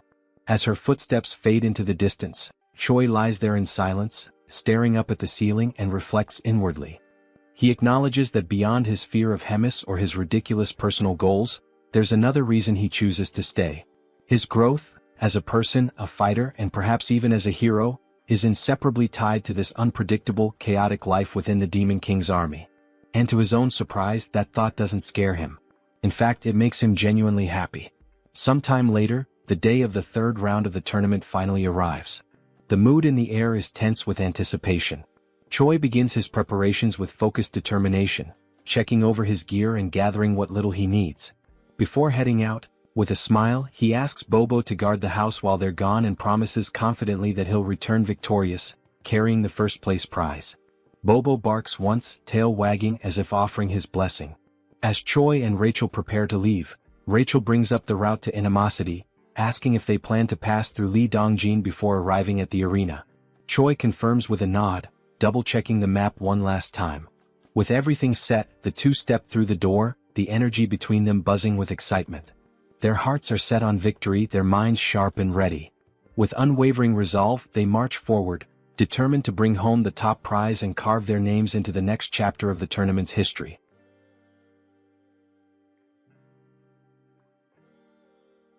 The scene moves forward to the beginning of the third day of the tournament, where Choi is hunting monsters.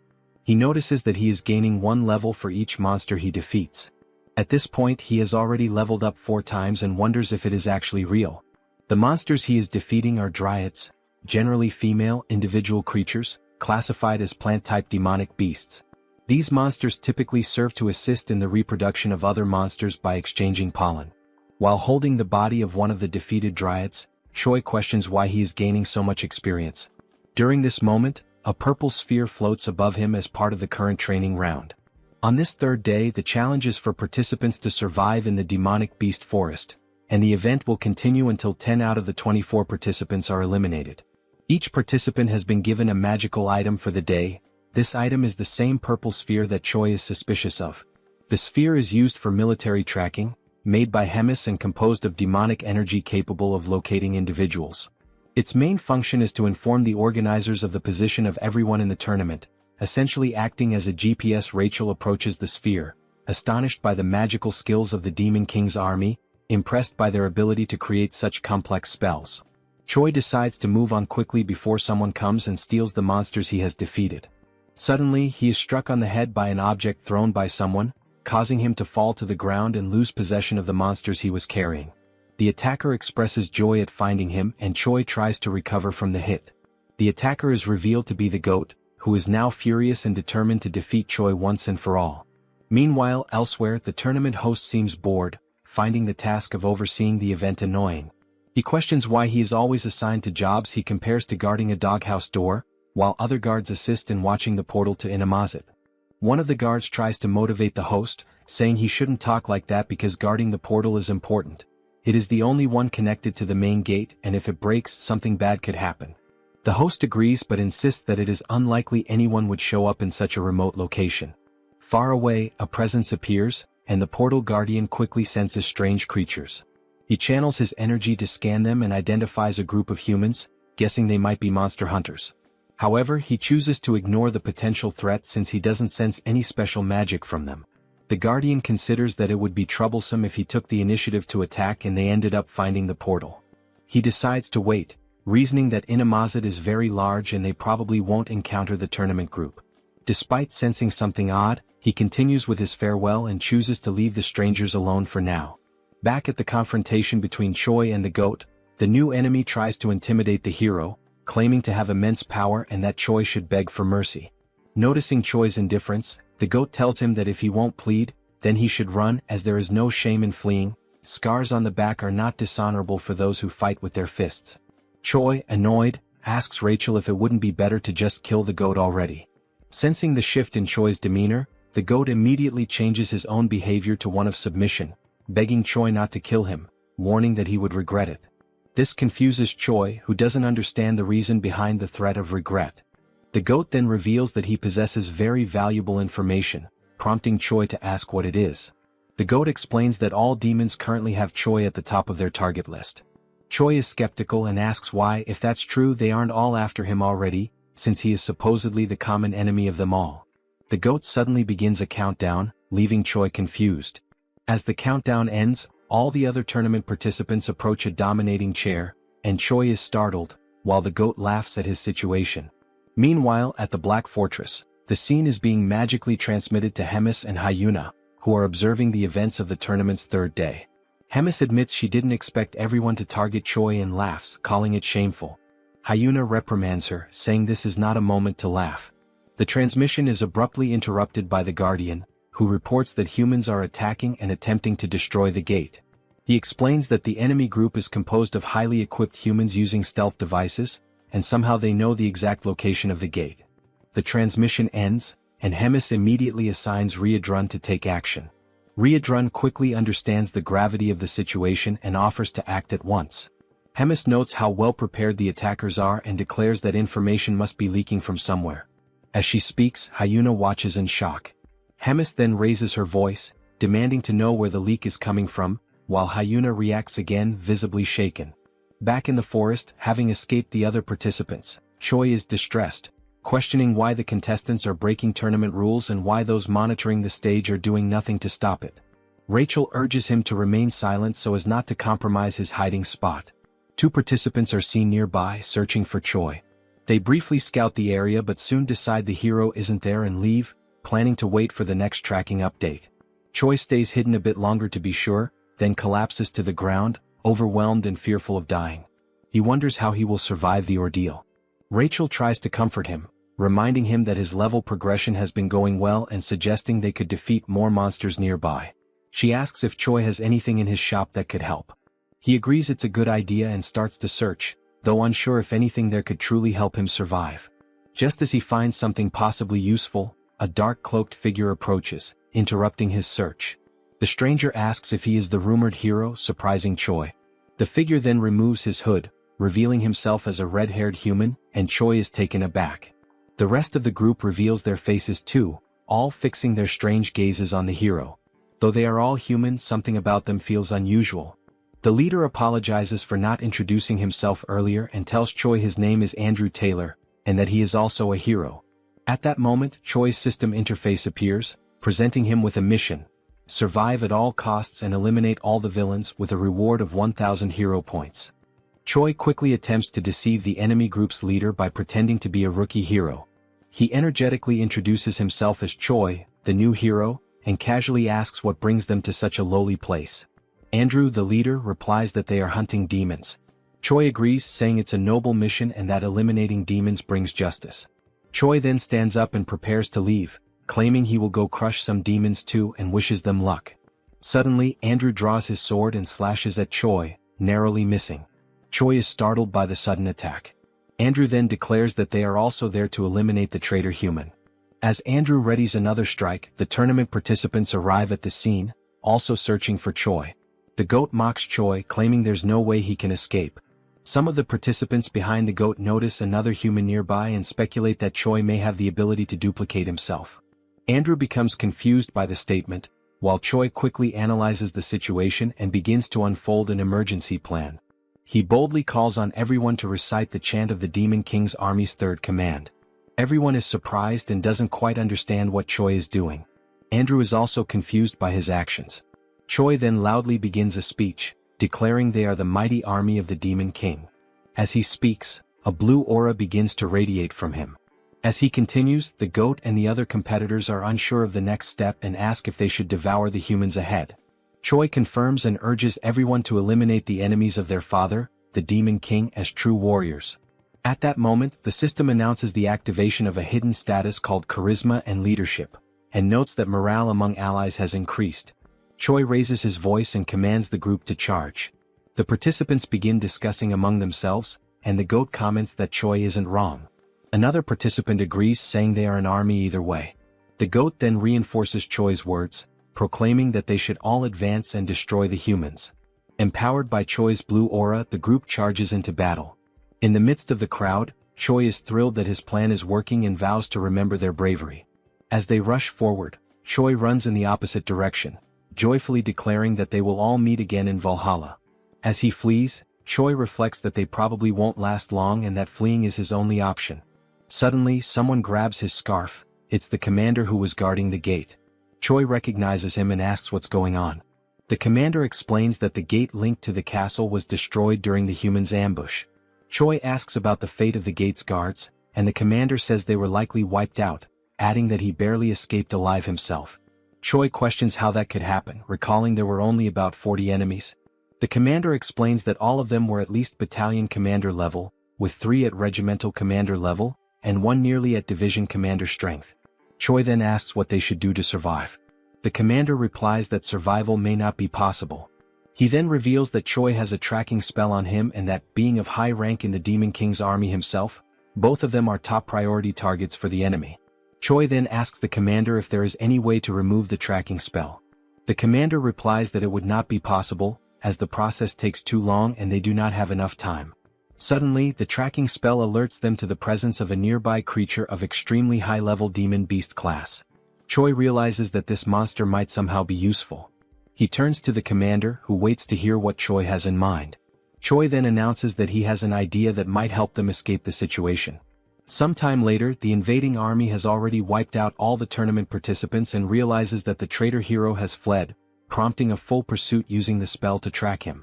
Andrew notices that besides Choi, something else is being sensed and he wonders if it could be Flowclad. He explains that Flowclad is a monster with a combat power between 250,000 and 300,000, known as the top predator of Inamazit, a massive plant type being classified as high risk, which typically requires at least a fighter-class hero to subdue. Andrew comments that while defeating it is not impossible, the damage it could cause will be significant. It doesn't take long before chaos breaks out with the encounter between the monster and the invading hero group. Andrew instructs his team to keep the monster distracted while he goes after the traitor hero. At this moment, the system announces the use of an item called pheromone perfume, which mimics the scent of a demon beast. However, the wider the area of use, the weaker its effect. It simulates beast affinity towards humans at the cost of 10 hero points. Choi then combines the item with Promote to attempt his survival plan, even if it means disguising himself as a female tree. Andrew soon spots the pair's strange outfits and is visibly surprised. Without hesitation, he charges at them and Choi sees the incoming attack, calling out for the commander to intervene. The commander effectively blocks Andrew's strike, and both swordsmen reposition, preparing for battle. Andrew activates his sword's advanced form and attacks again, triggering an epic duel between 2 highly skilled fighters. As the commander is assaulted from different angles, Choi steps in and neutralizes each peripheral attacker one by one. He reassures the commander, saying he will handle the smaller threats and urges him to stick to the plan so they can hold out as long as possible. Andrew then realizes and questions whether the duo's actual plan is simply to stall for time. His question is met with complete silence.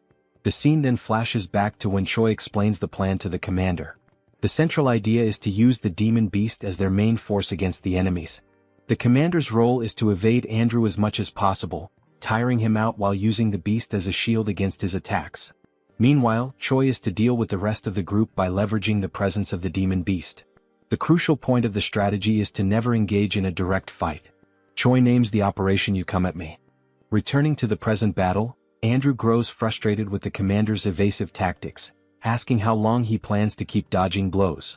The commander remains silent, internally reflecting on the fighting style of the humans, calling it cowardly.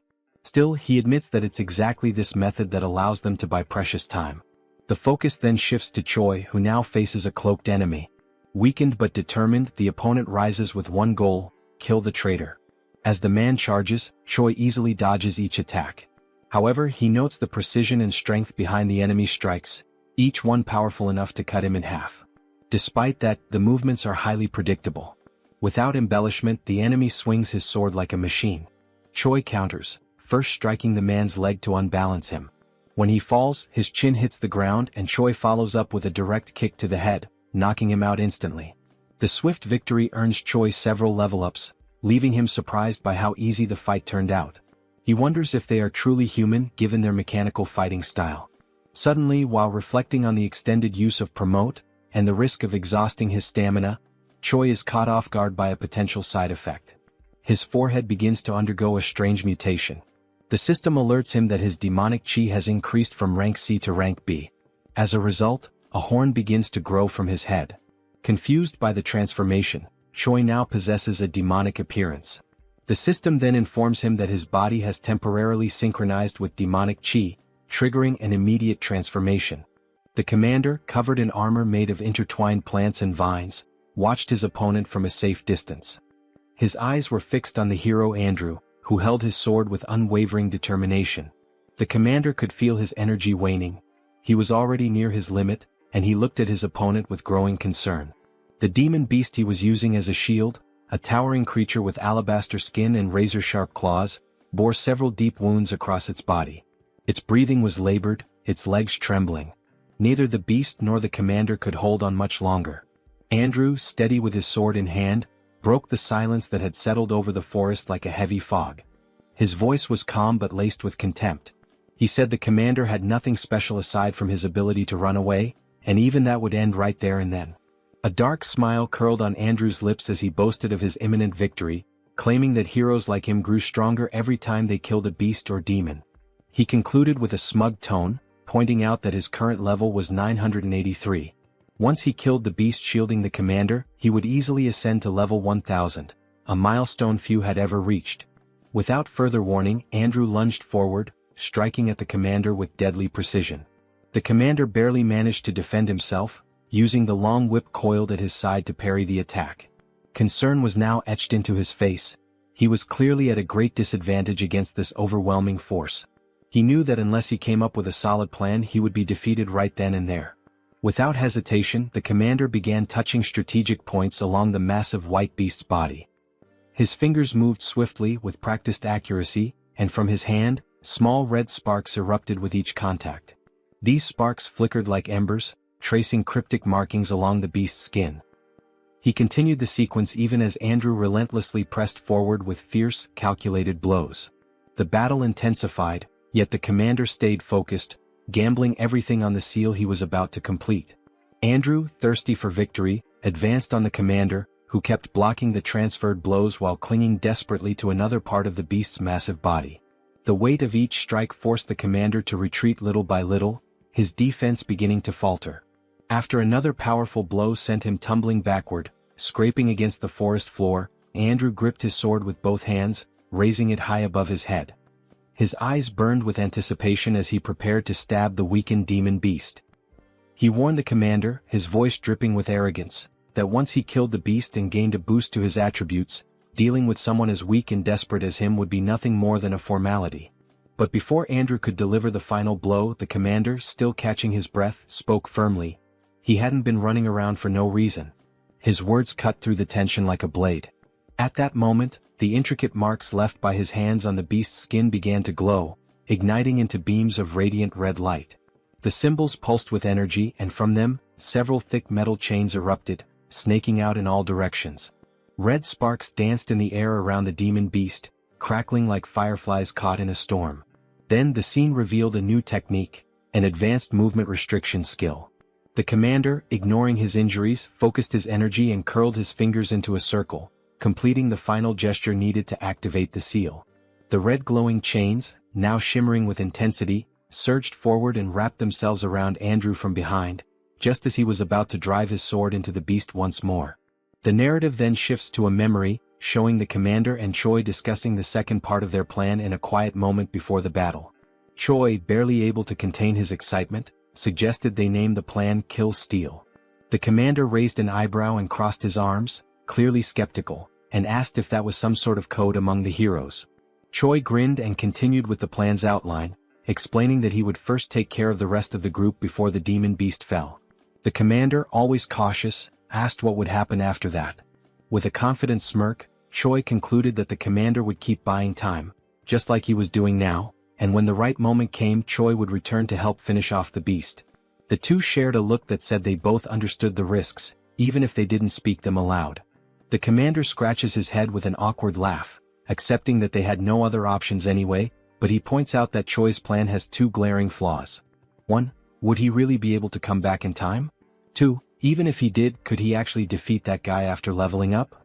Choi, with his usual blunt honesty, admits that the chances of everything going according to plan are less than 1%. But, he adds with a sharp glint in his eyes, if they gave up now, the chances would be exactly 0. Choi clenches his fist with resolve. If those were his only options, he'd bet everything on that 1%. There was no room left for fear, only for action. The scene jumps forward to the battle's turning point, where Andrew is suddenly restrained by several glowing chains wrapping tightly around his legs, wrists, and even the sword he had just raised, now frozen mid-air. His expression twists in frustration, eyes burning with rage. He demands to know what the commander was thinking, using such a cheap trick to restrict his movement. His voice echoes through the battlefield like a growl. Unfazed, the commander keeps forming hand signs, controlling the magical chains with precision. His face remains calm, his gaze steady. He simply advises Andrew to wait and see, because they also have a hero who can level up. Suddenly, Choi appears on the scene in his awakened demonic form. His body radiates power, dark horns protrude from his head, and his muscles are tense with raw energy. The air itself seems to crackle around him. Andrew's face shifts from anger to disbelief. He can't believe what he's seeing. His voice falters as he asks what that thing is and whether Choi is actually a demon. Choi says nothing. Instead, he charges at the demon beast with nothing but his bare hands, landing a brutal blow that sends a shockwave through the battlefield. His strength is so overwhelming that the chains wrapped around both the beast and Andrew shatter instantly. The hero's system interface lights up, confirming that Choi has successfully leveled up, just as the demon beast lets out its final breath and collapses with a thunderous crash. The commander, kneeling with one fist on the ground and catching his breath, lets out a tired laugh. He jokes that there couldn't have been a better time for Choi to show up, even if the timing was clearly cutting it close. Choi, his fists still dripping with the blood of the beast he had just brought down, gives a slight nod and thanks the commander for holding the line. His tone is firm, but there's a flicker of genuine respect in his voice. Without wasting another second, Choi turns sharply and raises his arm, pointing straight at Andrew.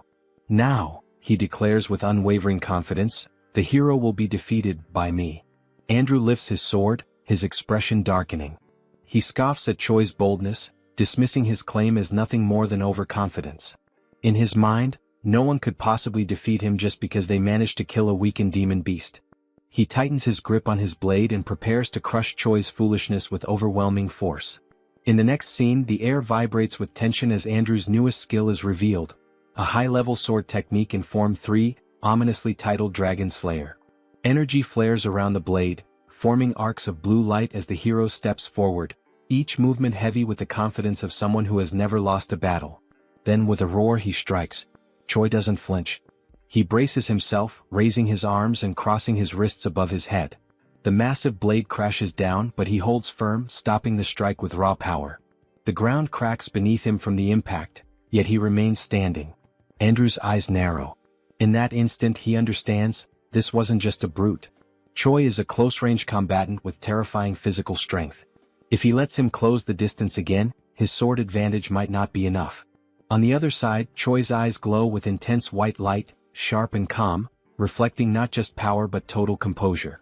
His gaze pierces through Andrew, void of fear. He's not impressed by the glowing sword or the title of hero. He's here to finish what he started. Andrew begins delivering a series of strikes with his sword skill, one after another, tirelessly forming blue beams around Choi. Yet Choi defends against all of them effortlessly. Worried that level 3 won't be enough, Andrew pushes the skill to level 7. He charges again to land another blow, but before he can finish, Choi retaliates with absurd force, releasing violet lightning that sends Andrew flying. He crashes down from atop the demon beast, stopped only by a wall of rocks that cracks under the impact. Blood drips from Andrew onto the ground. His teeth are clenched, his eyes wide in a desperate scream. He wonders what the hell Choi is, and if he truly is a demon. Choi, now standing on the forest floor, radiates a violet aura. He walks toward where Andrew fell and calmly states that every opponent he's faced until now had been stronger than him. Then, with a powerful kick to Andrew's stomach, he makes the hero gasp in pain. Suddenly, Choi grabs Andrew's face and slams him into the ground. Still holding him down, Choi speaks, his voice unwavering even as Andrew begs him to stop. As he advances on the enemy, Choi delivers each blow with brutal precision. In the brief pauses between attacks, he murmurs words almost like a mantra, as if each strike were meant to engrave a single truth into his opponent. That level in the end is just a number. With fists wrapped in energy and determination, Choi finishes his declaration with one final punch, more powerful than any of the previous ones. It is this final blow that ends the confrontation, leaving behind only the certainty that he had proven his point. At the end of the battle, Choi leveled up several times, and with that, a new hidden attribute was unlocked. The attribute is called Fighting Spirit, capable of increasing resistance to mental debilitation and adding focus during combat. Choi starts with 10 points in this new attribute. A few moments later, Choi is lying on the ground, agonizing from having used Promote once again, but this time with fewer side effects. He takes the opportunity to be dramatic, saying that he's going to die, although clearly he's not that bad. While Choi cried in his exaggerated reaction, the commander approached, asking if the hero was still alive. Choi replied that no, he was dead. Suddenly, the commander poured a red liquid over Choi's face, catching him by surprise and ordering him to drink it. Choi reacted by sitting up and complaining about the terrible taste of the potion, asking where it came from. The commander then replied that Rachel was the one who had brought a bunch of those potions. Rachel then appeared, explaining that it was a high-level potion while holding another potion bottle. She offered more of the potion, and the system informed that the potion, in addition to healing, also restores a bit of mana. Choi then turned directly to Rachel, asking where she got so many potions from. Rachel replied that she obtained them from defeated heroes, saying they drop everything they have when they die. Choi was surprised to hear this detail. Choi then looked at Andrew and declared that heroes in this world are far too strange. Rachel didn't understand the meaning behind Choi's words. He then explained that heroes are supposed to be righteous people. They should face evil and save the world. However, in this world there is no punishment for taking down another hero. On the contrary, by doing so you can gain XP and items. Choi reflected that even though he is a hero, he's been acting like a villain for some time. He does exactly what a villain would do, but suffers no kind of retaliation. The commander, after hearing Choi's words, responded. He said that this concern makes sense from a human's point of view. However, as an ally, Choi's actions are analogous to those of a good hero.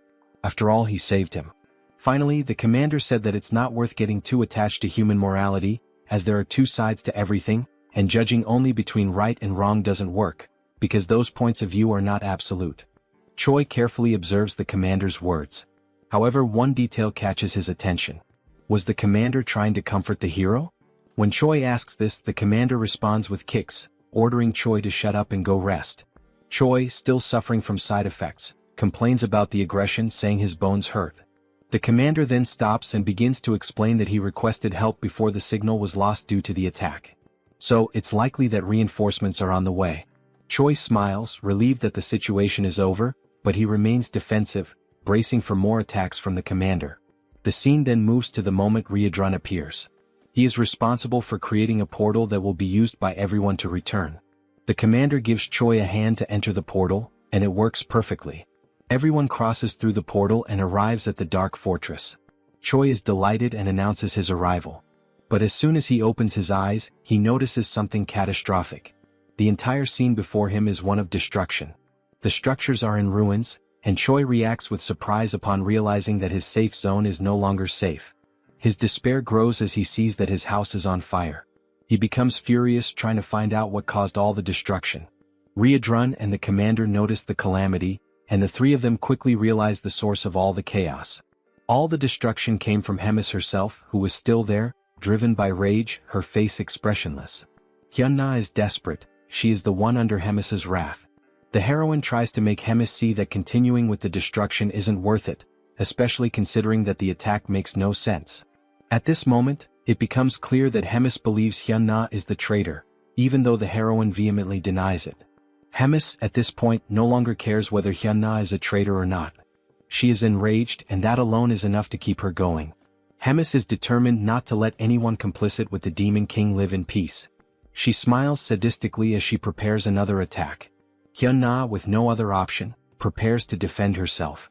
She is appalled that Hemis, even with all the evidence proving the heroine is not a traitor, still insists on destroying everything. Hemis's attack is brutal, but something strange happens, interfering with the trajectory of the attack. A massive curtain of smoke rises, and a creature slowly reveals itself amid the chaos, leaving everyone unsure of who it is. Someone with an appearance similar to Riadrun calls out to Hemis, wearing a serious and unyielding expression. He is Uzgaze, another commander of the Demon King's army. He brings a message from the king himself, ordering Hemis to stop the commotion immediately. Hemis reacts with curiosity as one detail stands out. How could Uzgaze have found out what was happening? It's nearly impossible that he had enough time to arrive at that moment, even if he had been alerted as soon as the attack began.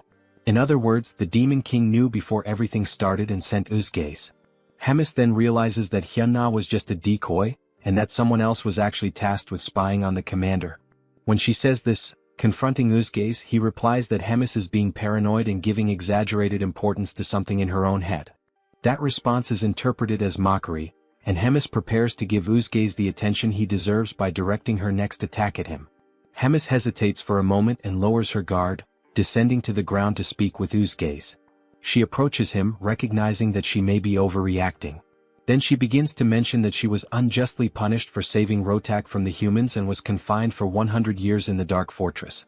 With this, she reveals her interpretation of Uzgaze's words, asking if he truly thinks she is arrogant and paranoid. Hemis begins casting a spell that spreads across the ground. As the magic advances, Hemis declares that perhaps saving Rotak was a mistake. Uzgaze, sensing the threat, is surprised by Hemis's offensive move. As the dark aura surrounds Uzgaze, Hemis finishes her speech by asking if he agrees with that statement. He, in turn, remains still, standing, almost as if he knows that nothing bad could happen. Suddenly, a voice echoes through the scene. It's Riadrun who shouts, drawing Hemis' attention and asking her not to proceed with the attack. Uzgaze acknowledges Riadrun's presence, showing that the two share a certain familiarity. But before any concern can arise, Hemis calmly walks forward and touches Uzgaze's shoulder, telling him that he can relax because there's no more need for confusion. Hemis says she already got everything she wanted. She then tightens her grip on the commander's shoulder, warning him to thank his nephew. It becomes clear that Riadrun is Uzgaze's nephew. Sometime later, Choi is lying in bed, still processing everything that happened.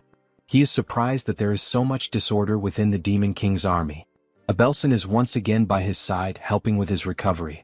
She takes the opportunity to ask if he plans to continue in the Demon King's army, considering he is about to be promoted to commander of a battalion. Choi replies that he probably will, since there is an official war declared between the Dark Fortress and the Gartran Empire. He also adds that even if he wanted to leave, it would be practically impossible to live among humans now. Choi now has horns growing from his head and is a user of demonic chi. Abelson laughs at the hero's situation. Choi soon remembers the events during the trial, especially the appearance of the heroes.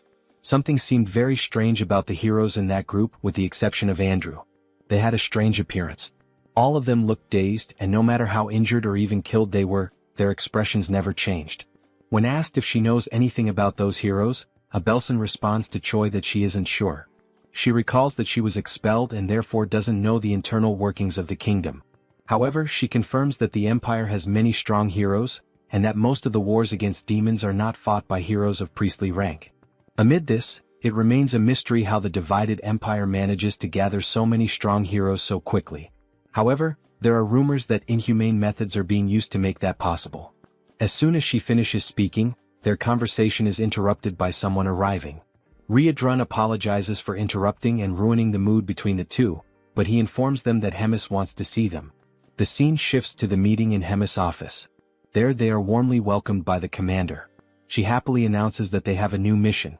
There is a need to install a spatial interference magic shield. Choi is confused about what that is.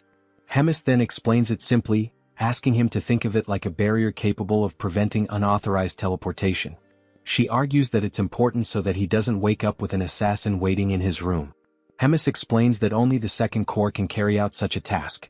Choi then understands where she is going with this, and Hemis continues by saying they will go on a work trip, under the cover of being a messenger and the messenger's personal medic.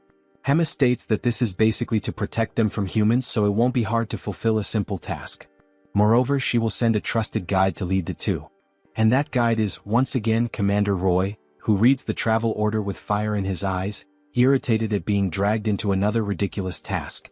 The room where the group gathered was wide and imposing, bathed in the vibrant light of a flaming structure at the center, whose presence not only illuminated the space but also reinforced the grandeur of the place. On its sides, swords meticulously positioned on the walls reflected the firelight, symbolizing both the opulence and the power of those present. In front of the flame, a long solid wooden table stretched out, with 7 chairs designated for the members present, although only 5 were occupied. At the head of the table rested the most ornate chair of all, occupied by the host of the meeting, a figure of authority and command. One of the seats, however, remained empty. The absence was notable but not surprising. It was just another one of Rotaka's recurring absences. The 5th commander, named Uzgaze, who wore the head and hide of a bull, shrugged, knowing that Rotak never showed up to the meetings. Dorichigus, the 1st commander, dressed in purple armor, was irritated by Rotaka's absence, even though the meetings weren't mandatory.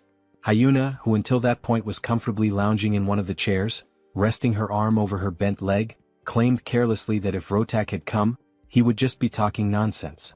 Hemis, who was right in front of the fourth commander, observed the conversation without being able to add anything more to what the others were saying. Tigrid, the supreme demon king commander, had imposing, wavy horns that grew from his forehead. He had a serious expression when he finally announced to the other commanders present that they would begin the meeting. The reason for the meeting was revealed.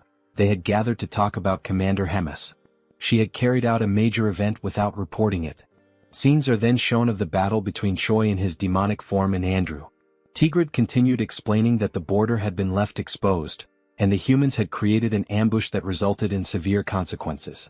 Uzgaze then interrupted the Demon King's speech to specify that the effects of that battle were 97 dead, 100 wounded, and an even greater number missing. Tigrid had his black claws resting on the armrests of his golden throne. His expression was calm as he continued speaking about Hemis attacking the fourth commander for no apparent reason and, according to the rules, battles between commanders require prior approval.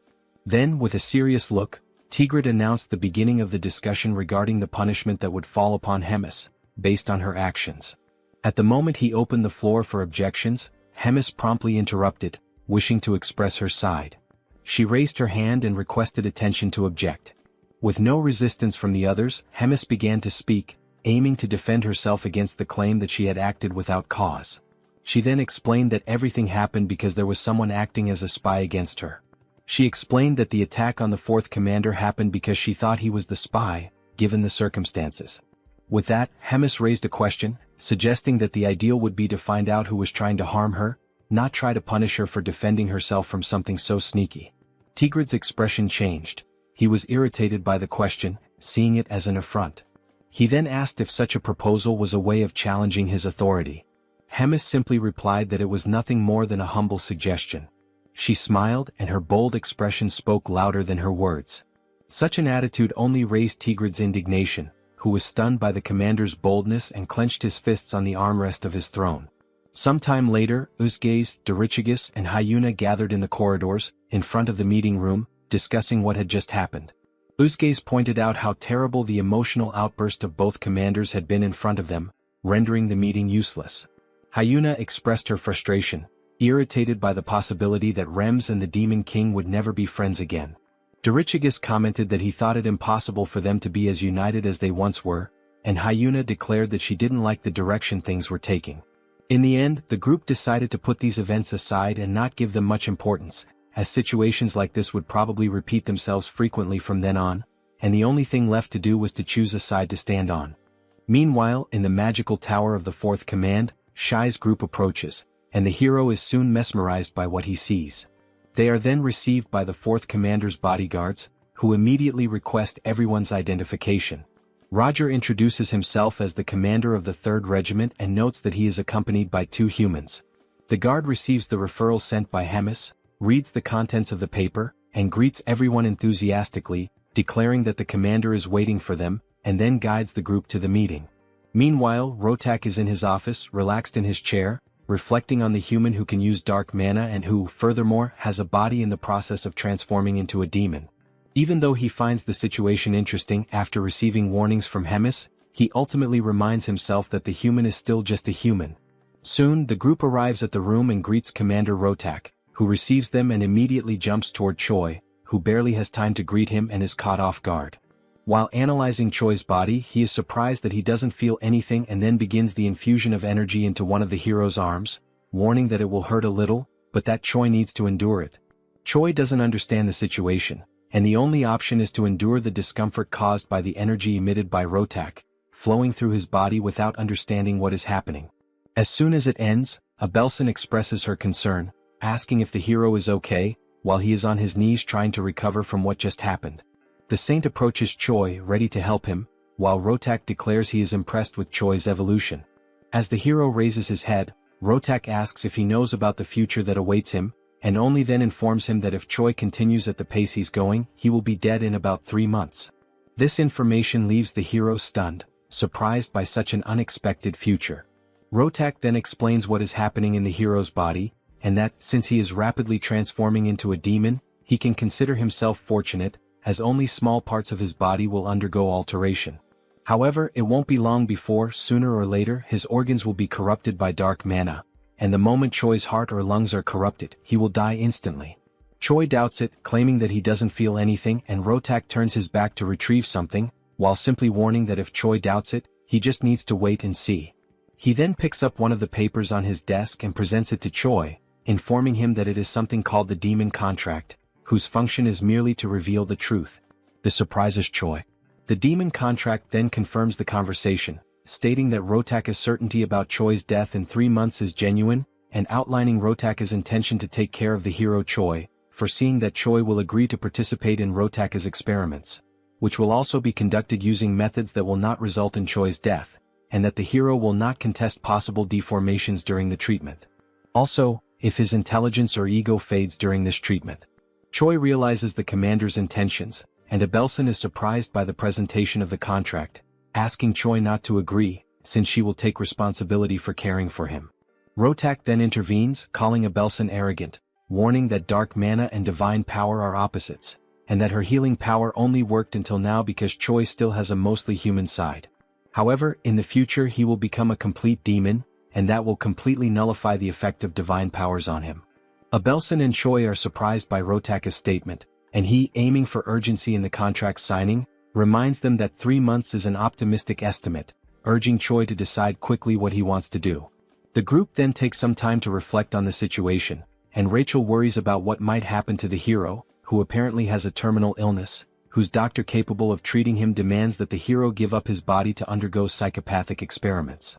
Choi explains that he is trying to buy some time before training the battalion, wondering if there is another way to get treatment without needing to be part of some kind of experiment. Rogers then questions why Choi doesn't try to seek an answer from Hemis. Choi is surprised by the suggestion, and the commander then replies that there is an unofficial ranking among the commanders, where Hemis is at the top of the hierarchy, while Rotak is at the bottom, and that she can easily exert some pressure and make the second commander yield on the conditions.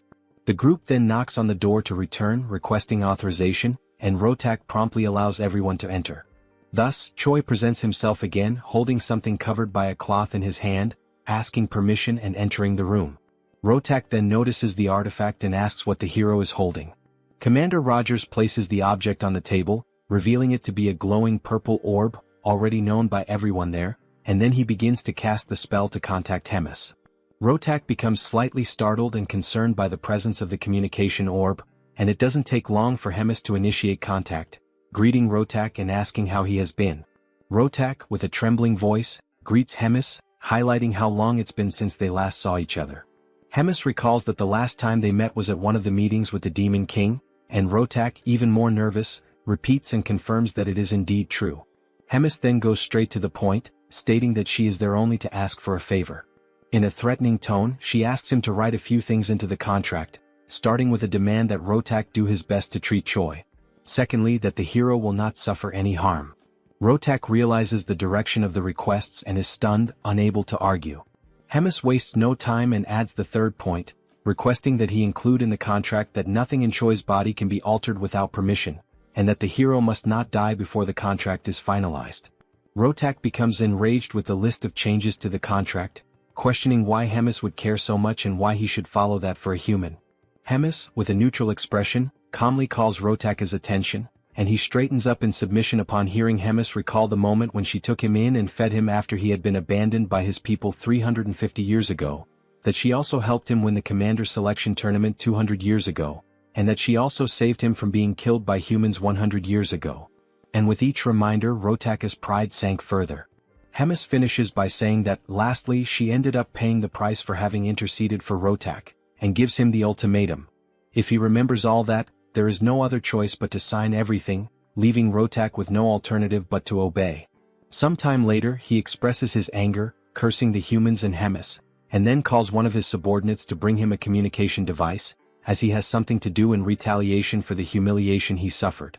Time passes, and the next day Rotak receives Choi again in his laboratory, which he also uses as an office, and informs the hero that there is quite a lot to talk about. He decides to go straight to the point without much beating around the bush. Choi simply observes the seriousness in Rotak's gaze. But with a calm look, the scientist commander asks if Choi knows why demonic chi is altering his body. The question, combined with Rotaka's posture, surprises Choi, considering that this indicates that for him, something like that happening is perfectly fine. Confident that they are both aligned in the goal of preparing him, he feels free to respond to the question sincerely. And, as an answer, he says that the transformations in his body happen because it is an outrage for a human to use demonic chi. Rotak promptly declares that this answer is wrong. Then he explains that, just as Choi says, humans cannot handle demonic chi. And a normal human should explode and die as soon as demonic chi is imbued in their bodies. However, apparently fate, mixed with a bit of coincidence, made it possible for demonic chi to take root in Choi, thus becoming part of his body. And this allowed the evolution of the demonic Shin, to the point where it is causing alterations in Choi's body. It is remolding him not just physically but in his being as a whole, making him something more flexible for the demonic Shin, allowing it to root itself even deeper. Choi is surprised by the explanation and asks Rotak if there is any way to stop the changes that are happening in his body. And Rotak, once again being direct, responds that it is not possible to stop the transformation. However, he adds that Choi may be able to create a way to guide the direction the transformation is taking. And for that, Rotak is planning to transfer parts of a demon or a magical creature into Choi's body. The hero does not take the news very well, imagining how grotesque it would be to become part human and part demonic beast. Choi then asks if there is a possibility for him to say no to this idea, since all the substitution options seem bizarre. Rotak simply responds that if he does not accept the idea, the other option is to continue living like someone with a terminal illness until he dies. Furthermore, Rotak explains that there is nothing to worry about, as he intends to maintain the hero's appearance and his main organs intact, doing the transplant only with things that wouldn't be noticeable. Once the subject is closed and sometime later in the training arena, the commander and Choi gather for a noblesse demonstration. Rotak asks him to demonstrate the ability, and Choi promptly begins to focus, and it doesn't take long until the channeled energy displays a purple aura, signaling the start of the transformation. Rotak watches Choi's preparation attentively. He notices that the hero is producing an incredibly efficient output through the combined use of demonic chi and mana. Above all, he notices that Choi has obtained enough physical strength and mental sanity to overcome the result. He is surprised at how talented Choi is for achieving such an outcome. At the end of the noblesse preparation, Rotak quickly asks Choi to activate promote, and it doesn't take long before the horns grow again on the hero's head. Rotak notes that this is the only major physical difference between Choi's noblesse and promote characteristics. Rotak then reflects that Choi was perhaps lucky and confirms that this transformation was efficient in the sense that it protects his internal organs. Internally, Rotak despairs at the desire to study more about this and replicate it in his test subjects and future research. He laments that if it weren't for Hemis, he could dissect the hero to better analyze these results. He also regrets not being able to mass-produce the abilities in chimeras, which would make him an unreachable target for his enemies. But the only chance he has to make that possible is through a scroll pact. Choi notices that Rotak has entered a spiral of thoughts and brings the commander's attention back. Shortly after, he asks what he should do after using promote. Rotak refocuses and informs him that there's no need for further demonstrations today and internally, reflects that he already has all the information he wanted. Then he tells Choi that starting tomorrow he will begin working on fixing the hero's body and abilities one by one, and advises that it's best for him to get some rest. After that, the hero performed more promote demonstrations and also engaged in some physical training, pushing himself to the point of exhaustion. Once he reached that limit, he was subjected to physical interventions by Commander Rotak, causing changes and pushing him to surpass new limits with his altered body, which in turn generated more and more needs and modifications. He was always accompanied by Commander Rogers and Abelson, who monitored everything at all times. The scene then shifts back to a conversation between the hero and Rotak, and it's noticeable that Rachel is also in the room, enjoying some cookies. The system shows some improvements in the hero's status, who in turn, is so tired that he wishes for death, until he realizes he feels so bad that it's very likely he's already dead. Rotak observes the hero's drama and says that unlike someone dead, Choi's aura and body are much more stable than before, thus declaring the end of another day. The hero thanks him and leaves, his exhaustion evident. As soon as he leaves, Rotak once again activates his communication orb and starts a conversation with someone, asking that person if they can talk now. On the other end, the person asks what's going on for Rotak to suddenly open a call like that. He then asks, with a sense of urgency, what the answer is to a proposal he made earlier. The person on the other side asks which proposal, but quickly remembers something mentioned earlier. It's then revealed that Reuna is the person on the other end who brings up the proposal made by Rotak, an alliance between the two of them to overthrow the third command of Hemis. Reuna smiles, given the situation, but replies with some doubt, wondering if she really understands what all of that means, since even though she has disagreements with Hemis, she doesn't understand why Rotak would want war against the commander, given that she was the one who raised him from childhood and supported his growth to the point of making him one of King Amon's commanders, carrying him on her back. Rotak apparently responds that that time has passed and that their paths have been separate for a long while now. His tone is sharp, distant. We then see a moment in which Rotak and Hemis talk, where he expresses a desire to proceed with his chimera research, claiming that it is undoubtedly a powerful technique. Hemis scorns Rotak's project, asking how long he intends to keep clinging to cheap tricks. She says that no matter how strong his chimeras become, it's all meaningless if he, their controller, remains weak. Her words cut deep, reinforcing how individually unremarkable Rotak is without his creations. Back in the conversation, Rotak asks Reuna to answer whether or not she will ally with him. The commander pauses, considering whether it might be better for him to just keep ignoring Hemis, just as Hemis ignores him, rather than insist on dragging her down. Rotak says he wouldn't mind continuing that way. However, there's an individual in Hemis's hands who changes everything. Someone too valuable to overlook. If he could replicate that individual's abilities in others, their alliance could become something much greater than revenge. It could reshape their position entirely. Reuna quickly realizes that he's referring to Choi, but asks if it might be someone else, still questioning whether he's really worth the fall of Commander Hemis. Rotak confirms that he is. As an argument, he states that no matter how powerful Hemis is, she won't be able to handle two commanders coming at her at once. If the two of them join forces, her downfall won't just be possible, it will be certain. Reuna reflects for a moment, her expression unreadable. Then, she agrees to the proposal and tells him to contact her as soon as a plan is in place. The call ends with Rotak calmly saying that he'll reach out again in a few days. Rachel, who was still enjoying her cookies, overheard the entire conversation and is shocked by Rotak's plans. It doesn't take long before the team contacts Hemis to talk about the plot forming against her, but to everyone's surprise, Hemis already suspected everything. Choi asks why she isn't surprised. Hemis then asks back why she would be, since everything was already out in the open. She then questions if that was the reason the team used the communication orb. Choi replies that it wasn't, because he has something else to report.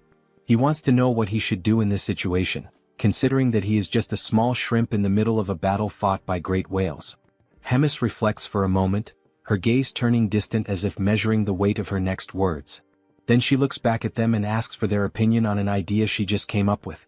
But this idea, while clever, would put Rotak in a very tight spot. Sometime later, in front of Rotak's laboratory, we see Rogers and Choi knocking out one of the guards, with Commander Rogers leading the way and locating the room where the final objective of the mission is. Choi asks if all those vials are the treasure guarded by Commander Rotak, previously mentioned by Hemis. Rogers replies that yes, they are vials of demonic chi extracted from ancient beasts, all of them extinct, which can no longer be obtained no matter what someone does. He adds that some of these were collected over centuries and stored under tight protection for a reason. And one in particular is theoretically the most powerful of all.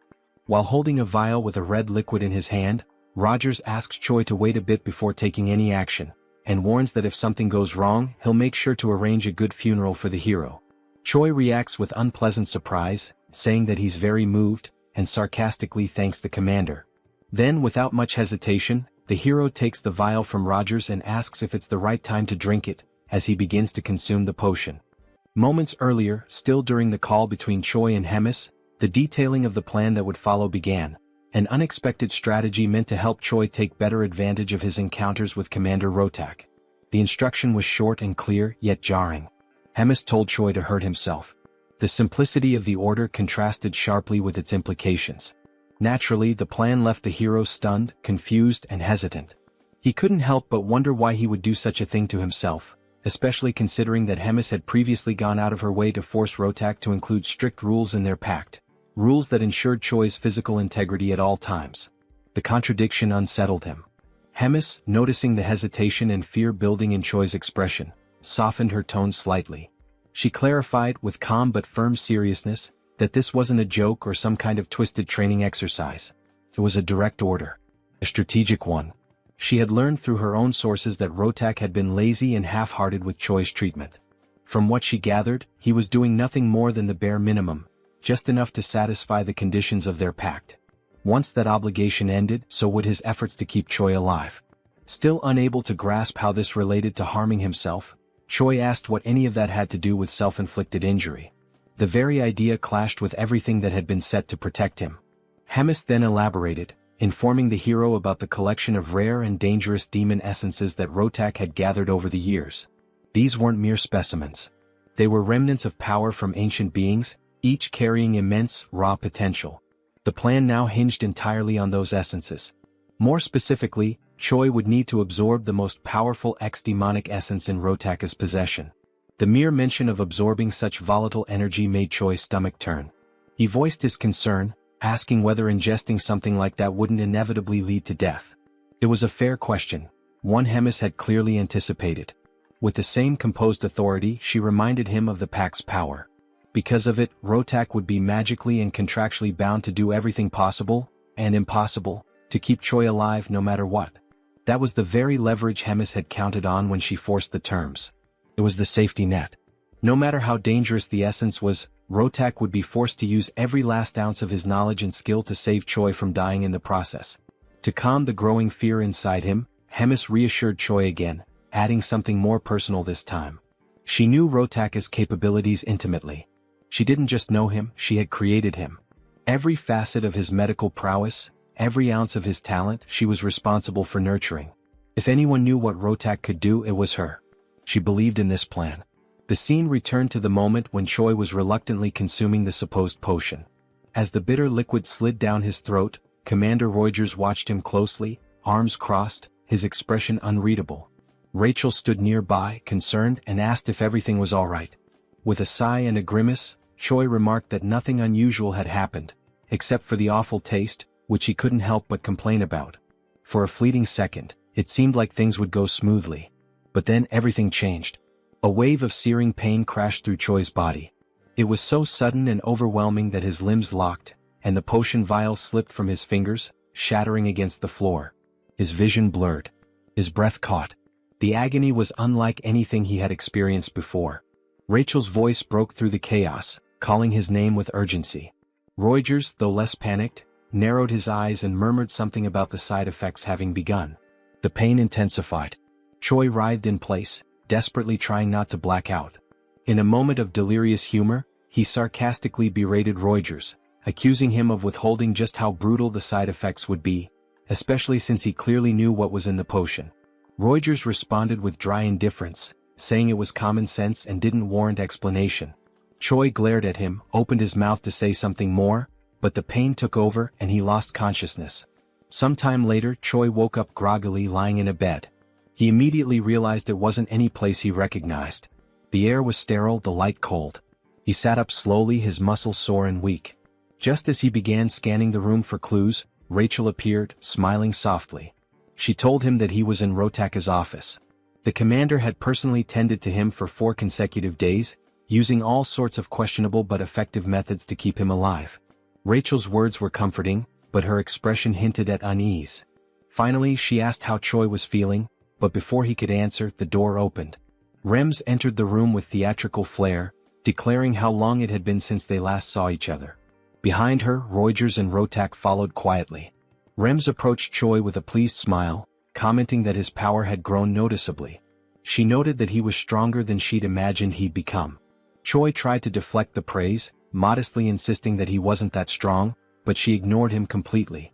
Without warning, she placed her hand on his shoulder and chanted a spell. Choi's right arm turned pitch black. Pain surged through him. Whatever magic she had cast was aimed at destroying his limb entirely. And once again Choi was left stunned, unsure of why or what would come next. Rotak then explains that the demonic essence of the beast Choi ingested is slowly but surely establishing itself within his body. The beast in question was once feared throughout the demonic realms, an entity known for its near-complete invulnerability, a creature considered by many to be indestructible. Now, that same property was beginning to manifest within Choi's body, granting him the terrifying durability of that ancient being. His cells, muscles, and internal structure were starting to reflect the changes brought by the X-demonic infusion. However, even with such a remarkable result, one fact remained unaltered. The testing process had been excruciating. What Choi endured to reach this state was nothing short of brutal. The pain had been relentless. The transformation violent. His body had teetered between survival and collapse, and it had taken all of Rotaka's knowledge, along with the pack's forced intervention, to keep the hero alive through the ordeal. Still, the results were undeniable. Standing nearby, Rems took it all in. With a faint smile and an arched brow, she admitted she felt a hint of jealousy, though her tone was half playful, half serious. She questioned aloud whether this entire plan had been intentionally kept from her. Perhaps as some personal project Rotak didn't want interfered with. Rotak, for his part, didn't dignify the accusation with a real answer. He merely brushed it aside, stating curtly that the hero's treatment was complete. Then, without any visible emotion, he asked whether it was time to destroy the pact. Rems gave no resistance. She calmly began the destruction ritual, acknowledging that the pact's purpose, to ensure the completion of Choi's treatment, had now been fulfilled. As the last glyph of the contract faded into magical dust, the pact dissolved entirely. The invisible leash that had bound Rotak to his obligations was gone. With nothing holding him back, Rotak didn't waste a moment. He turned to Rems and, in a voice laced with bitterness, made it clear he hadn't forgotten her interference. In a tone more threatening than professional, he promised she would regret everything. His eyes, cold and unblinking, burned with silent fury.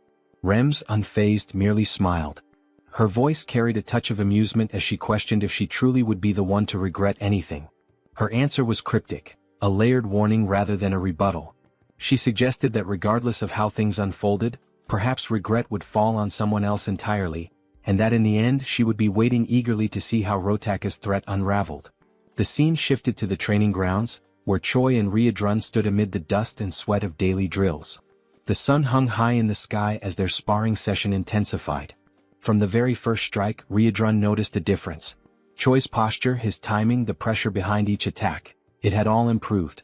The young hero had indeed become stronger. Choi launched a fierce punch, one that Riadrun blocked with minimal effort. But the hero didn't stop there. He pressed on with a series of rapid strikes, chaining his movements together with surprising precision. Riadrun watched carefully, analyzing each blow, studying the trajectory of Choi's fists, the positioning of his feet, the way he adjusted his breathing to manage exertion. There was real progress here. And then, a breakthrough, Choi landed a solid punch to his mentor's abdomen. Riadrun didn't even try to block it. He took the blow, let it connect. The smile that flickered on Choi's face afterward said everything. For the first time, he had struck his teacher cleanly. All his pain and effort were beginning to bear fruit. But the celebration was short-lived.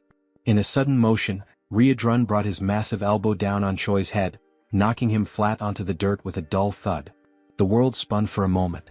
Choi lay there dazed, his skull pounding, once again reminded that there were levels to power, and he still had a long way to go. Lying on his back, he reflected on what everyone had been saying. That he had grown. That he had improved.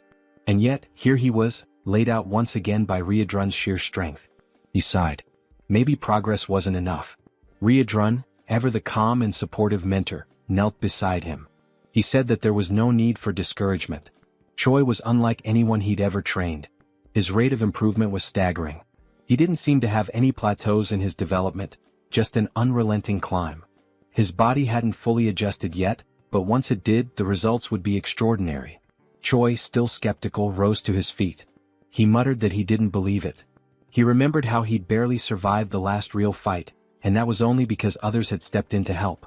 Riadrun said nothing at first, just smiled at his student's humility. At the end of the session, he extended a hand and pulled Choi back up again. With a reassuring nod, he told him not to be so impatient. The real test would come, and when it did, Choi would be ready. Encouraged by that vote of confidence, Choi promised with quiet determination that he would prove his worth. Meanwhile, back in Rotaka's domain, the atmosphere shifted. Soldiers moved with urgency, preparing for something serious. Weapons were handed out, orders were issued. In another room, cages were being locked, each one containing a chimera ready for deployment. The air was tense. In his office, Rotak received confirmation. Everything was prepared. Without hesitation, he rose. His goal was clear. They were going to retrieve the human from the dark fortress, the one Rems had stolen. With fury burning in his voice, Rotak swore that she would pay. That human wasn't hers to take. He was his experiment, and he wanted him back.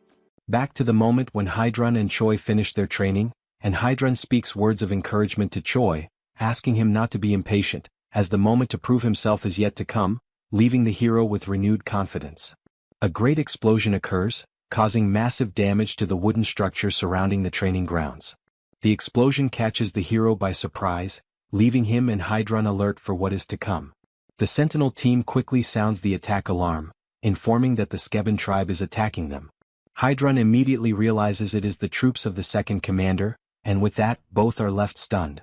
The Skeben tribe, commanded by Rotak, are, as previously seen, rat-like beings about 1.5 meters tall, who are physically weak due to their size and physical characteristics, but are extremely cunning beings.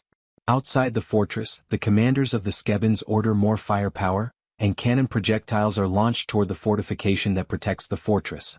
The scene then focuses on Ryan, who praises Rotak's firepower and had not imagined how confident he and his tribe would be, before Rotak could respond to one of his subordinates. He arrives at the location warning that the wall that was being attacked has fallen, and the speed at which they achieved this goal was thanks to the previous attack that caused delays in the repair of those walls, information that had been passed on by Ryan to Rotak's subordinates. The second commander then orders the teams to attack with the chimeras on the front line and informs Galdeo to capture Choi. Rotak, in turn, states that he will go along with Hyuna to deal with Hemis personally and thus carry out his revenge plan. The scene then focuses on Hydrun and Choi again, who are moving as the hero claims he had already imagined Rotak might pull off some scheme like this someday, but with Tom declaring he didn't expect it to happen so soon. Hydrun, noticing Choi's agitation, asks him to calm down and adds that in moments like this, more than ever, he needs to act calmly.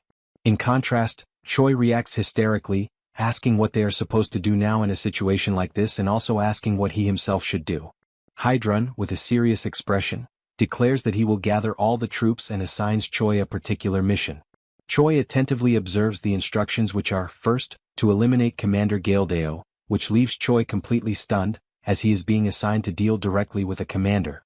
Hydrun gives more details about this commander, explaining that he is a very close confidant of Rotak and adds that in other situations he himself would take care of fighting Galdeo. However, Hydrun declares he has full confidence in Choi's strength, and this vote of confidence makes the hero even happier, feeling ready to accept the mission. Secondly comes the mission that is quickly brought into the scene, where Choi is carrying Abelson by the arm while they run through the corridors. The Saint questions whether Hydrun sent Choi directly to get her out of there, and Choi confirms that indeed that is what happened. The justification for taking care of Abelson was rooted in a simple but strategic reasoning. If she were allowed to simply wander freely, sharing her divine power without restriction, she would quickly become a significant threat to the demonic forces. Her presence alone, radiating sacred energy, would be enough to destabilize entire squads. And if such power fell into the wrong hands, or even just wandered unchecked through the battlefield, it could shift the tide in unpredictable ways. This explanation, while grave in tone, was met with a soft chuckle from the saint, who found some amusement in how seriously her power was being regarded. Choi, standing beside her with a focused gaze and unwavering seriousness, declared his intention clearly. He needed to find Galdeo. The air around him seemed to tighten with tension. But even before he could consider which path to take, the very commander he sought emerged from the shadows, appearing without warning and commanding immediate attention. The suddenness of his arrival caught both Choi and Abelson off guard. The imposing figure stepped forward, introducing himself with confidence and a hint of arrogance. This was Galdeo, the one Choi had been preparing to face. As soon as the hero caught a glimpse of Galdeo's stats, an imposing power level of 162,730, he found himself stunned. The sheer magnitude of strength displayed before him far exceeded his expectations. This wasn't just a strong opponent, this was a genuine powerhouse. The realization drew a comparison in Choi's mind. He couldn't help but recall Taylor, the enemy hero whose raw power had proven incredibly difficult for both him and Rogers in a previous battle. It was a grueling confrontation, one that tested their limits. Now, standing before Galdeo, Choi couldn't help but question whether he had the strength to emerge victorious on his own. Before he had the chance to assess his surroundings or think of a strategy, Galdeo made the first move. With a snap of command, he unleashed his hellhounds. The monstrous beasts lunged forward with ferocity, aiming directly for Choi and Abelson. Reacting instinctively, Choi placed himself between the saint and the oncoming danger. Snarls and growls filled the air as the hellhounds sank their teeth into him from every direction. The pain was sharp, but he stood firm, shielding Abelson from harm. Gildeo, observing with malicious satisfaction, claimed that he had successfully restrained the hero. He began charging what appeared to be one of his most devastating attacks, boasting that this would end the battle swiftly and leave nothing of the hero behind. However, just as he prepared to strike, Choi interrupted. His voice rang out with firm resolve. He stated that the hound's bites were insignificant, their power greatly exaggerated. As their fangs pressed against his skin, he felt nothing, not even a scratch. With that, he activated his transformation, a blinding surge of energy engulfing him as his body pulsed with raw force. In an instant he ascended directly to level 3. The sudden shift in power stunned everyone. The hellhounds, sensing the danger, instinctively backed away. Gildeo himself was caught off guard, his confidence visibly shaken. But Choi gave no pause. Wasting no time, he darted forward, his speed immense, his body a blur as he charged at the commander with everything he had. Then, with a thunderous impact, Choi's fist collided with Gildeo. The strike reverberated through the air like a shockwave. The confrontation had officially begun, a direct clash of strength. Gildeo snarled, claiming once again that he possessed the finest technology on the entire continent, and that there existed no reality in which he would be bested by a mere human. Fueled by pride and desperation, he shouted for his entire army to converge on the battlefield. The ground trembled as more enemies approached. Abelson, who had remained in the rear, now sensed the danger escalating. Her eyes widened as she witnessed the arrival of the chimeras, grotesque, powerful creatures bred for war. The threat level rose dramatically. In a moment of resolve, she dropped to her knees and began chanting. She focused all of her divine energy into a single incantation, trying to delay or, if possible, repel the monstrous advance. Within moments, the battlefield was illuminated by an immense explosion of sacred energy. Her power surged across the terrain like a tidal wave of light, radiating from her in every direction. The brilliance of the spell could be seen from every corner of the Black Fortress. It was an awe-inspiring sight.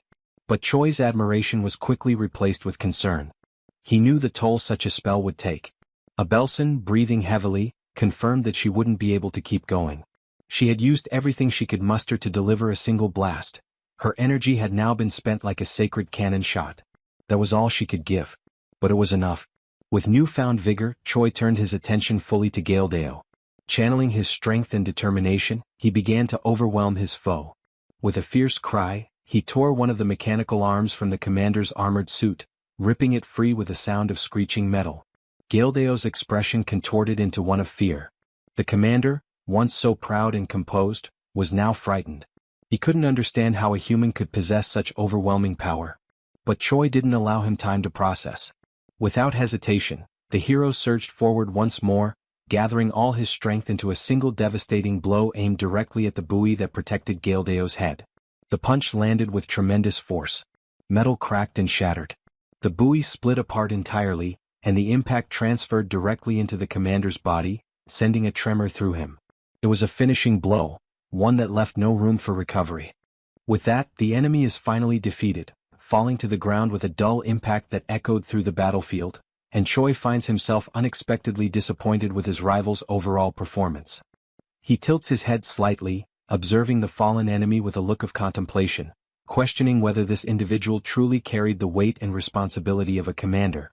His tone inwardly is skeptical, claiming that the man wasn't all that impressive, at least not compared to the challenge he had imagined. However, as the adrenaline begins to settle, he starts to reconsider his initial conclusion. Perhaps Gildeo wasn't necessarily weak. Maybe, just maybe, the reason this fight felt underwhelming was because Choi himself had grown far too powerful. He reflects on his journey up until this point, training alongside warriors of immense strength, facing trials that demanded the absolute peak of his endurance. For so long he had measured himself against titans, against legends. And perhaps, being among such overwhelming figures had created a distorted image of himself in his own mind, making him feel small when in truth, he had evolved beyond what he once imagined possible. This line of thought is broken as Abelson, still visibly shaken from the recent skirmish, speaks up with a tone of concern, her eyes full of worry as she asks whether the hero is all right. Choi then turns his attention toward her, his expression softening. He answers calmly that he feels fine, still cloaked in the glowing aura of his transformation. Just as he begins to relax, the hero catches a subtle shift. Something about Abelson's posture, or perhaps her aura, catches his attention and fills him with unease. His brows furrow slightly, but before he can dwell on it, the scene transitions, cutting away to another battlefield, a different clash entirely. Now we find Hemis standing tall and firm in her own confrontation. Her eyes are locked forward, facing not one but two enemies. Before her stand Rotak and Hyuna, both exuding menace and confidence.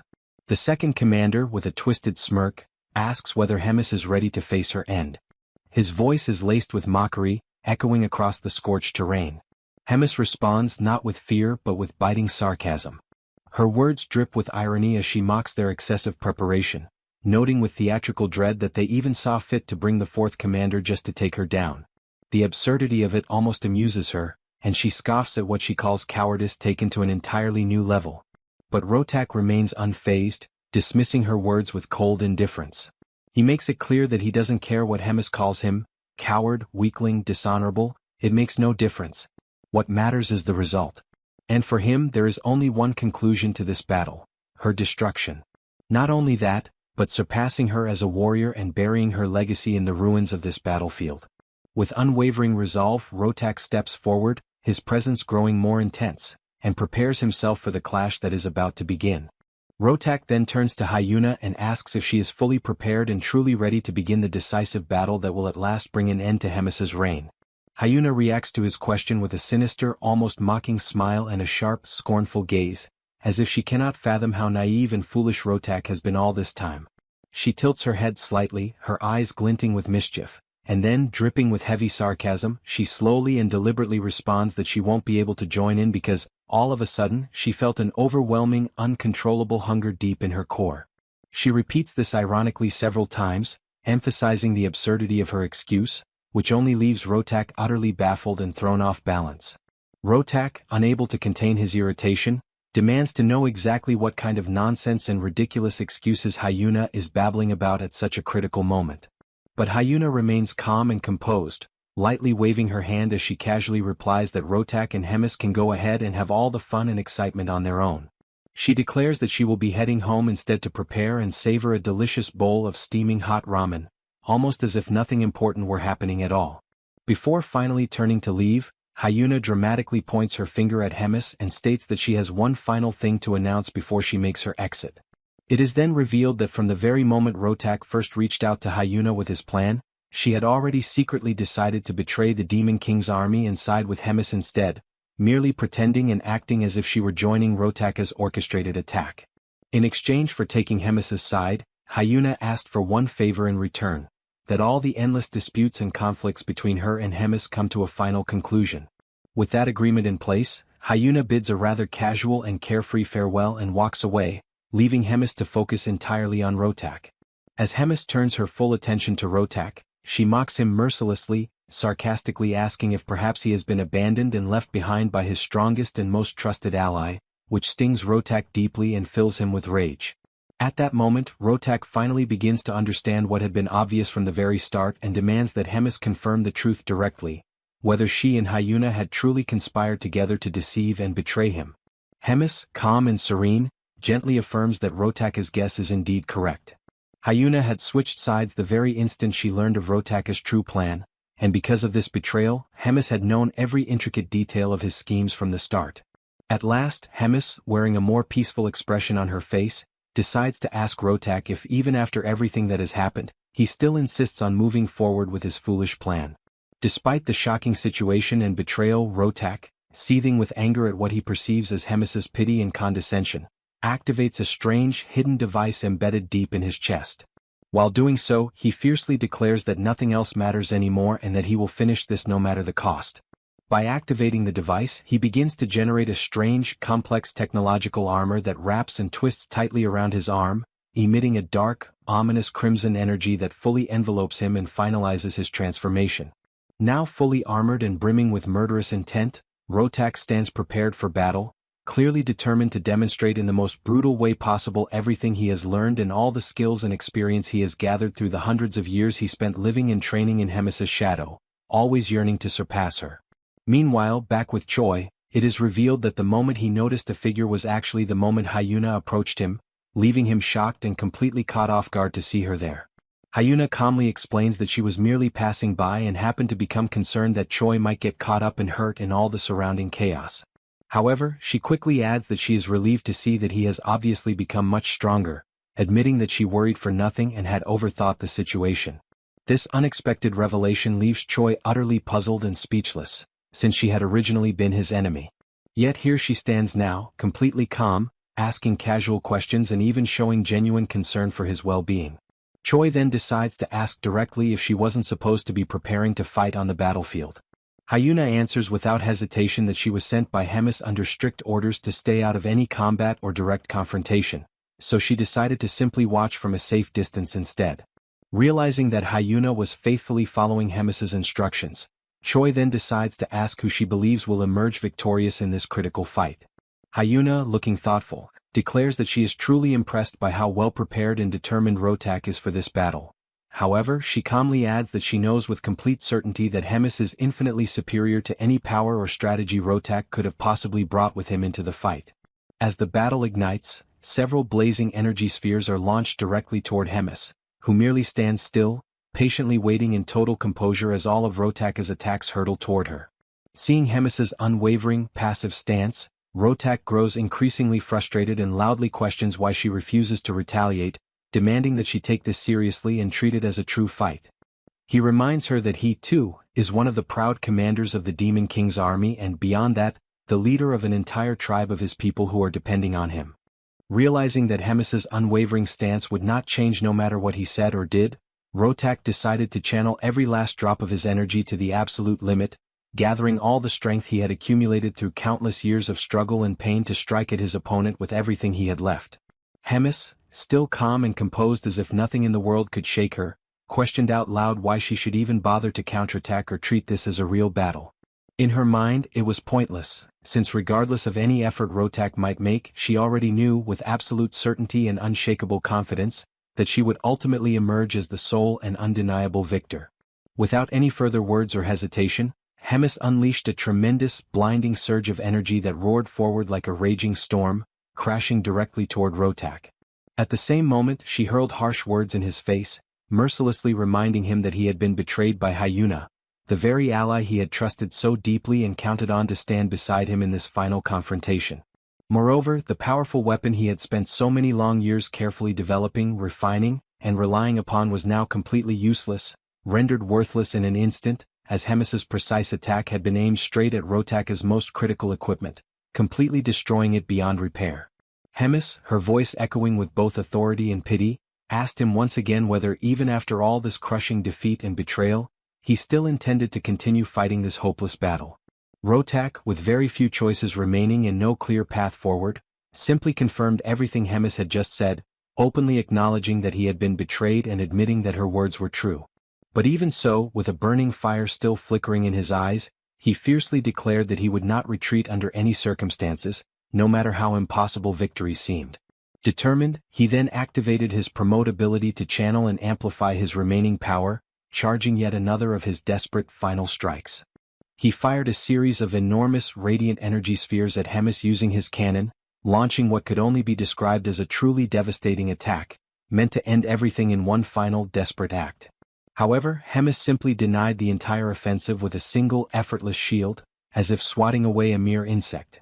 From Rotak's perspective, the entire wave of his energy seemed to be completely absorbed, leaving him in shocked disbelief. He briefly grew excited, a tiny flicker of hope sparking in his heart, wondering if perhaps even Hemis could not withstand such overwhelming power. But Hemis then responded with an almost amused tone that it had indeed been a good move, an attack worth acknowledging. Suddenly, a deep purple aura began to spread like a dark mist over Rotak's energy blasts, and it didn't take long before Hemis's own energy completely overwhelmed and crushed Rotak's offensive, erasing all traces of it from the battlefield.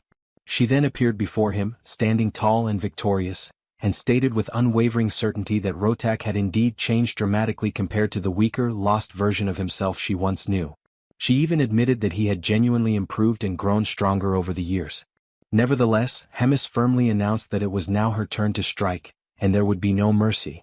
With a chilling grace, she slowly licked one of her fingers, her eyes locked on Rotak, and then pointed it directly at him, activating her formidable ability.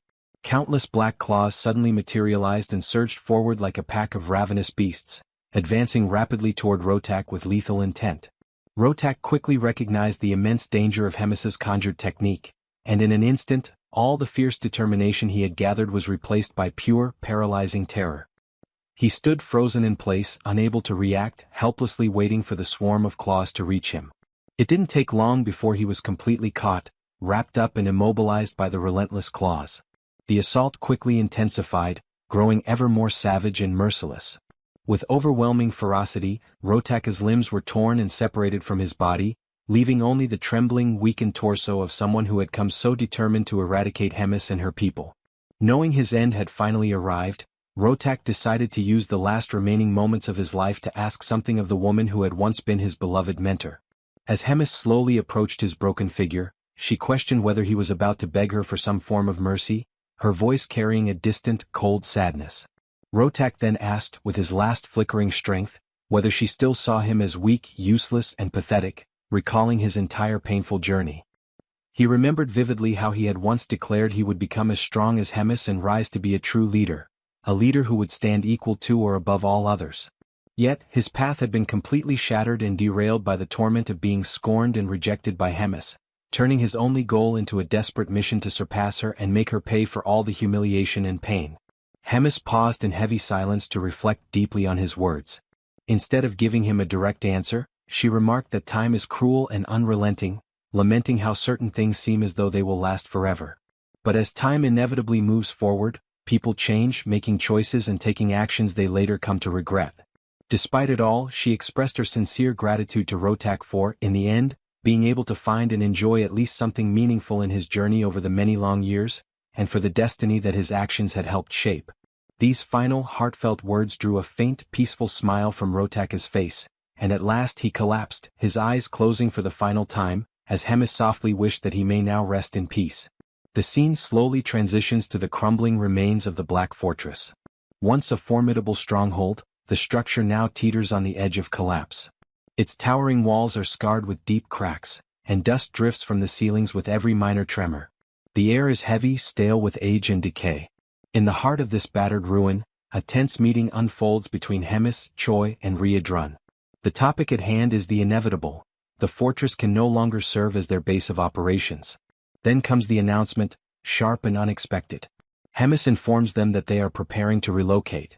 The news lands like a thunderclap, catching the others off guard and momentarily silencing the room. Hemis, ever composed, elaborates on her decision. She states firmly that no matter how many repairs are attempted, no matter the effort poured into rebuilding, the fortress will remain fundamentally broken. Its integrity, both physical and symbolic, has been compromised beyond saving. Riadrun and Choi listen intently. Though neither openly argues with her reasoning, it's evident from their expressions and posture that accepting this truth does not come easily. Breaking the silence, Riadrun asks where they will go, what destination awaits the entire Third Command. He frames it as a logistical question, but beneath it lies concern for their future and safety. Without hesitation, Hemis answers. The Third Command is to be moved to the 8th Division. Their new home will be Fort Gadrick. The declaration lands heavily. Riadrun begins to object, perhaps to voice doubts or propose alternatives, but Hemis immediately shuts him down. Her tone is sharp but resolute. Her mind is already made up. She orders him to write a letter demanding the evacuation of the current commander of Fort Gadrick, making it clear the fort will now belong to them. With no room left for discussion, Choi and Riadrun exit the chamber. As they walk through the deteriorating corridors of the fortress, Riadrun falls into uneasy silence. In his mind, questions swirl. Of all the divisions, of all the fortresses available, why had she chosen the 8th? What could possibly be going through Hemis's mind? Noticing his companion's troubled expression, Choi finally speaks. He asks what it is about the 8th Division that's causing such worry. Riadrun responds after a pause. He explains that Fort Gadrick isn't just any fortress, it is the one closest to the forward outposts maintained by the human forces. In short, it is the closest thing they have to a frontline base. A dangerous, volatile position. Choi's face hardens as the implication sinks in. It's a deadly place to be stationed. And yet, he reasons, if the fort has survived this long under such pressure, then surely the one commanding it must be highly capable. Riedrun disagrees, shaking his head. He reminds Choi of Fort Hemron. The reference seems to confuse him, which visibly irritates Riedrun. That's where they first met, he says with a touch of frustration. He recalls the fierce battle that forced the command to retreat, an unforgettable moment of loss and tension. He goes on to remind Choi that Grat had been the commander of that division during those days. Choi then asks how they managed to deal with Hemis's wrath in the aftermath of the defeat. Riedrun answers soberly. Amid the chaos, Grat had somehow managed to protect Fort Gadrick, his personal base of operations. Choi gives a brief nod, commenting that Grat must be someone who knows how to protect what's his. But Riedrun doesn't agree outright. Instead, he responds carefully. Perhaps Grat truly defended it with skill, or perhaps he resorted to some other method. It's impossible to say for certain. The scene shifts to Fort Gadrick itself. Grat, seated in a dimly lit office, finishes reading Riedrun's letter. The veins on his temple twitch as his hand curls into a fist. Without warning, he slams it onto the table with a loud crack, shouting Riedrun's name in fury. The arrogance of the message enrages him. The order is clear. He is to evacuate the fort so that it can be claimed by Hemis's third command. The insult stings. He mutters bitterly under his breath, calling Hemis an old witch, and questioning what her true intentions could possibly be. Despite his outrage, Grat knows there is no escaping this order. Still, something in his expression suggests he is not finished. He stalls briefly, then reaches toward a communication orb nearby. With practiced hands he activates it, initiating a magical connection. Once it stabilizes, he announces himself. Grat, commander of the 8th Division under the Demon King's army. A voice on the other end responds with dry amusement, remarking how long it's been since Grat last reached out, and asking what he wants this time. Grat doesn't waste time. He states plainly that he has a proposal, an urgent and significant one. The narrative now cuts to the Holy Capital, where a conversation unfolds in shadowed halls. One of the Pope's subordinates speaks, visibly disheartened. He laments the failures of Jeffin and Andrew, his voice low with regret. He confesses that he had genuinely believed Andrew would emerge victorious. He then wonders aloud, was it Choi again?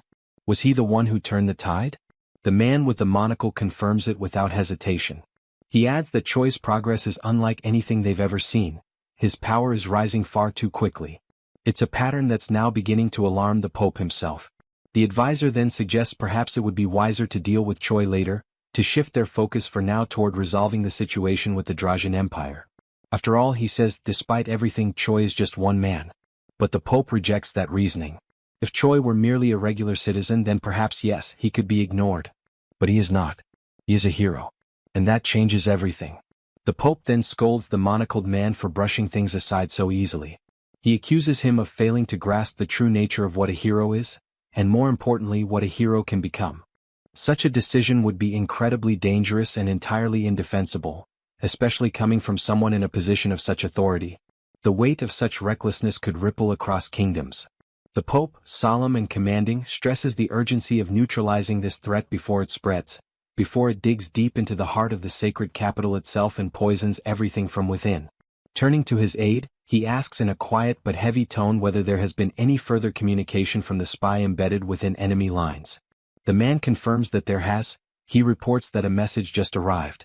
According to the spy, a surprising offer was made.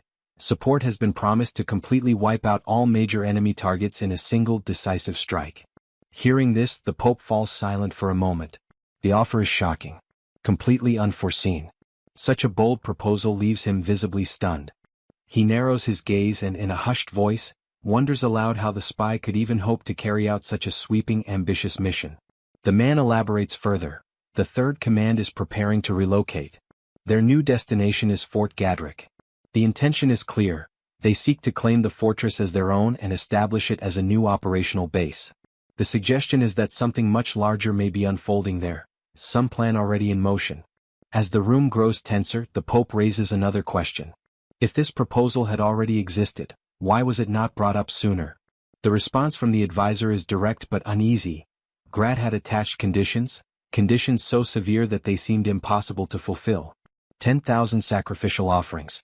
The strategic recall of support posts scattered across multiple fronts. And a non-aggression pact spanning 5 years. The monocled man hesitates as he says it, his voice tinged with disbelief. The demands, in both number and scope, are immense, perhaps even unreasonable. The Pope considers this. Then, calmly but with precision, he asks what Grat's true motives might be. Why place such a steep price on this deal? The advisor takes a breath and then answers.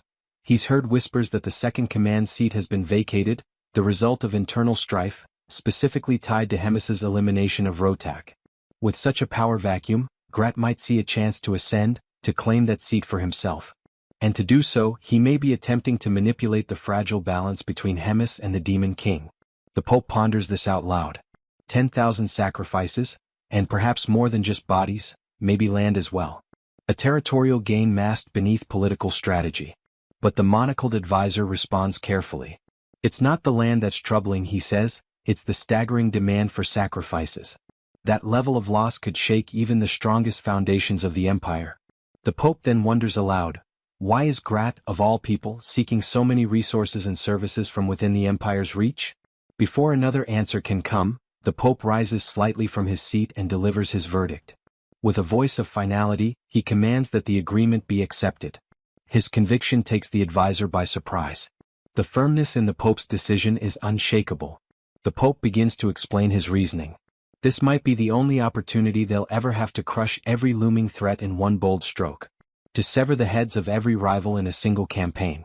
Even more crucially, this arrangement could elevate their spy into a vital, strategic position within the very core of the Demon King's army. And that, above all else, is an advantage they cannot afford to lose.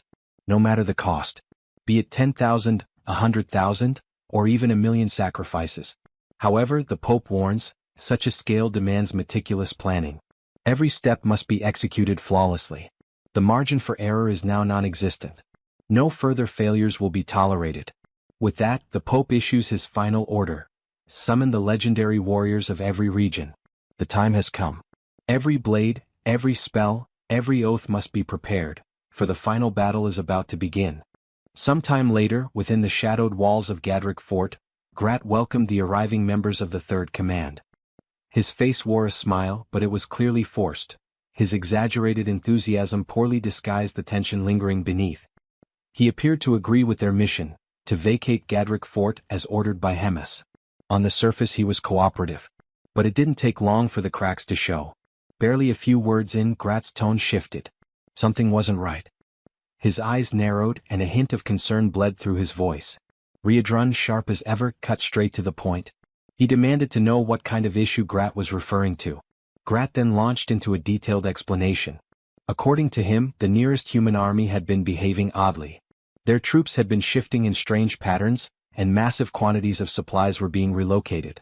From that movement alone, Grat deduced something dangerous. They were likely preparing a full-scale siege on the fortress. It wasn't a guess. It was a calculated warning. Riadrun, concerned but focused, immediately asked what countermeasure had been planned. With a grim look, Grat laid out his strategy. He was preparing a segmented wave offensive, designed to strike preemptively before the enemy could tighten their hold. But to execute it properly, he needed support, solid reinforcements to hold the line until Hermes's main force could arrive. According to Grat, the 8th Division had been suffering from ongoing complications, minor setbacks here and there, that left them undermanned and overstretched. They were in no shape to hold out on their own. Riadrun gave his word. The Third Command would provide the necessary backup. Then he asked if the rest of their team would also participate in the counterattack. Grat hesitated for a moment, then shook his head. He claimed their presence might slow things down. Their involvement, he argued, could be more of a liability than an advantage. With an urgent tone, he volunteered to assign roles himself and made it clear. Everyone was to get some rest and prepare for the operation ahead. Later that evening, in the quiet of their quarters, Choi and Rachel sat in conversation, tension still thick in the air. Choi, clearly conflicted, turned to Rachel once more with the same question he'd asked before. What did she really believe it meant to be a hero? Rachel immediately sensed where this was going. She braced herself, knowing full well that Choi's mind was already spiraling into another round of reflection. He spoke slowly at first, then with growing emotion. He was a hero, but he was fighting humans. And that truth was tearing him apart inside. Rachel's response was calm, even a little distant. She said there wasn't much they could do, it was just how the situation had turned out. But Choi wasn't satisfied. He was taken aback by her resignation. Rachel, who used to speak endlessly about heroism, duty, and righteousness, now seemed strangely indifferent. When had that changed? Rachel simply smiled and asked when, exactly, had she ever said those things? Choi didn't hesitate. He recalled how she had once promised to guide him to defeat the Demon King and protect humanity. But something had shifted inside him recently. Choi admitted he'd started to see things differently. A hero shouldn't exist solely for humans. And more than that, heroes didn't always follow the right path. Sometimes they chose wrong. At that moment, Abelson spoke up, breaking his silence. He said he'd once read that heroes existed to fulfill the will of all. Choi blinked, confused. What did that even mean? Abelson elaborated. He'd seen ancient writings that claimed heroes were born to secure the happiness of the absolute majority. That was their true calling. Those words triggered a buried memory. Choi's commander had once told him something similar, that in his eyes, Choi was already a hero. It made him question what majority truly meant. Did it include non-humans too? The saint nodded. She said it likely did. Humans, she explained, often believed their happiness represented the happiness of the world. But maybe that wasn't true. Maybe human joy didn't equal universal peace. Choi's brow furrowed. Were heroes supposed to be responsible for the happiness of every intelligent life form? The saint didn't flinch. She said that might be exactly the case. And maybe that's why Choi was different, why he was a hybrid hero. That answer left him silent, his thoughts consumed by the gravity of that role, what it meant to protect the happiness of the absolute majority. At dawn, the assignments were finally handed down. Riadrun would operate solo, an independent unit. Roiger, meanwhile, would lead the observation team. According to intel gathered by the analysis division, he was tasked with triggering a direct engagement once the enemy was detected. His unit would engage immediately upon visual contact. The 8th Division had their role as well. They were to intervene at the end of Riadrun's skirmish, acting as support during the fallout.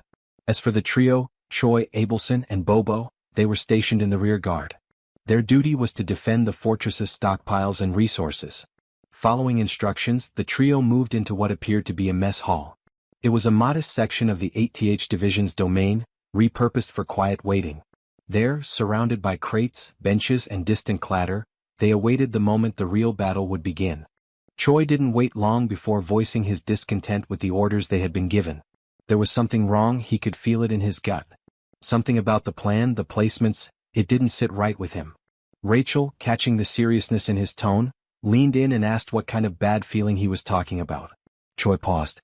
His eyes scanned the room as his thoughts raced. Then it clicked, he had noticed something strange about the group formations.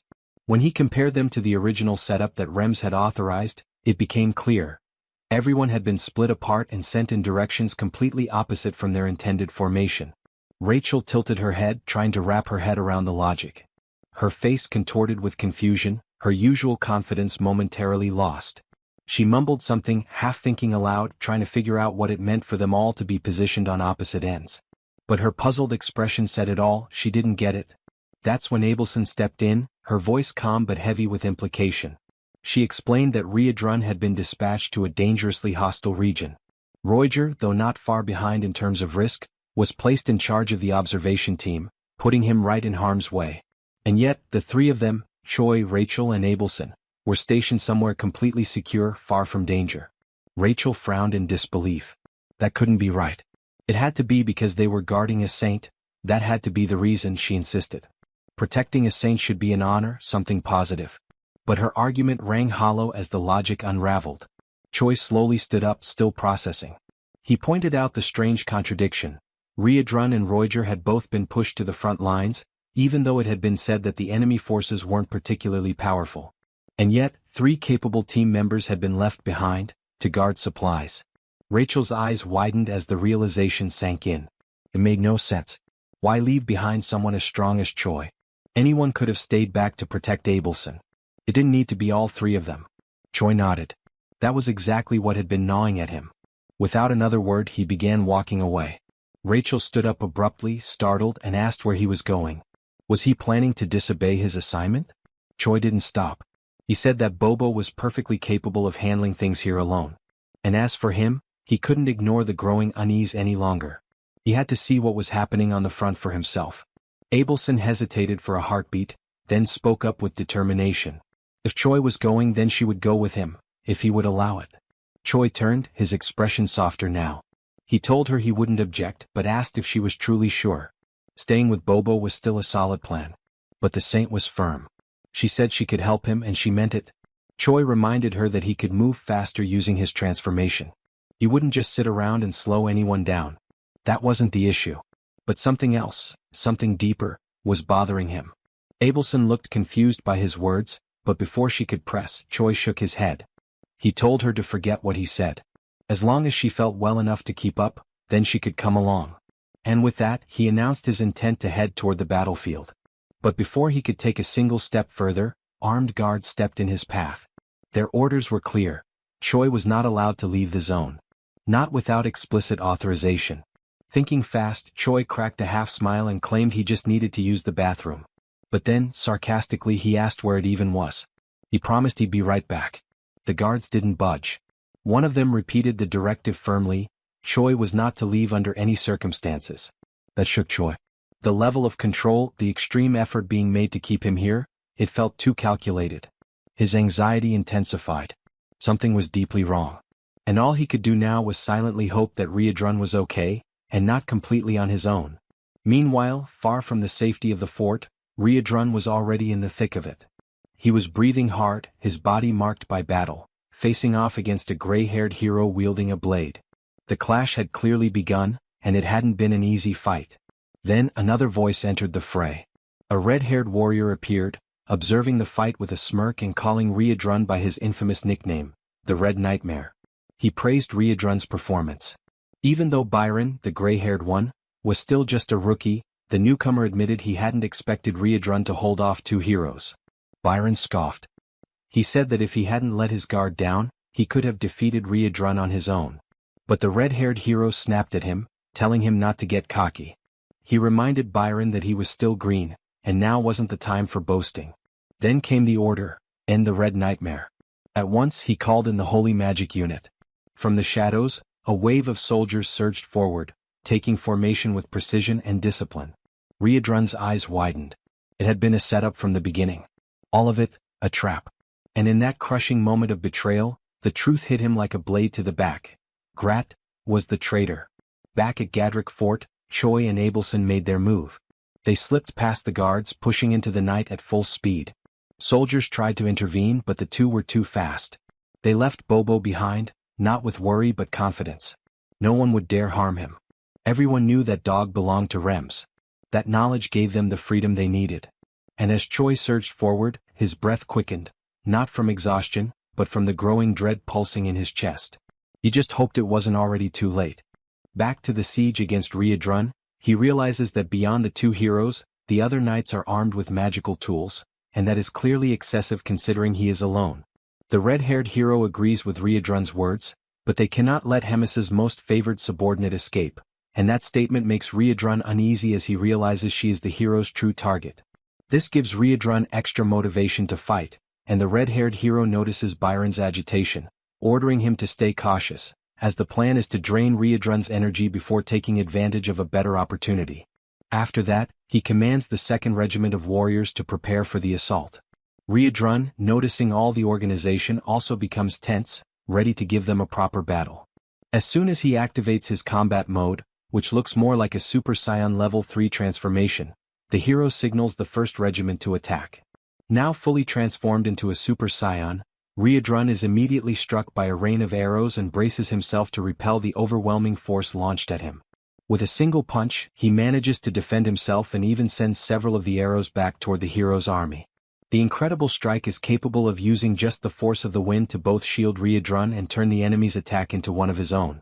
The hero then tells the remaining soldiers not to be afraid, as they still have the advantage in numbers while Riadrun stands alone. Several spear-wielding warriors then charge at Riadrun, who waits calmly for their approach. Riadrun then prepares to unleash one of his special attacks, called Destructive Explosion Wave, and with a single-hand motion he strikes the ground, causing massive devastation. He then leaps, letting the forming crater swallow the soldiers who had launched themselves at him. After jumping, he advances toward those who remained stranded among the crater's wreckage, neutralizing the warriors one by one. As he finishes off the last spearman by slamming his head into the ground, Byron becomes increasingly agitated from being forced to simply watch the battle. With Riadrun's chances of escape growing, Byron decides to break free from the red-haired hero's restraint and charges, attacking Riadrun directly. But he fails as the Red Nightmare easily dodges the hero's strike. Even so, Riadrun is surprised at how quickly the hero recovered and readied himself for battle, although it doesn't change much. From that point, Riadrun prepares to attack Byron, but the red-haired hero intervenes, pulling Byron away from Riadrun's strike and countering. Riadrun manages to stop the attack with the red-haired hero's sword by grabbing it and locking eyes with his enemies, taking the moment to strike both of them at once. He launches another destructive blow at the ground, causing a new crater. However, once the dust settles, the heroes are already far away, having escaped nearly unscathed from the attack but now stunned at how powerful Riadrun truly is, far beyond the expectations set by the intelligence divisions, leaving them frustrated. Meanwhile, Riadrun, still in his Super Saiyan form, begins to feel the effects of having used too much power. Having relied heavily on his demonic chi, he wonders how much further he can still go. But with little time to reflect, he is caught off guard by the hero sounding the signal for the 2nd Regiment to strike, taking advantage of the opening caused by Riadrun's moment of reflection on his energy use. Along with the 2nd Regiment's attack, the heroes themselves now launch forward with the other warriors, and Byron stays behind, irritated at how the red-haired hero always takes command. Riadrun, realizing the massive assault, prepares to unleash his destructive attack once more. However, before he can complete the conjuration, the heroes advance, drawing his attention and forcing him to defend against numerous strikes simultaneously. This distraction opens an opportunity for other warriors to strike with magical spears, and upon being hit, he almost instantly feels his power being drained. The spears possess the ability to absorb all of his demonic chi. As his energy is siphoned away, Riadrun finally succumbs to the enemy siege. The red-haired hero then explains how the spears function, stating that the intensity with which they drain energy renders even the strongest demons unable to move or launch a single blow. The red-haired hero now stands in front of the subdued Red Nightmare, declaring that the battle is over. As a precautionary measure, he orders his subordinates to drive more spears into Riadrun to ensure he remains in that state, and that as soon as possible, they should finalize the capture and take him as a prisoner. Upon hearing this, the hero Baron steps forward and grabs one of the warrior's spears, claiming responsibility for stabbing Riadrun himself and seizing the moment as if it were personal revenge. As he approaches, mocking the Red Nightmare situation, comparing him to just any other demon, completely subdued and defenseless, he readies himself to strike. But Riadrun, with his head lowered and eyes darkened, mutters something inaudible while attempting to summon a bit more energy to respond. Baron becomes curious about what Riadrun said and demands he repeat it. Instead of mere words, Riadrun repeats that he is the Red Nightmare of the Demon King's army. With those words comes a tremendously powerful counterattack that shreds Baron to pieces, ending the arrogant hero. The force of the blow is so immense that it not only eliminates Baron but also strikes several other spear-wielding warriors, leaving only a small team and the red-haired hero still standing. The red-haired hero, now in disbelief, wonders how someone so foolish could have become a hero and been assigned to such a critical battle. He reflects on how the army is now nearly annihilated, but emphasizes that Baron's defeat is not something to celebrate, even if he proved to be useless, though not entirely since the attack he suffered from Riadrun allowed the continuation of the plan, as those were the Red Nightmare's final energies. The hero then commands all remaining survivors to raise their magical weapons and proceed with the encirclement, forming a ring around Riadrun. But before the army can reorganize, the hero is struck by a devastating punch to the face. The blow came from none other than Choi, now extremely enraged and already on the battlefield, transformed into a half-demon and fully prepared to annihilate all the fools who orchestrated this trap for Riadrun. The red-haired hero is struck with such force that he rolls a great distance across the ground. Riadrun then notices Choi's presence, feeling relieved by the help. Choi explains that he had a bad feeling, which was the reason he rushed toward the location assigned to Riadrun. Seeing his companion's condition, he asks if Riadrun can still manage on his own. Riadrun responds that he isn't sure if he can handle things alone but expresses his gratitude for Choi's arrival. The red-haired hero gets back on his feet, noticing Choi's presence and quickly associating him with the rumored hero said to serve the Demon King. Meanwhile, Choi lifts Riadrun, trying to hurry and get them out of that place. The red-haired hero then reflects once more on how the soldiers had been wiped out, leaving no one else to help execute the plan. With that, it becomes clear Riadrun will surely escape, and the only options left are either to give up and let him go or to fight to the death. The red-haired hero chooses the most drastic option. The duo, realizing the hero won't give up so easily, watches as he activates his kamikaze mode, offering his soul to his god and radiating a flaming aura. Choi realizes he has seen this kind of transformation before, during the battle inside the Black Fortress, where one of the heroes conjured an untouchable fire that burned everything, but also consumed the hero's life. The red-haired hero continues with his transformation, and the power he gains is immense, visible from far away as a streak of blinding light. Riadrun realizes that although it is the same technique, this hero's strength makes the outcome entirely different, on a level far beyond those who fought Choi previously. The technique is called divine summoning, an evolved version of the fire that burns all, and it can only be conjured by sacred warriors who reach a certain level, as it is an extremely difficult technique to withstand. The red-haired hero hears Riadrun's explanation and confirms it, signaling not to compare him with the weaklings sent before. He asserts his superiority over the weakened duo, claiming he possesses the true power of a god. Riadrun concludes that just as promote is to demons, divine summoning is to the sacred warriors. The immense power provided by this invocation also comes with a deadly risk, as anyone who uses it is doomed to die. The red-haired hero is surprised by all the details given by Riadrun and confirms that once the power fades, he will die, because life is traded in exchange for sacred strength. But with that, both Riadrun and Choi will also die, making it worth it to perish knowing they will fall too. The hero finishes his words and charges toward the duo, striking directly at Choi with his sword. However, Choi blocks the attack without much effort, reflecting on how he managed to stop the blow easily, though the impact caused something unusual. The red-haired hero then explains that sacred power and demonic chi are polar opposites, and apparently Choi is no longer human at this point, as he is almost entirely consumed by demonic chi. The battle continues as the hero attacks and the duo defends themselves as best they can. The moment arrives when the red-haired hero decides to intensify his assault and claims that Choi is nothing more than a walking corpse, with nothing left to defend himself. What follows is a devastating explosion that creates another massive crater in the battlefield, hurling Riadrun far away and leaving him severely injured, while Choi still manages to withstand the blast and remains standing after the strike. Even with difficulty, as he turned his head to the side, he noticed that Riadrun had been far more affected, and his condition was much worse than expected. He observed Riadrun gasping, trembling as his body began to collapse under the effects of the battle. He then compared the side effects of the transformation and the attacks, effects that were tremendous. However, considering he himself was half-human, they were still less severe than what Riadrun, a pure demon, had to endure. This meant all effects on Riadrun were intensified, causing excruciating pain. Even so, Choi renewed his hopes, realizing he only needed to endure. Once the sacred power was exhausted, the red-haired warrior would be defeated. And if that opponent continued launching reckless strikes like before, he would burn out quickly. Still, Choi wasn't sure how long he himself could remain standing. He weighed between staying on his feet or provoking the enemy into unleashing more powerful attacks to burn through his remaining energy. In the end, fate was left in luck's hands, because no matter how much Choi could endure, there was no telling how long Riadrun would last. Just as Choi finished this internal reflection and refocused his gaze on the red-haired hero, he was surprised. His opponent was shaking, struggling against the effects of having already overused divine power. Going beyond expectations, side effects had already begun to manifest. Loss of vision, a ringing in the ears.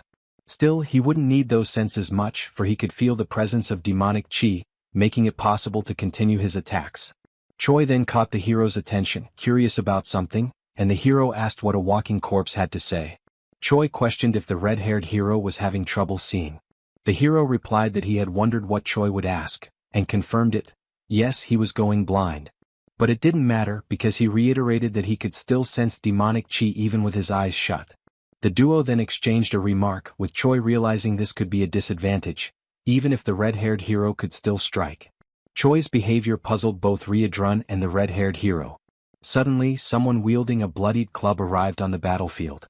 Choi prepared to deliver the finishing blow and declared that the red-haired hero was now nothing more than a random blind man, mocking him with an indifferent expression as he gave the command for Abelson to attack. She had approached from behind the red-haired warrior, gripping the club. We then flash back to a few minutes earlier. From atop a mountain, she had been watching the battle unfold, worried that the duo might die if things continued as they were.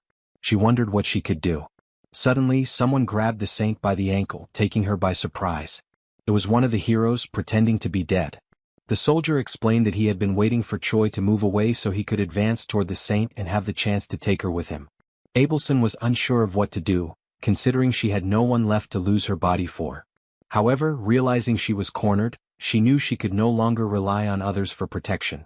Reflecting on all the times Choi had protected her and spared her from a cruel fate, giving everything, even willing to die for her safety, she, in turn, had simply remained complacent, living under the same roof, day after day, never giving anything back to the one who always defended her. She had portrayed herself as fragile, and that had made Choi constantly worry. The saint then noticed the club nearby and decided that from now on, she would defend herself. She gathered courage and eliminated the soldier. The scene returned to the present moment, when she struck the red-haired hero in the head. With that blow came not only victory, but also the relief of knowing that she would no longer be a burden to the one she called the hope of the world. The scene shifts to a tense meeting between Grat and the army of the Divine Empire. Grat finds himself surrounded on all sides, the sharp edges of countless weapons pointed his way, and the eyes of the soldiers filled with hostility. The atmosphere is heavy, every breath drawn feels like a challenge, and Grat's confusion grows with every passing second. He cannot understand why they are treating him as an enemy. After all, by his own reasoning, he had done exactly what had been agreed upon. He had managed to contain Riadrun, keeping the dangerous demon in check. That, in his mind, should have made him a trusted ally rather than a target. One of the stern-faced leaders of the Divine Army steps forward, his voice echoing across the field.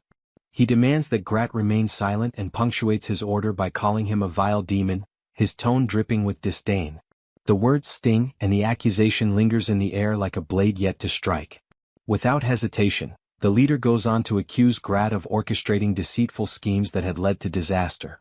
According to him, the demon's tricks were the direct cause of the defeat of both heroes sent to the front. The outcome, he claims, was nothing short of catastrophic for the Divine Empire. Grat listens in disbelief, realizing that he had been completely unaware of such events. His mind races trying to piece together the chain of events. How could this have happened? How could Riadrun, on his own, have been capable of defeating not only two heroes but also an entire army? Before Grat can think further or prepare a defense, the ground beneath them seems to vibrate with an unnatural force. The sky itself begins to change, a sudden burst of energy descending like a divine judgment. From above, a blinding light crashes down, striking Shang with unimaginable force and carving a massive crater into the earth. Dust and heat erupt in every direction. When the glare fades, the source of the devastating arrival is revealed. It is none other than Hemis herself. Her presence commands immediate attention, and as she takes in the scene before her, the rows of Divine Empire soldiers and the lone figure of Grat, she pauses, her voice calm yet sharp as she questions what exactly is unfolding here. The soldiers, quick to draw conclusions, link Hemis's sudden appearance to Grat's presence. Whispers ripple through the ranks, accusations forming faster than reason. They begin to suspect this is all part of an elaborate trap, one designed by Grat himself, in which every soldier here is nothing more than a sacrificial pawn. Grat, ever opportunistic, instantly seizes on their words. A sly smile creeps across his face as he steps forward, addressing Hemis directly. With exaggerated confidence, he declares that he had indeed lured every human here for her, calling it a grand offering. Not stopping there, he embellishes the lie, claiming these soldiers are the finest and most formidable force in the entire surrounding region of the human army. Hemis studies him for a long moment, her gaze unreadable. At length she acknowledges, almost reluctantly, that in one way or another he might have done something worthwhile for once in his life. Without further delay, she begins casting a skill, her voice ringing with authority. As a superior, she proclaims she would not deny herself such a feast so generously prepared by Grat. The air grows tense as the earth begins to tremble beneath their feet. Darkness creeps slowly but relentlessly across the battlefield, swallowing light and color. One of the soldiers notices movement in the sky and shouts a warning, but the moment is too brief to act. From above, a massive sphere of roaring fire plummets toward them, its heat searing the air long before impact. It strikes with cataclysmic force, annihilating every soldier caught in its path. There are no survivors. The once proud army is reduced to silence, leaving behind only scorched earth, shattered armor and rivers of blood. When the flames die down, Grat wastes no time. He rushes toward Hemis, his voice spilling over with exaggerated praise. He showers her with flattery, calling the attack beyond incredible, a strike so overwhelming it had single-handedly erased an entire army. He even goes so far as to call her an unmatched living legend, a figure without equal. But Hemis's patience for his fawning quickly runs thin. The false sweetness in his words grates on her nerves. Without warning she moves, faster than the blink of an eye. In one seamless motion she separates Grat's head from his body. His lifeless form collapses to the ground before the echo of the strike even fades. Only then does she speak, her voice now tinged with cold finality. She reveals that she had known for some time that Grat was the spy, even considering that he might have accomplices. She had watched as he foolishly created problem after problem, but in the end she had seen him for what he truly was, a compulsive liar, reckless, unafraid, and above all, acting solely for his own gain. Her only regret, she admits, is that she had not put an end to him sooner. With her business concluded, Hemis turns and leaves the battlefield. The scene shifts once again, this time to Fort Gatwick. Inside its stone walls, a meeting is underway. The day's agenda is the reorganization of the troops. Hemis takes the floor, speaking with precision while Choi, Riedrun, and Reuters listen closely. She begins by declaring that Riedrun will take charge of the remaining personnel abandoned by Grat, a task that will demand much of his time. To ensure the work proceeds smoothly, Reuters will act as his adjutant, providing direct support wherever necessary. As for Choi, Hemis had a surprise prepared, one that she revealed with a calm but decisive tone. She informed him that he would be taking the position of regiment commander, a role that would place him directly under her personal supervision. The announcement caught him off guard at first, but quickly sparked an excitement he could not hide.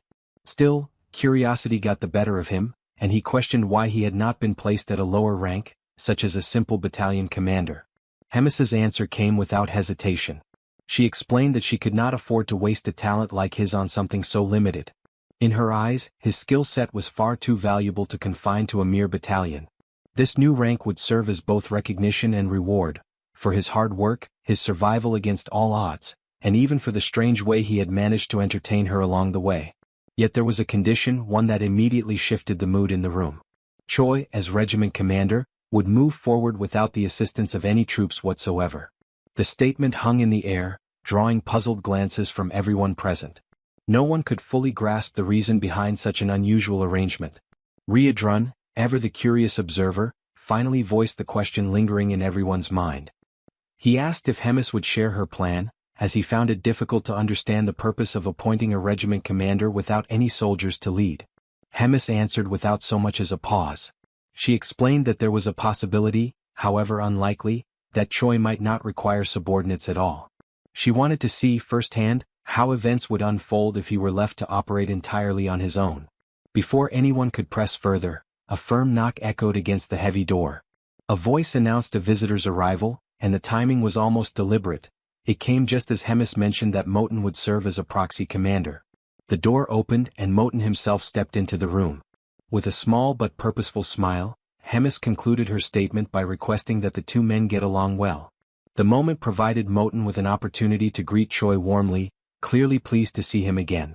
Choi, however, instantly recalled the less than pleasant memories of the time this same man had caused him trouble during one of the tournaments in the past. With the formalities concluded, Hemis dismissed herself from the meeting, explaining that there were other pressing matters demanding her attention. The scene shifted to the quiet interior of Abelson's room. Here the atmosphere was markedly different, less formal but filled with a quiet intensity. Choi spoke plainly, admitting that he had been genuinely surprised by the saint's recent actions. He asked what had given her the courage to crush that hero's head in such a decisive moment. Abelson's reply came first in the form of a gentle smile, and then in carefully chosen words. She explained that she had felt a strong urge to act after realizing that constantly being shielded by Choi had made her complacent, lazy even, and it had begun to bother her deeply. Choi noted the change in her demeanor, a more proactive energy replacing her earlier passivity. He asked whether this meant Abelson would now join him in battles going forward. She answered without hesitation, if he needed her, she would fight. She reminded him that she possessed the powers of a saint and could summon strength similar to a divine invocation. The drawback, however, was obvious. Her physical endurance could not match the demands of long battles and she would tire quickly. Choi was pleased by her determination, even if it came with limits. He remarked, half in jest and half in truth, that she might one day surpass him entirely. There was even a hint of jealousy in his tone, knowing that as a saint she now wielded the highest level of divine power attainable. Abelson, however, responded with humility, saying she was not certain such power alone mattered. Fighting, she said, was never simply about possessing the greatest strength. Her words carried the weight of experience, coming from someone who had often found eccentric, unconventional ways to win against brute force. It was at this point that Rachel joined the conversation, her voice carrying a teasing undertone. She commented that Abelson's words almost made it sound as though Choi relied solely on dishonorable tactics and dirty tricks to win. Then, with a shift toward a more factual tone, she explained something that caught Choi by surprise. The position of battalion commander, she said, was equivalent to the rank of hero in the human hierarchy. Across the entire continent, there were likely only 1,000 humans who ranked higher than hero. By that measure, Choi was already within the top fraction of the most powerful individuals in human society. The revelation left Choi momentarily stunned. He had known his strength had grown, but to be counted among the 1,000 strongest in the world was something else entirely. From here, the focus shifted again, leaving the personal discussion behind. The scene transported itself to one of the holy cities, Benedict. The sight was grim beyond words. The city streets were lined with devastation, collapsed buildings, shattered defenses, and the lifeless bodies of countless soldiers. A dark trail of blood wound its way through the main avenues, leading toward the grand silhouette of a towering church. In front of its massive doors stood only two figures, Hemis and a lone survivor trembling in her shadow. Hemis took a moment to absorb the scene, her expression unreadable.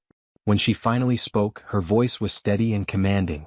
She told the man she would spare his life, but not out of mercy. It was so he could carry her message far beyond these walls, across the land, to every ear in his people's domain. The man's trembling intensified as she continued, explaining that from this day forward, she would wipe every single village of the divine empire from the map, one by one, leaving no survivors. And in that moment, the only thing left for the man to do was to fall to his knees and beg for a mercy he knew would never come. 500 years ago, the continent was plunged into chaos by endless wars. The Great Drazen Empire sought to expand its territory, swallowing smaller kingdoms that resisted. The conflict grew fiercer day by day until suddenly, a new region appeared in the middle of nowhere, accompanied by a massive pillar of light. Speculation quickly spread. Could this be the legendary supercivilization of Valington? A civilization that had vanished into the ocean without a trace 1,000 years before the Great War, once hailed as the apex of magical arts. Rumors suggested that if these were indeed the ruins of Valington, they might hold the key to reviving ancient magic, a power nearly lost when Valington fell. Every nation believed that whichever kingdom succeeded in reviving this magic would gain unmatched supremacy. Thus, each realm embroiled in war sent expeditions into the newly appeared land, hoping it would guide them toward a golden age of power. However, what the humans found, there was nothing like the ruins of Valington, nor the lost people of that civilization. Instead, they encountered beings from another realm, demons, hostile, lustful for conquest, and utterly alien to humankind. Faced with this common threat, humans ceased their wars against one another and united for the sake of survival. Their armies turned against the demons, beginning a new war, one that would last for centuries. At first, it was the demons who seemed destined to win. Their innate belligerence and overwhelming physical strength far surpassed that of humans. On top of that, they possessed the demonic chi, a force of cunning and power that tipped the scales in their favor. When all hope seemed lost, a new light emerged.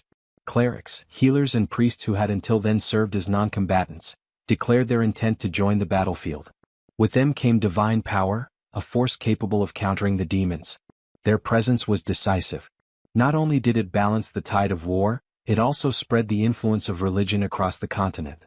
From this, the divine empire of Gartran was born, a union of faithful nations bound together by belief. Over the next 2 centuries, the power of faith grew stronger, and the number of combat clerics multiplied exponentially. Humanity, once outmatched, eventually surpassed the demons, gaining complete military superiority.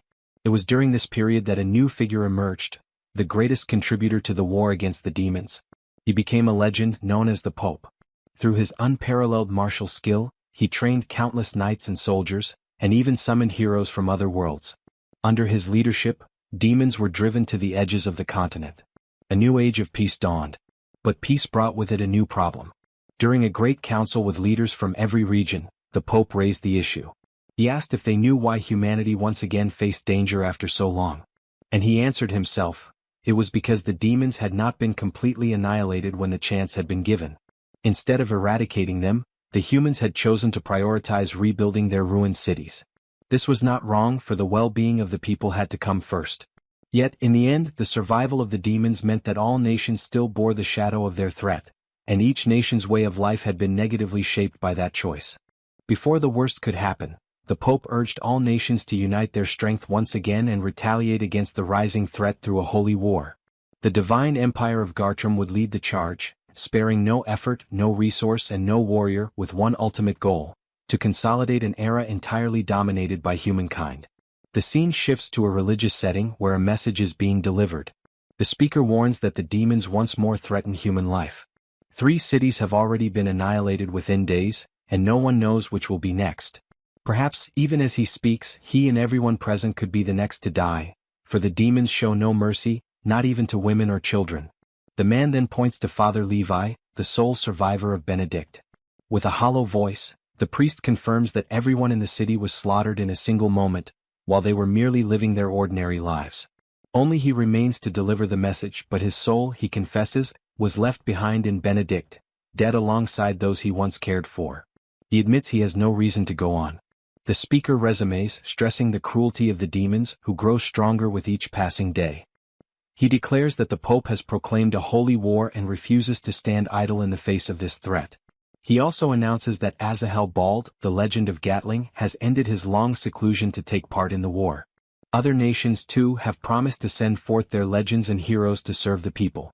A large-scale offensive is already underway. Yet this alone will not be enough to eradicate the demons completely. For the future of the continent to be secured, every man and woman capable of fighting must lend their support and strength. Now more than ever is the time. The call goes out to all. Join the holy war, the will of God, which shall guide them onto the path of peace. The speech ends with a rousing cry, shared by all present, united in a single desire, to eliminate the demons once and for all. The scene shifts again. In private, the Pope speaks with one of his subordinates. He reveals that, though competent, Cardinal Elrond has failed gravely in recent times.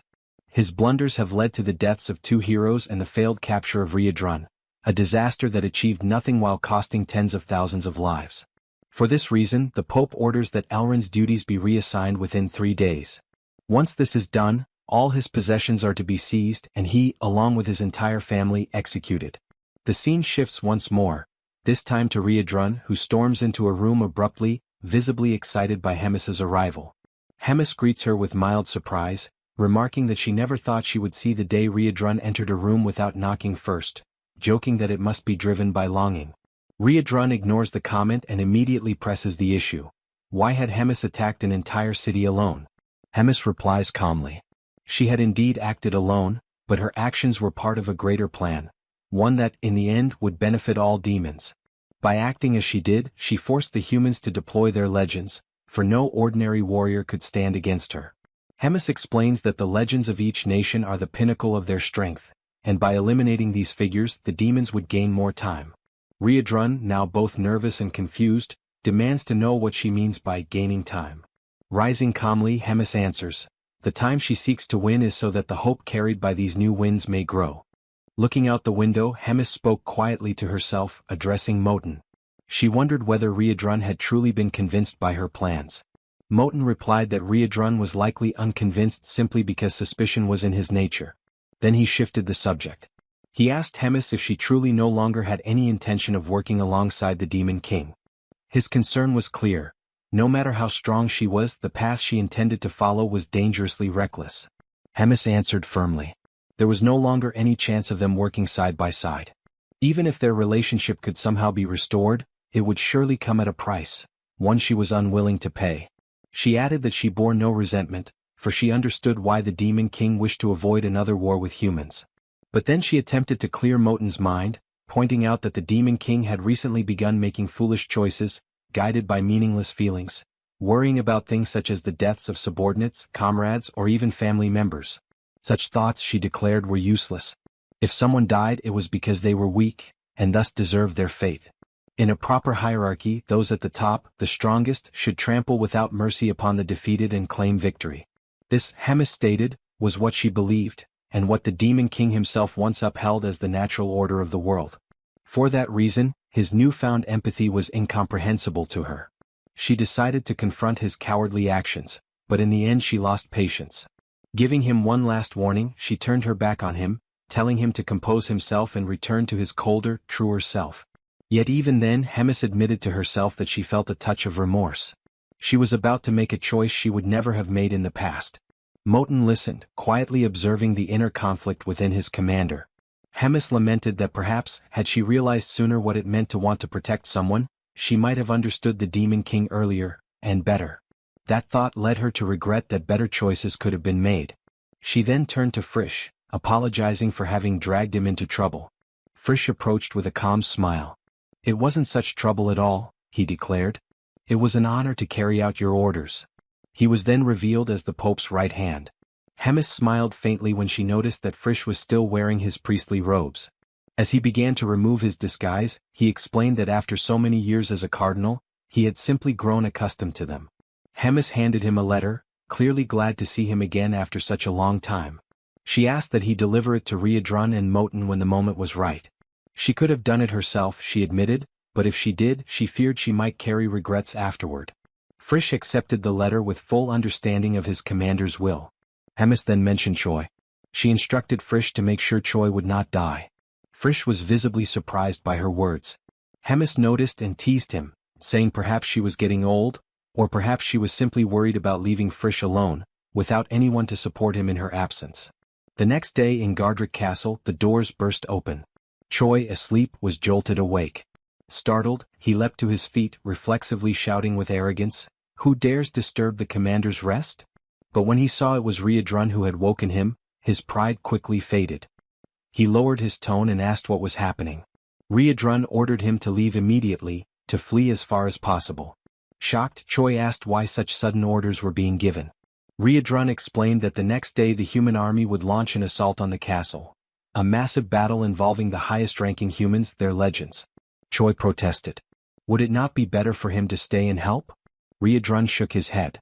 The enemy's sole objective was Hemis's death. Though he did not doubt her victory, if anything happened to her, he would not be able to protect Choi alone.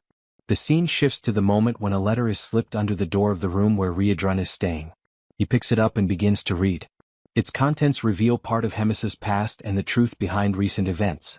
Hemis writes that the demons endured countless deaths and were ultimately forced into exile at the very edge of the continent. Yet, despite having cornered them completely, the humans never carried out a full extermination.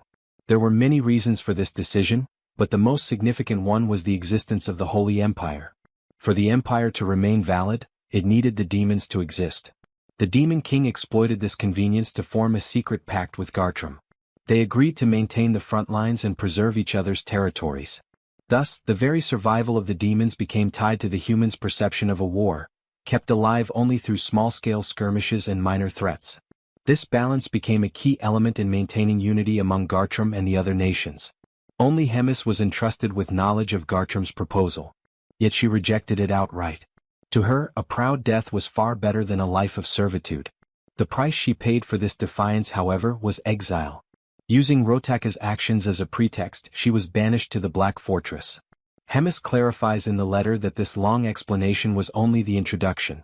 What truly matters now is what comes next. According to Frisch, the humans are preparing a massive attack, an unparalleled battle involving the legends and heroes of every human nation. While she faces this threat directly, Riedrun must protect the castle and take her place as its commander. She admits openly that she knows his current strength may not be enough to make this task easy. However, when the vote to select the next commander takes place, Hyuna and Ashjas will support him. This was arranged beforehand, and Ashjas in particular required no convincing. His affection for his nephew made it impossible to ignore such a request. This, Hemis writes, is all I can do for now. From here onward, everything rests in your hands. I believe you will handle it in the best possible way. She thanks Riedrun for making her confinement in the suffocating castle feel just a little lighter. As a postscript, she mentions Choi. She tells Riedrun not to worry about him.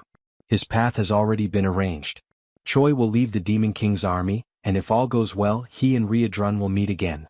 For now however Choi must depart together with the saint. Later, preparations for departure are made.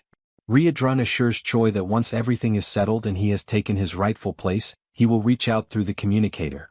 Choi, uneasy and unwilling to accept what is happening so suddenly, nevertheless agrees to the plan. Suddenly someone calls out to Choi, drawing his attention.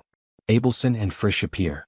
Hemis's aide steps forward, introducing himself and stating that he has been assigned to accompany them by Hemis's orders. He explains their next step. They must infiltrate human society and observe events as they unfold. During this time, Abelson will act as a priestess in training. Frisch distributes false identities for them all. He declares that both Choi and himself will disguise themselves as mercenaries. If there are no further questions, he says, everyone should board the carriage. Abelson climbs in first, followed reluctantly by Choi, who is still overwhelmed by denial, clinging only to the hope that everything will turn out well. Once inside the carriage, Choi asks Frisch where exactly they are heading. Frisch sighs, regretting that he had not explained it earlier. He clarifies, the regions of the Holy Empires are extremely dangerous, and Drazen is known for rejecting heroes. That is why they are moving toward the kingdom of Marriott. The next morning as the sun rose, Riadrun found himself alone in his new room. He sat in silence, thoughtful about the next steps he should take, his eyes fixed on the desk that had once belonged to Hemis. His mind wandered, reflecting on the many demons who had already died up until now. He knew that if things continued in the same way, the number of losses would inevitably grow. Riadrun, aware of the truth surrounding the war between humans and demons, reached a painful conclusion. All these losses had no meaning at all. Suddenly, a knock at the door interrupted his thoughts. It was Reugers, standing firmly and declaring that it was already time to depart. Riadrun, taking in one last breath of inspiration, raised his resolve and declared that from that moment onward, demons would be different. He would give his all to ensure that his will prevailed. The scene then shifts to the moment when Riadrun gathers his army. Standing before them, he demanded that everyone pay close attention to his words. He began his speech by exalting who they were, reinforcing that demons are a warrior race, born to fight, and that no other race would ever be able to tame them. For that reason he told them, they must face the battle to come without hesitation. And if necessary they must be willing to die for freedom, to die as the warriors they were for the sake of the future of their entire race. Riadrun raised his voice as he reached the climax of his words, declaring his own way of combat, and as he finished his speech, he emphasized with force and conviction that demons are warriors of pride. The focus then shifts to Hemis, who quickly realized that Riadrun had already begun his movements. With that, she too would have to begin her own, acting from her side. At the top of a mountain, Hemis looked down before leaping gracefully to the lower part. The moment she landed, she came across a man leaning calmly against a tree. The man spoke first, declaring that he had known she was on her way and had been waiting eagerly for their encounter. Hemis recognized him immediately and stated that it had been 150 years since their last meeting, remarking with some surprise that he had grown younger with the passing of time. Basil Scott, the legend of Drazen, was this man's name. Upon hearing Hemis's words, he explained that his youthful appearance was the result of having reached the realm of legends. Hemis, however, replied that she had been expecting a different human in Scott's place. The one she was truly searching for, it seemed, had been cowardly enough to hide and conceal his magic. Scott, unfazed, declared that Gartram's command was positioned at the exact opposite location from where he and Hemis now stood. With that assurance, he drew his sword, announcing that their fight would happen here and now, without any interruptions. Hemis understood his intention but remained unconcerned about the battle about to unfold. She answered his challenge coldly, saying that he should choose his words more carefully when daring to confront her, for she remembered well how, in the past, while lesser soldiers blocked her path, Scott himself had fled cowardly in search of survival. She then acknowledged that his bravery now was driven by his desire to cleanse his stained name. With that, she activated a magic that created her personal domain, known as the Boundary of Lamentation. Scott, undeterred, declared that back then he had been defeated by a technique he had never seen before, but that now things would be different. As soon as the words left his mouth, he charged toward Hemis with full force. Hemis immediately prepared her attack, the Stars of Loss. Yet the strike had no effect on the hero, for he deflected every blow and continued his advance. He pressed closer and closer until he was nearly upon the commander, his sword now channeling a strike of immense power. At that moment, Hemis reflected briefly on his words. Perhaps this time, it truly would be different. As the attack drew near, the hero struck at Hemis, but she swiftly blocked the blow and mocked him, claiming that she had not noticed any difference in his strength so far. With a sneer, she ridiculed his lack of evolution. Their weapons clashed violently, the sound echoing with each strike, and in that brief moment the hero reflected on how his powers seemed to be evenly matched with hers. Realizing this, he concluded that all he needed to do was remain cautious of the magical projectiles raining down from above. These projectiles, known as the ability Tears of Lament, were conjured instantly by the commander. This time, however, they did not fall solely from the sky, they also erupted from the ground. Taken completely by surprise, the hero was forced into evasive maneuvers, dodging desperately while at the same time avoiding Hemis's relentless physical strikes. At one point she leapt into the air, preparing a devastating combined assault that nearly struck the hero's head. By the narrowest margin he avoided the fatal blow. The feat left Hemis impressed, for it proved that he had indeed improved, managing to evade attacks that once would have overwhelmed him. Irritated by her condescending remarks, the hero shouted for her to be silent. He reinforced his energy and steadied himself, preparing to advance once again. Their clash resumed with even greater intensity. Hemis, however, sought to break his spirit through psychology. With a cold smile, she asked him where he thought the next tears would come from, the ground or the sky. Amused by his visible struggle to cope with so many simultaneous threats, she declared that the moment he let his guard down, she would finish him with a single strike. Her words became reality almost instantly. Before the hero could even attempt to dodge, the ground beneath him erupted, releasing countless magical stakes that pierced his chest and pinned him in place. Stunned and defenseless, he could only grit his teeth. Hemis looked upon his suffering with sharp eyes, remarking that the mere fact he had managed to evade so many times before was proof of his progress. The difference between the man before her now and the one she had faced years ago was clear. Yet before she could continue, the hero's body began to blur and fade, as though he were being teleported elsewhere. For a moment, Hemis wondered if it had been a clone, but she quickly dismissed the thought. She was certain she had struck the real one. Meanwhile, the hero emerged from a portal, already charging with a new technique that took her by surprise. For the first time, she was genuinely impressed by his growth. Advancing with determination, the hero declared that he had saved this secret technique for precisely this moment. He launched his strike with all his might. Hemis, however, raised only a single hand to defend, blocking his assault effortlessly. She made it abundantly clear that the gap between their powers was insurmountable, for she stood 2,000 years ahead of him. With cold precision, the commander raised 2 fingers and aimed them at the hero's chest. A burst of devastating energy exploded forth, striking him directly and rendering him unconscious in an instant. He collapsed, unable to respond, his strength utterly spent. Cornered and stripped of every skill, the hero questioned if this was truly the end. Humiliation weighed heavily on him. He had not managed to land even a single decisive blow. At that moment, Hemis called out to him, demanding that he confirm if he was truly the famed legend of Drasen. Before he could recover from the shock, she made a request, something he had never imagined he would hear from a demon. Hemis explained that personal matters were unfolding, and she needed his cooperation. She asked that when he eventually met Choi in the future and fought against him, he would grant Choi mercy at least once.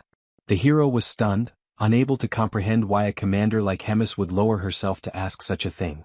But before she could say more, the sky split open and a massive surge of golden energy descended upon him. The overwhelming force struck with such intensity that the legend of Drasen was annihilated completely, his body erased, leaving not even dust behind to tell the tale. Hemis, caught off guard, analyzed what had just occurred. She was certain that the hero was now dead. Frustration welled within her, for she had deliberately granted him time to converse, only for their encounter to be interrupted in the most brazen and discourteous way possible. Raising her eyes toward the sky, she identified the only suspect who could wield such power, Azrael Bald, descending with his underling Morim at his side. He had originally planned to appear only after the group defeated Basel. However, realizing that such a victory was far beyond their reach, he concluded that he had no choice but to reveal himself earlier than intended. At that moment Hemis appeared, gripping her scythe tightly. Her gaze reflected doubt, questioning whether it was too cruel to act this way among humans, silently wondering if it was truly the right thing to do. But the answer was clear, it did not matter. Standing before her was none other than the legend of Drasen. Even if temporary cooperation existed, the truth remained that Drasen had always been the rival of the Holy Empire. Striking first and eliminating him was the wisest choice. After all, the death of a legend carried the weight of disaster on a national scale. From the top of a cliff, Asael observed Hemis below. He knew the destruction of the city had been nothing but bait to lure him to that place. Her response confirmed his suspicions, recognizing him as the very legend of Gratin. Asael, resolute, revealed that nothing happening there was by chance. A long and meticulous preparation had led to this very day, a plan designed for this precise moment. Behind him, Morian stood with her radiant aura, flanked by a vast army aligned at her side. Morian brought her hands together before her lips, in a gesture resembling a solemn prayer. In her thoughts, the conviction was absolute. The second battle was about to begin. Hemis sensed something strange in the air. The pillar before her did not act as a simple defensive barrier. Instead of merely containing her energy, it repelled the field of power she attempted to expand, as though the very space rejected her influence. That pillar carried sacred power accumulated over time, now releasing a golden aura that spread outward, neutralizing her presence. Above, Asael raised his sword before the army. The strategy was clear. The saint would maintain the pillar, while the knight's mission was to protect her with all their might. The soldiers took position, resting their hands on the swords planted in the ground, their heads bowed in reverence. From the exact spot where each of them stood, golden flowers bloomed, as if manifestations of the sacred power itself. At Asael's command, they raised a barrier to ensure Hemis had no chance of escape. The golden sphere, wrapped in lightning-like energy, glowed with blinding intensity, spreading its dazzling light across the field. Hemis shielded her eyes with one hand, struggling against the glare radiating from both the pillar and the sphere. Before her, she recognized a barrier unlike anything she had ever seen. In her hands, her scythe dissolved into black smoke, with faint sparks scattering through the air. The force of repulsion was undeniably strong, and her domain began to collapse before the sacred power. Furthermore, the shield she managed to maintain at that moment was but a shadow of its former strength, offering no true protection. When her face emerged from the light once more, something had changed. With a decisive gesture, she ripped open the stitches that sealed two deep cuts stretching from each side of her mouth to the ends of her face. Between the slits, her sharp fangs were revealed. A macabre smile formed. Hemis taunted her opponents, making it clear that without the great handicap she had imposed upon herself, they would not have even dared to face her. Hemis took position, holding the cord made from the stitches of her mouth, and fixed her gaze on the enemies atop the cliff. With a swift motion, she rushed forward, lashing her whip toward Asael, who leapt from above to defend, raising his sword. She struck from one side, then the other, each whip crack swift and precise, while he continued to block with his blade. One strike came dangerously close to his face, slicing the air with a sharp snap. Seizing an opening, Asael advanced, attempting a counterattack. With a shout, he delivered a deadly command, thrusting his blade forward. Yet the strike never landed. At the moment of impact, Hemis had vanished. Asael's eyes widened in shock. Hemis had completely dispersed. From above, Morian called to him, urging him to look up.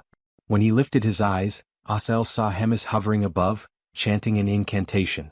A searing red light wrapped around her figure. It was Hellflash, the evolved form of Hellflare. On the ground, Asael bent forward, frustrated, aware of the overwhelming power pressing down on him. High above, Hemis pressed her hands together and unleashed her might, sending a direct impact crashing down on Asael as if it descended from the heavens themselves. But the attack was halted. Asael gripped his sword with both hands before him, fully blocking the surge of energy. The force etched a deep V into the earth where it clashed against his defense. Hovering above, Hemis clenched her fists, observing the scene. She reflected on his strength. Even as a defensive authority wielder, she had not expected him to emerge without a single scratch. Asael, dripping with sweat, stood firm, his sword still raised as though his entire body channeled resistance against the colossal strike. Hemis immediately realized the effect manifesting before her. The sacred barrier was absorbing the demonic energy of her attacks, lessening their impact and preventing any true damage. A high-level defensive authority wielder, a saint, and a colossal shield powered by the sacred force of hundreds of warriors. Morian remained bowed, eyes closed, hands clasped in absolute concentration, channeling all surrounding energy into the barrier. For Hemis, the sight was infuriating, a battlefield prepared to perfection for a long, exhausting confrontation. In her right hand, violet sparks began to crackle, glowing with rising intensity. For a brief moment she seemed to weigh her options, questioning what her next move should be against such an impenetrable defense. She felt the burden of the situation. The demonic energy spent against Basil had been heavier than expected, making each movement harder. With only half her strength, breaking that shield was impossible. As she stared at the white-haired man before her, she realized she had now taken Basil's place, facing the very trial he had endured. Suddenly, a flash of memory crossed her mind. The battle resumed at full force. After trading several blows, Asael pressed forward with determination, gripping his sword and declaring his intent to end it once and for all. With his full strength, he drove the blade into the ground, unleashing an immense power of divinity, sword of revelation. At the point of impact, golden light erupted, so intense that shards of stone tore from the ground and scattered into the air, clouds of dust rising around them. Before Hemis, a crimson sphere began to form, pulsing with condensed energy. She watched the technique with both recognition and defiance. Despite the display, she showed no fear. The maneuver was familiar, yet she was far from believing the battle was over. The sphere advanced slowly toward her, as if it had a will of its own. Her claws, sharp and golden, shimmered with a menacing gleam. Then, suddenly, blood gushed from the upper part of her body, forcing her to arch backward. The kneeling soldiers, their swords still planted in the ground, witnessed the scene in utter disbelief. Morian's eyes widened in shock as she exclaimed that he had struck down the glutton. Asael stood equally stunned. His sword still pierced the earth while before him Hemis lay bloodied, collapsed, unable to move. Trembling, he returned the blade to his waist, struggling to accept what had just occurred. A drop of sweat rolled down his face as he murmured to himself, questioning whether it had truly happened. His gaze fixed on Hemis's hand, adorned with golden claws, motionless upon the ground. Suddenly, before Asael could even realize that she was still alive, he found himself caught between the fangs of Hemis. She lunged forward with a monstrous maw, bursting open from the wound Asael had inflicted on her moments earlier. In a single motion, the legendary hero became nothing more than a morsel for the glutton. Only a fragment of him remained, leaving the scene both grotesque and astonishing. The saint, unable to believe what had just happened, cried out desperately for Asael, her voice filled with disbelief. Hemis, brimming with confidence, returned to her original form, mocking the situation and ridiculing the shock she had caused. She then reflected on how dire her circumstances had become, forced to feign death and rely on a strategy once used by Baal. Yet, with a sardonic tone, she joked, asking what everyone thought of her magic trick. But her composure soon faltered as she began to spit blood. It was then that she admitted the empire was indeed far stronger than she had anticipated. The saint noticed the blood and speculated whether it was caused by Hemis's wounds, or perhaps the result of being unable to digest a paladin. Without wasting another thought, the saint commanded all the warriors to begin multiple enchantments, while she alone maintained every barrier. The warriors obeyed, dividing themselves as they prepared their incantations. Meanwhile, Hemis stood still, drained of strength, unable to muster any form of resistance. She reflected on how the digestion had been far slower than usual, likely suppressed by the sacred barrier. When she lifted her eyes, she saw the attack was nearly ready. In that instant, she understood that her end had already arrived. With a tone of acceptance, the commander declared that her role had been fulfilled. She entrusted the future to those in whom she had placed her faith. Unable to resolve everything on her own, her only hope now was that her allies would succeed. The saint then unleashed the strike, a radiant beam of sacred energy, that struck the commander directly. Hemis accepted it calmly, seated and unmoving, yet content that she had never surrendered to a destiny of servitude. The battle at last came to an end. All that remained from the devastating clash was the shattered and broken ground, a scar left upon the earth itself. At the center of it all lay a vast crater, silent and empty, with no trace whatsoever of Hemis. The saint, breathing heavily and at last somewhat relieved, allowed her thoughts to wander. Her mind returned to Asael, who had acted like a reckless fool. He had let himself be carried away by the fleeting belief that victory was already his. That overconfidence had left him vulnerable, and in the end, it had cost him dearly. His fate had been a terrible one. She also pondered the weight of his loss, the fact that Asael had been taken from them so early in the sequence of events now unfolding. Losing him at such a moment cast a shadow that she could not shake. Beyond that, she knew in her heart that the Pope himself would be gravely disappointed by what had transpired. A warrior broke the silence, asking her what course of action they should take next. The saint turned slowly to the gathered army. With a firm voice, she instructed them to return to the capital for now. She then warned them to listen carefully, to etch into their memory the words she was about to speak. She declared that the tale to be carried forward, the only tale to be remembered, was this. Sir Asel, together with Sir Basil of Drazen, had fought with unmatched valor. For the sake of the empire of Gartram, the two had perished side by side with the gluttonous foe. Both had met an end worthy of the highest honor, befitting the titles of living legends. And with that solemn declaration, she commanded that no other version of the story must ever be told. The scene then shifted elsewhere, to the battlefield where Riadrun now stood.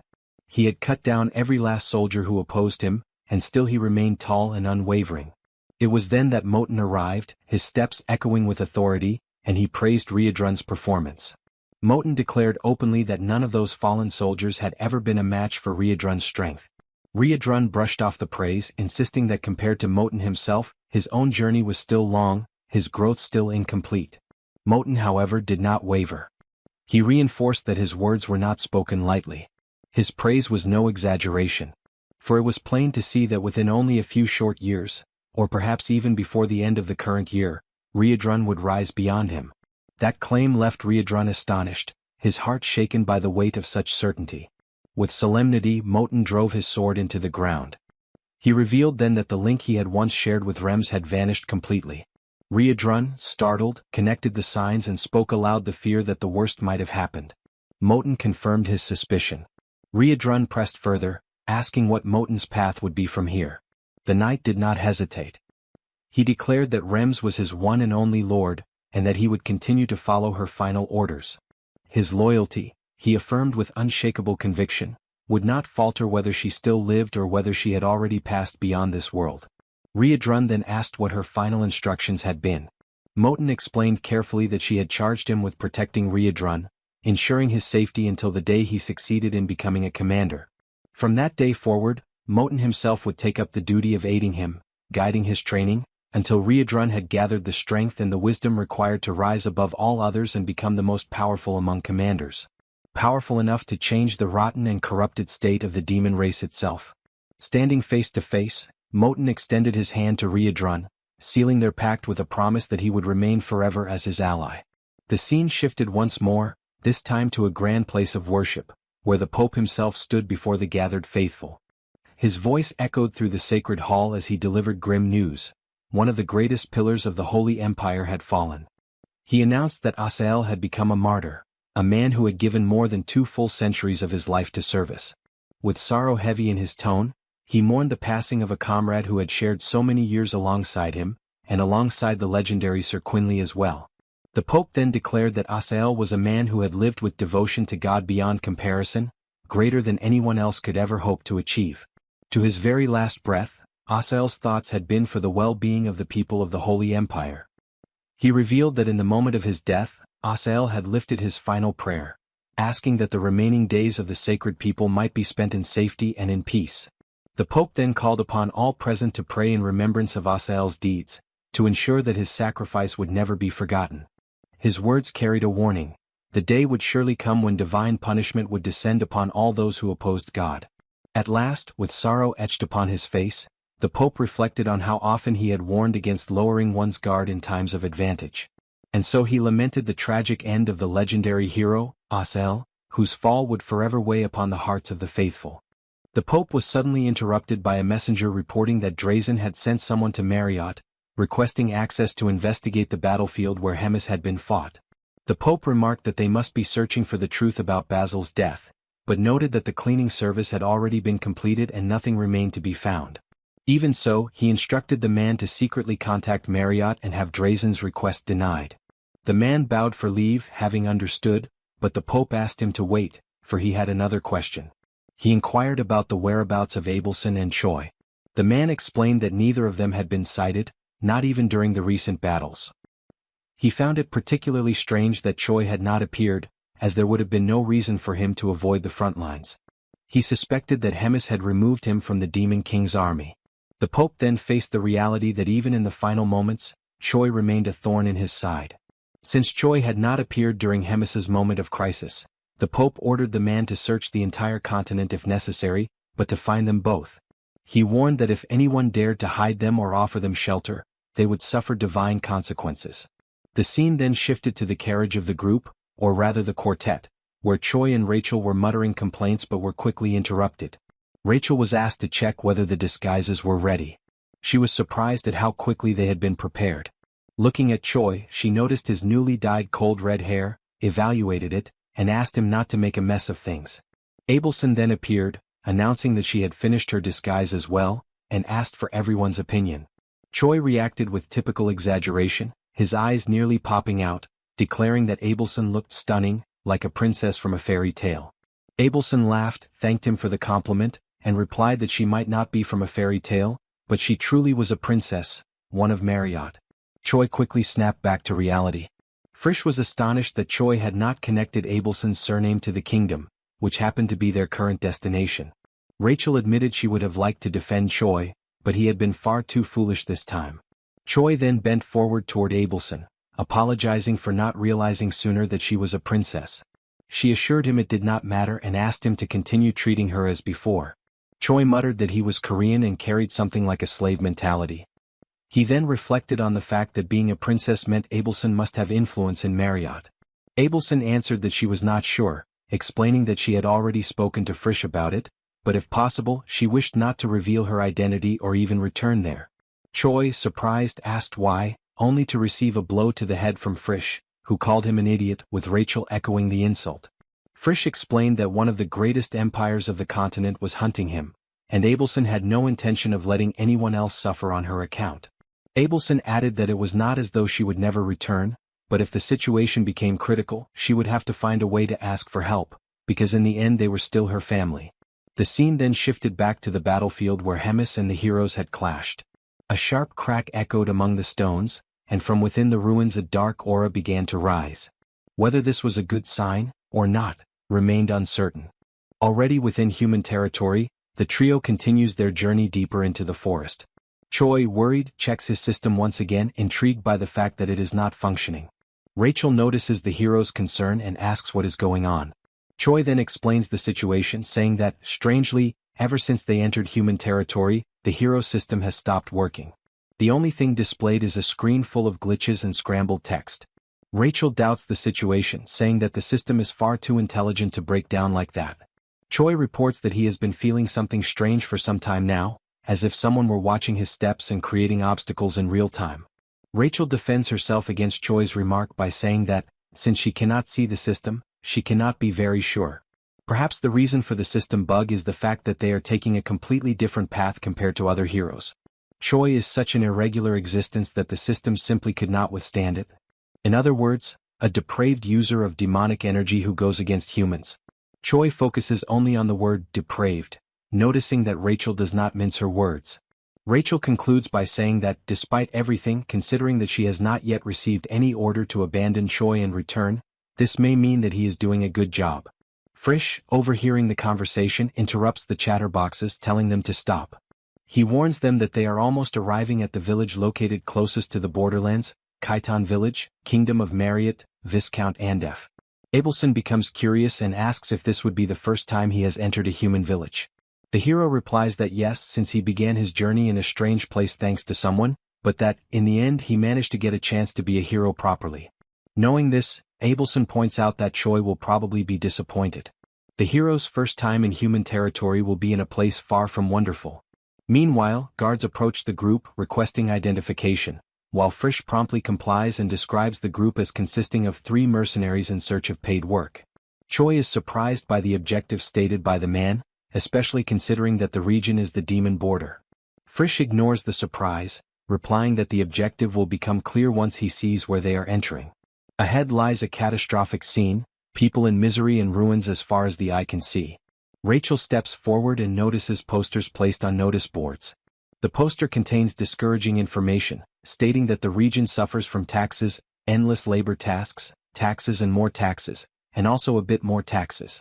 Abelson receives the information with great anguish, especially because it is a region belonging to her family. Frisch notices Abelson's reaction and questions why she is embarrassed, asking her to be honest ironically. With Abelson's hesitation, he himself explains, saying that the imperial family is exploiting the people there, draining every last drop from everyone under the pretext of an imminent war. He adds that what is happening there is not a problem unique to the Empire of Marriott, and that he knows the situation exists in other empires, having learned this during the period when he worked as a cardinal. It is common for rulers in Garden to exploit the people through the fear of wars, inciting them while filling their own pockets. Abelson listens to the explanations without believing the direction the kingdoms are taking. Later, Abelson is sitting, reflecting on the reality of the people beneath the statue of a knight. The saint's thoughts are interrupted when someone surprises her, calling out to her. It is Choi who arrives, surprising Abelson, who in turn asks him where Frisch and Rachel are. Choi sits beside the saint and asks how she is feeling. Abelson answers honestly, saying that her mood has not improved at all and that, in fact, she feels angry. Choi tries to joke, saying that she has every right to be after hearing so many atrocities. Abelson clarifies that the feeling is not directed at Frisch, but at herself. She could have tried to argue something that defended the empire, but it was impossible. Nothing she could say would be capable of defending Garden from what it has been doing to the people. Choi is shocked upon hearing the saint and begins to wonder what to do to help her get out of this situation. But the options that come to mind are not the best for the occasion. Before he could reach a decision, Abelson calls his attention. Trembling at the thought that he had said something wrong, he replies already apologizing, even though he had not said anything. This leaves Abelson confused. Choi realizes that it was not a sermon. Abelson is equally frozen by the confusion. The saint then, with a smile on her face, explains that she remembered an old story and thought it would be interesting to tell it to the hero. Abelson then begins the tale about a hero who was a legend of Khitan, which, although it seems like a humble village now, once lived through a time of glory. The hero's name was Lofer Dozer, whose legend dates back centuries, when warriors who fought bravely in the war against the demons began to be called heroes and legends. Lofer was the greatest of heroes during his era. His fame spread beyond Marriott and across the entire continent. Among many, Lofer was one of those who most deserved the fame of the title for his deeds and his character. An unblemished warrior, a lover of his homeland who respected the weak and was compassionate. As all things come to an end, Lofer's did as well at the premature age of 37, to everyone's misfortune in Khitan. Choi asks if there is a reason why he died young and in Khitan. Abelson continues the story, telling that 1 year before the war ended, the demons' offensive suddenly intensified, probably as a final desperate move. The imperial family of Marriott ordered Lofer to abandon Khitan and retreat, something that was not well received by him. The result was that the hero, for the first time, set himself against an imperial order. He firmly upheld the premise that his people must be protected by the nation, and for that reason he would not allow Khitan to be abandoned. After his declarations, Lofer went into battle, repelling the demons' assault. Having done so alone, without any other warrior by his side, he left his story etched into the people of Marriott. Choi feels the weight of the story and carefully keeps the hero's name in his mind. Abelson continues, reflecting on what Lofer's reaction would be if he were still alive in the present day, witnessing the situation in which the people now find themselves. Moments later, night falls. The pair walk through the streets, with Abelson thanking Choi for his company, saying she feels relieved thanks to him. Choi says there is nothing to thank him for, as the only thing he did was listen to the story. Abelson explains that the mere fact that he was with her already brought enough comfort. Apparently, a certain mood was beginning to form. But suddenly, screams seize the pair's attention. Two men rush out of an alley in a panic, shouting desperately that there is a body there, a dead person, calling for the authorities. Choi immediately quickens his pace to check the situation and asks Abelson to stay on guard. It does not take him long to realize that what lay ahead was not something simple. It was not a mere corpse before them. The blood around it was arranged in a strange way. Abelson approaches, worried. Choi reassures her and points out that the officials will arrive soon, since the danger has already passed. However, he reveals that something is not right and asks Abelson to take a closer look as well, to confirm his suspicions. Abelson approaches, asking which part needs to be examined exactly. Choi notices a smell far too strong for a body that has just died, and there is a strange magical circle around the body. As he is not an expert in magic, Abelson will be able to investigate it better. As soon as the saint arrives, the warning is shouted, "Choi, be careful, behind you." Behind the hero, there is a zombified creature, ready to launch a surprise attack against him. Choi reacts and breaks free from the creature that was attacking him, putting some distance between them as he tries to understand what is happening. Abelson also reacts, rushing forward toward the creature to protect Choi from further harm. The saint strikes the monster on the head, incapacitating it immediately. Terrified, Choi asks what exactly just happened, questioning whether that individual is truly dead. The saint explains that it was an undead created through necromancy, an esoteric form of magic used by demons to exploit the dead. It is said that some demons employed this magic during the war in the past, but this is the first time the saint has ever seen an undead in person. Choi then compares the situation to something out of an American movie or TV series and asks whether there is a risk of infection if those things bite someone. Abelson replies that she is not sure, as there are no records of anything like that. Even so, being bitten by an undead is certainly not a good thing, so caution is necessary.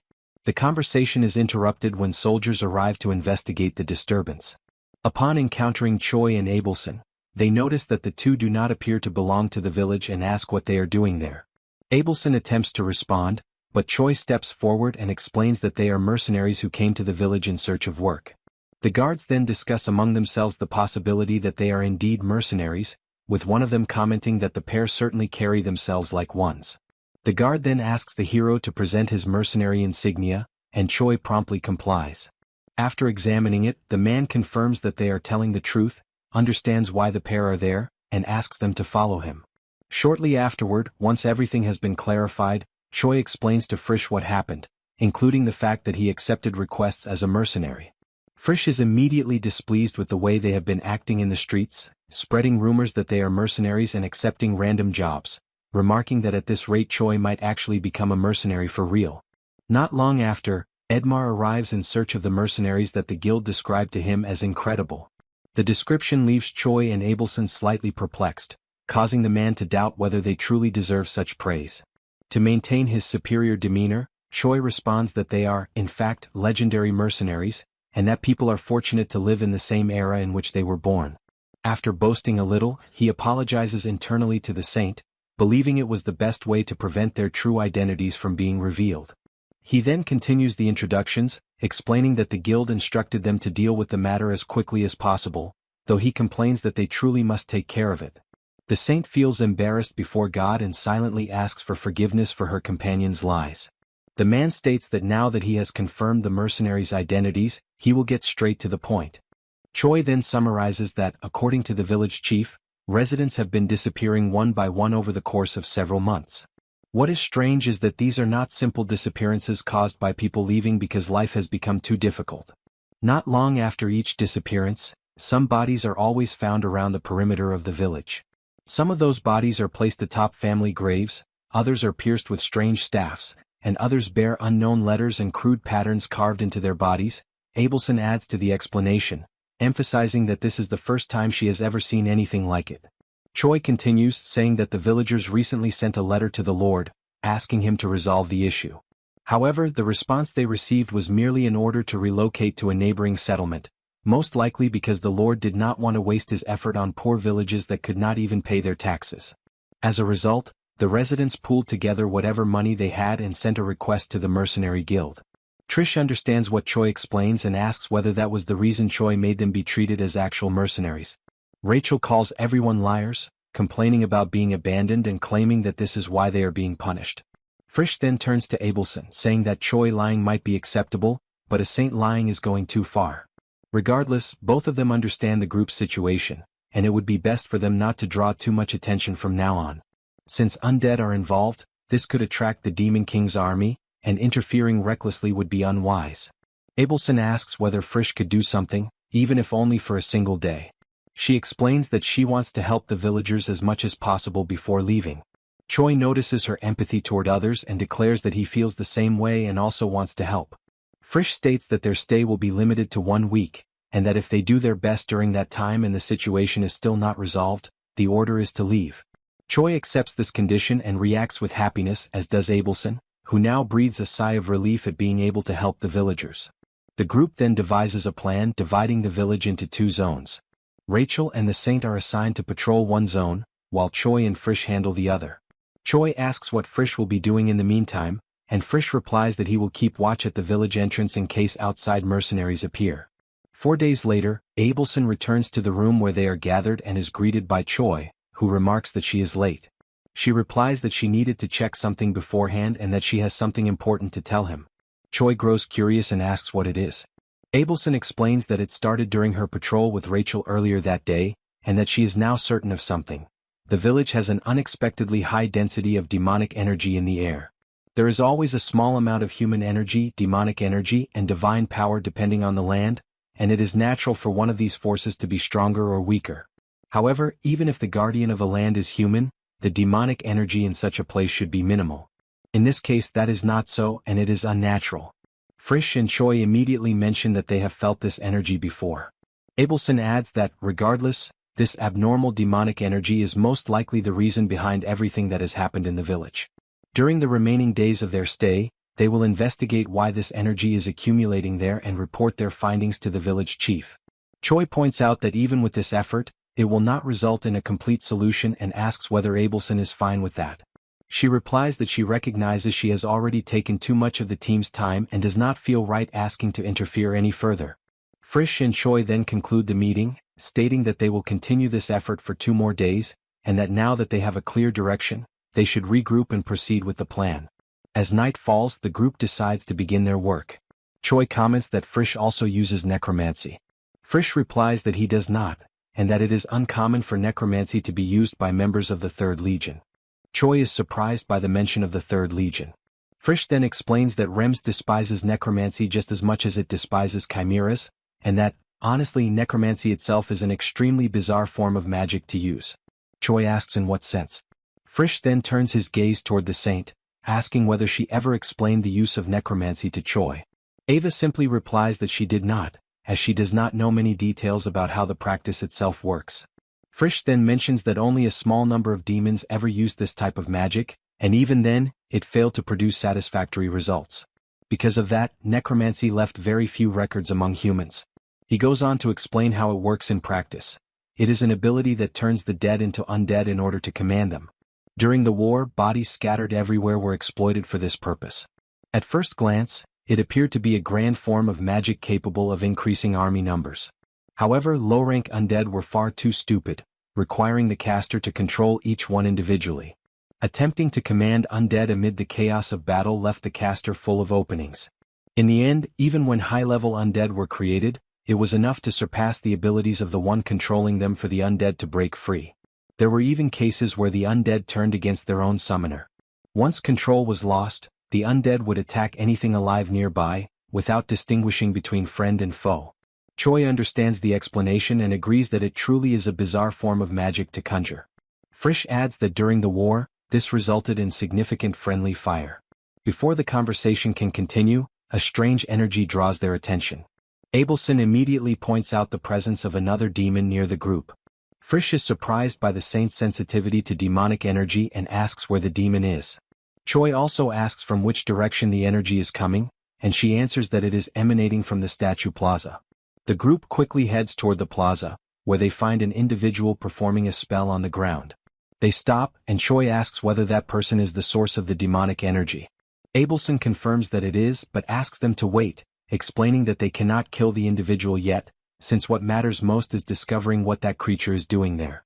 Frisch then asks what she plans to do, but Choi interrupts, saying that he will try to handle the situation himself and asks to go alone. The individual casting the spell senses their presence and remarks that, for a human, Choi possesses a very strange aura. Choi realizes how sensitive the individual is. The caster then stands up and announces that since they are not coming any closer, he will go to them instead. Choi is surprised by the man's reaction, but before he can take any further action, Choi initiates his plan and shouts for no one to attack the individual, declaring that he is an ally.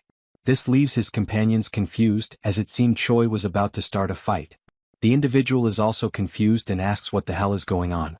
Choi then loudly declares that he is Ryansak, the regimental commander of the Demon King's army, 3rd Legion, and demands that the individual state his own name and rank as well.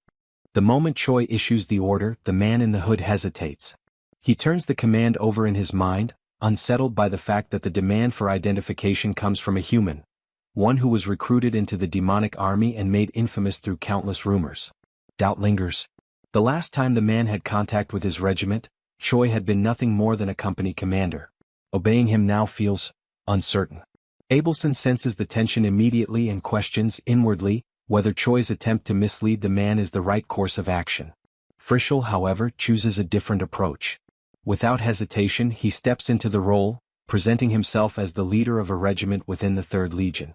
With measured authority, he points out that the man before them does not appear to belong to the 3rd Legion at all, reinforcing the demand that he properly identify himself and state his affiliation. The situation leaves Abelson deeply unsettled. From her perspective, both of her companions are blatantly lying. Frischl, however, remains focused on a single objective, resolving the matter quietly without allowing the village to suffer any collateral damage. He calmly advises that if the situation escalates, the saint should withdraw and contact the village chief, requesting an immediate evacuation as a precaution to protect the civilians. At that point, the hooded man slowly reveals his face, his expression tinged with suspicion. He finds it unsettling that Choi and Frischl are acting so calmly while walking among humans. Frischl responds without missing a beat, stating that they are operating under a secret mission issued directly by Hemis himself. Any information beyond that, he claims, is classified and cannot be disclosed. The mention of Hemis carries weight.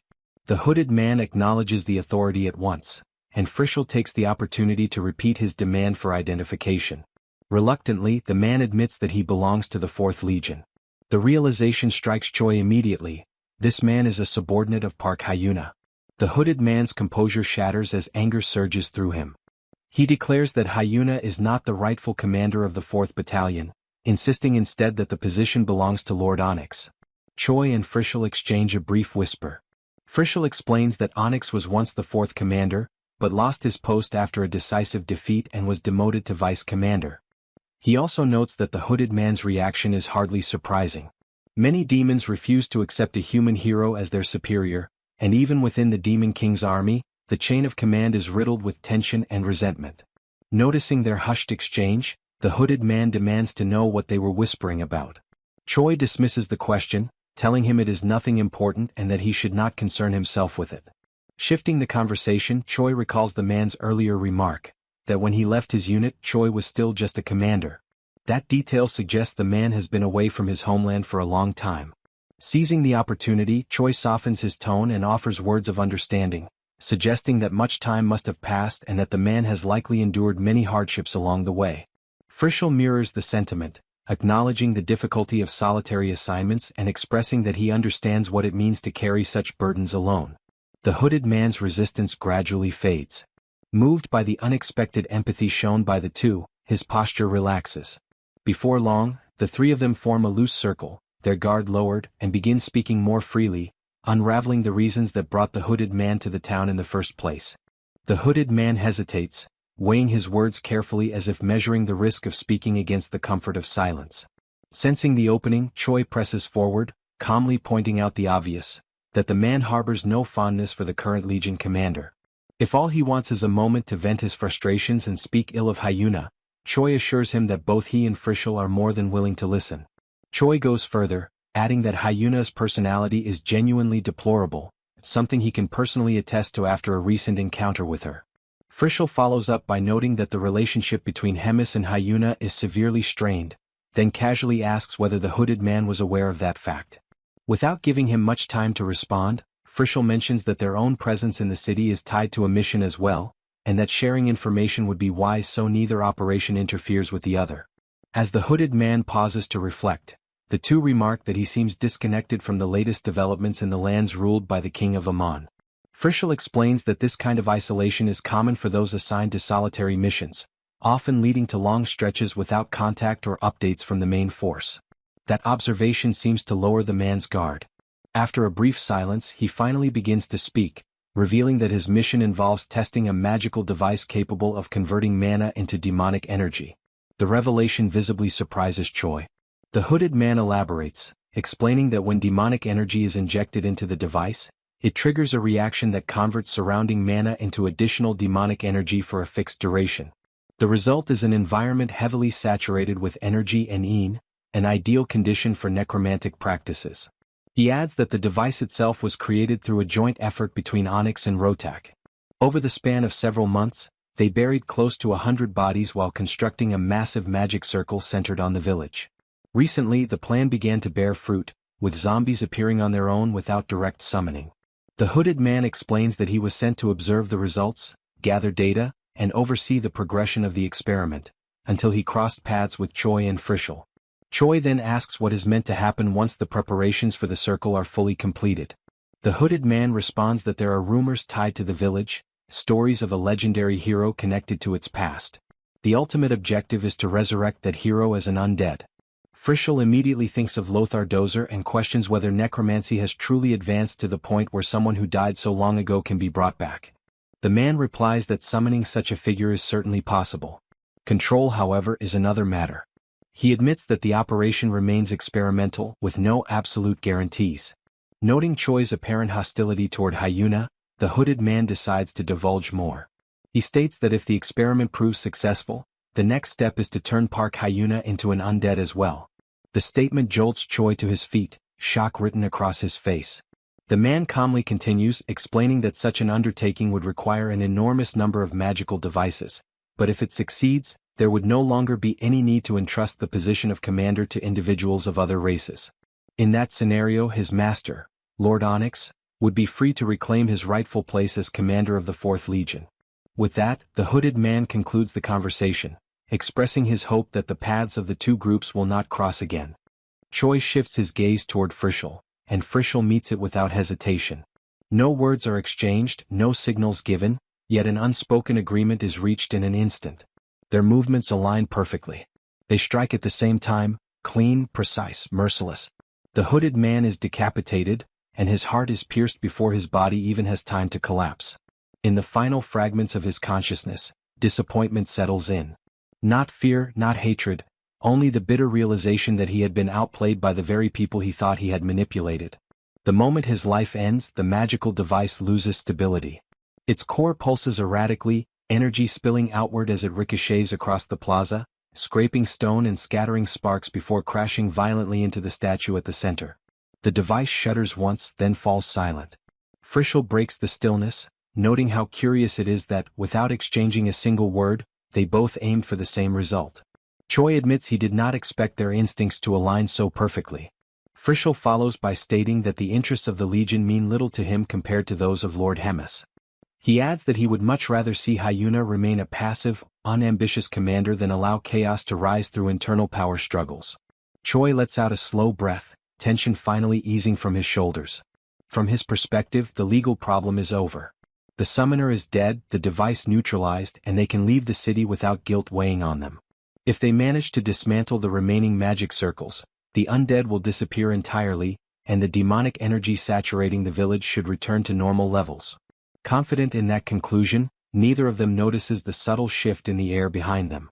As they walk away from the plaza, a strange mist begins to thicken in their wake, spreading silently across the ground. Choi casually remarks that after this incident, his relationship with Park Hyuna will probably improve, if only slightly. His words are cut short. A massive beam of green light erupts behind them with a thunderous roar, shaking the air itself. The sudden surge of power forces both Choi and Frischel to stop in their tracks, shock flashing across their faces as they turn back toward the plaza. Far from there, Abelson stands before the village chief and the gathered residents, calmly issuing instructions. Suddenly, an unnatural silence settles over the crowd. She pauses, sensing something deeply wrong, and wonders whether she should continue. That doubt vanishes the moment the green light pierces the sky.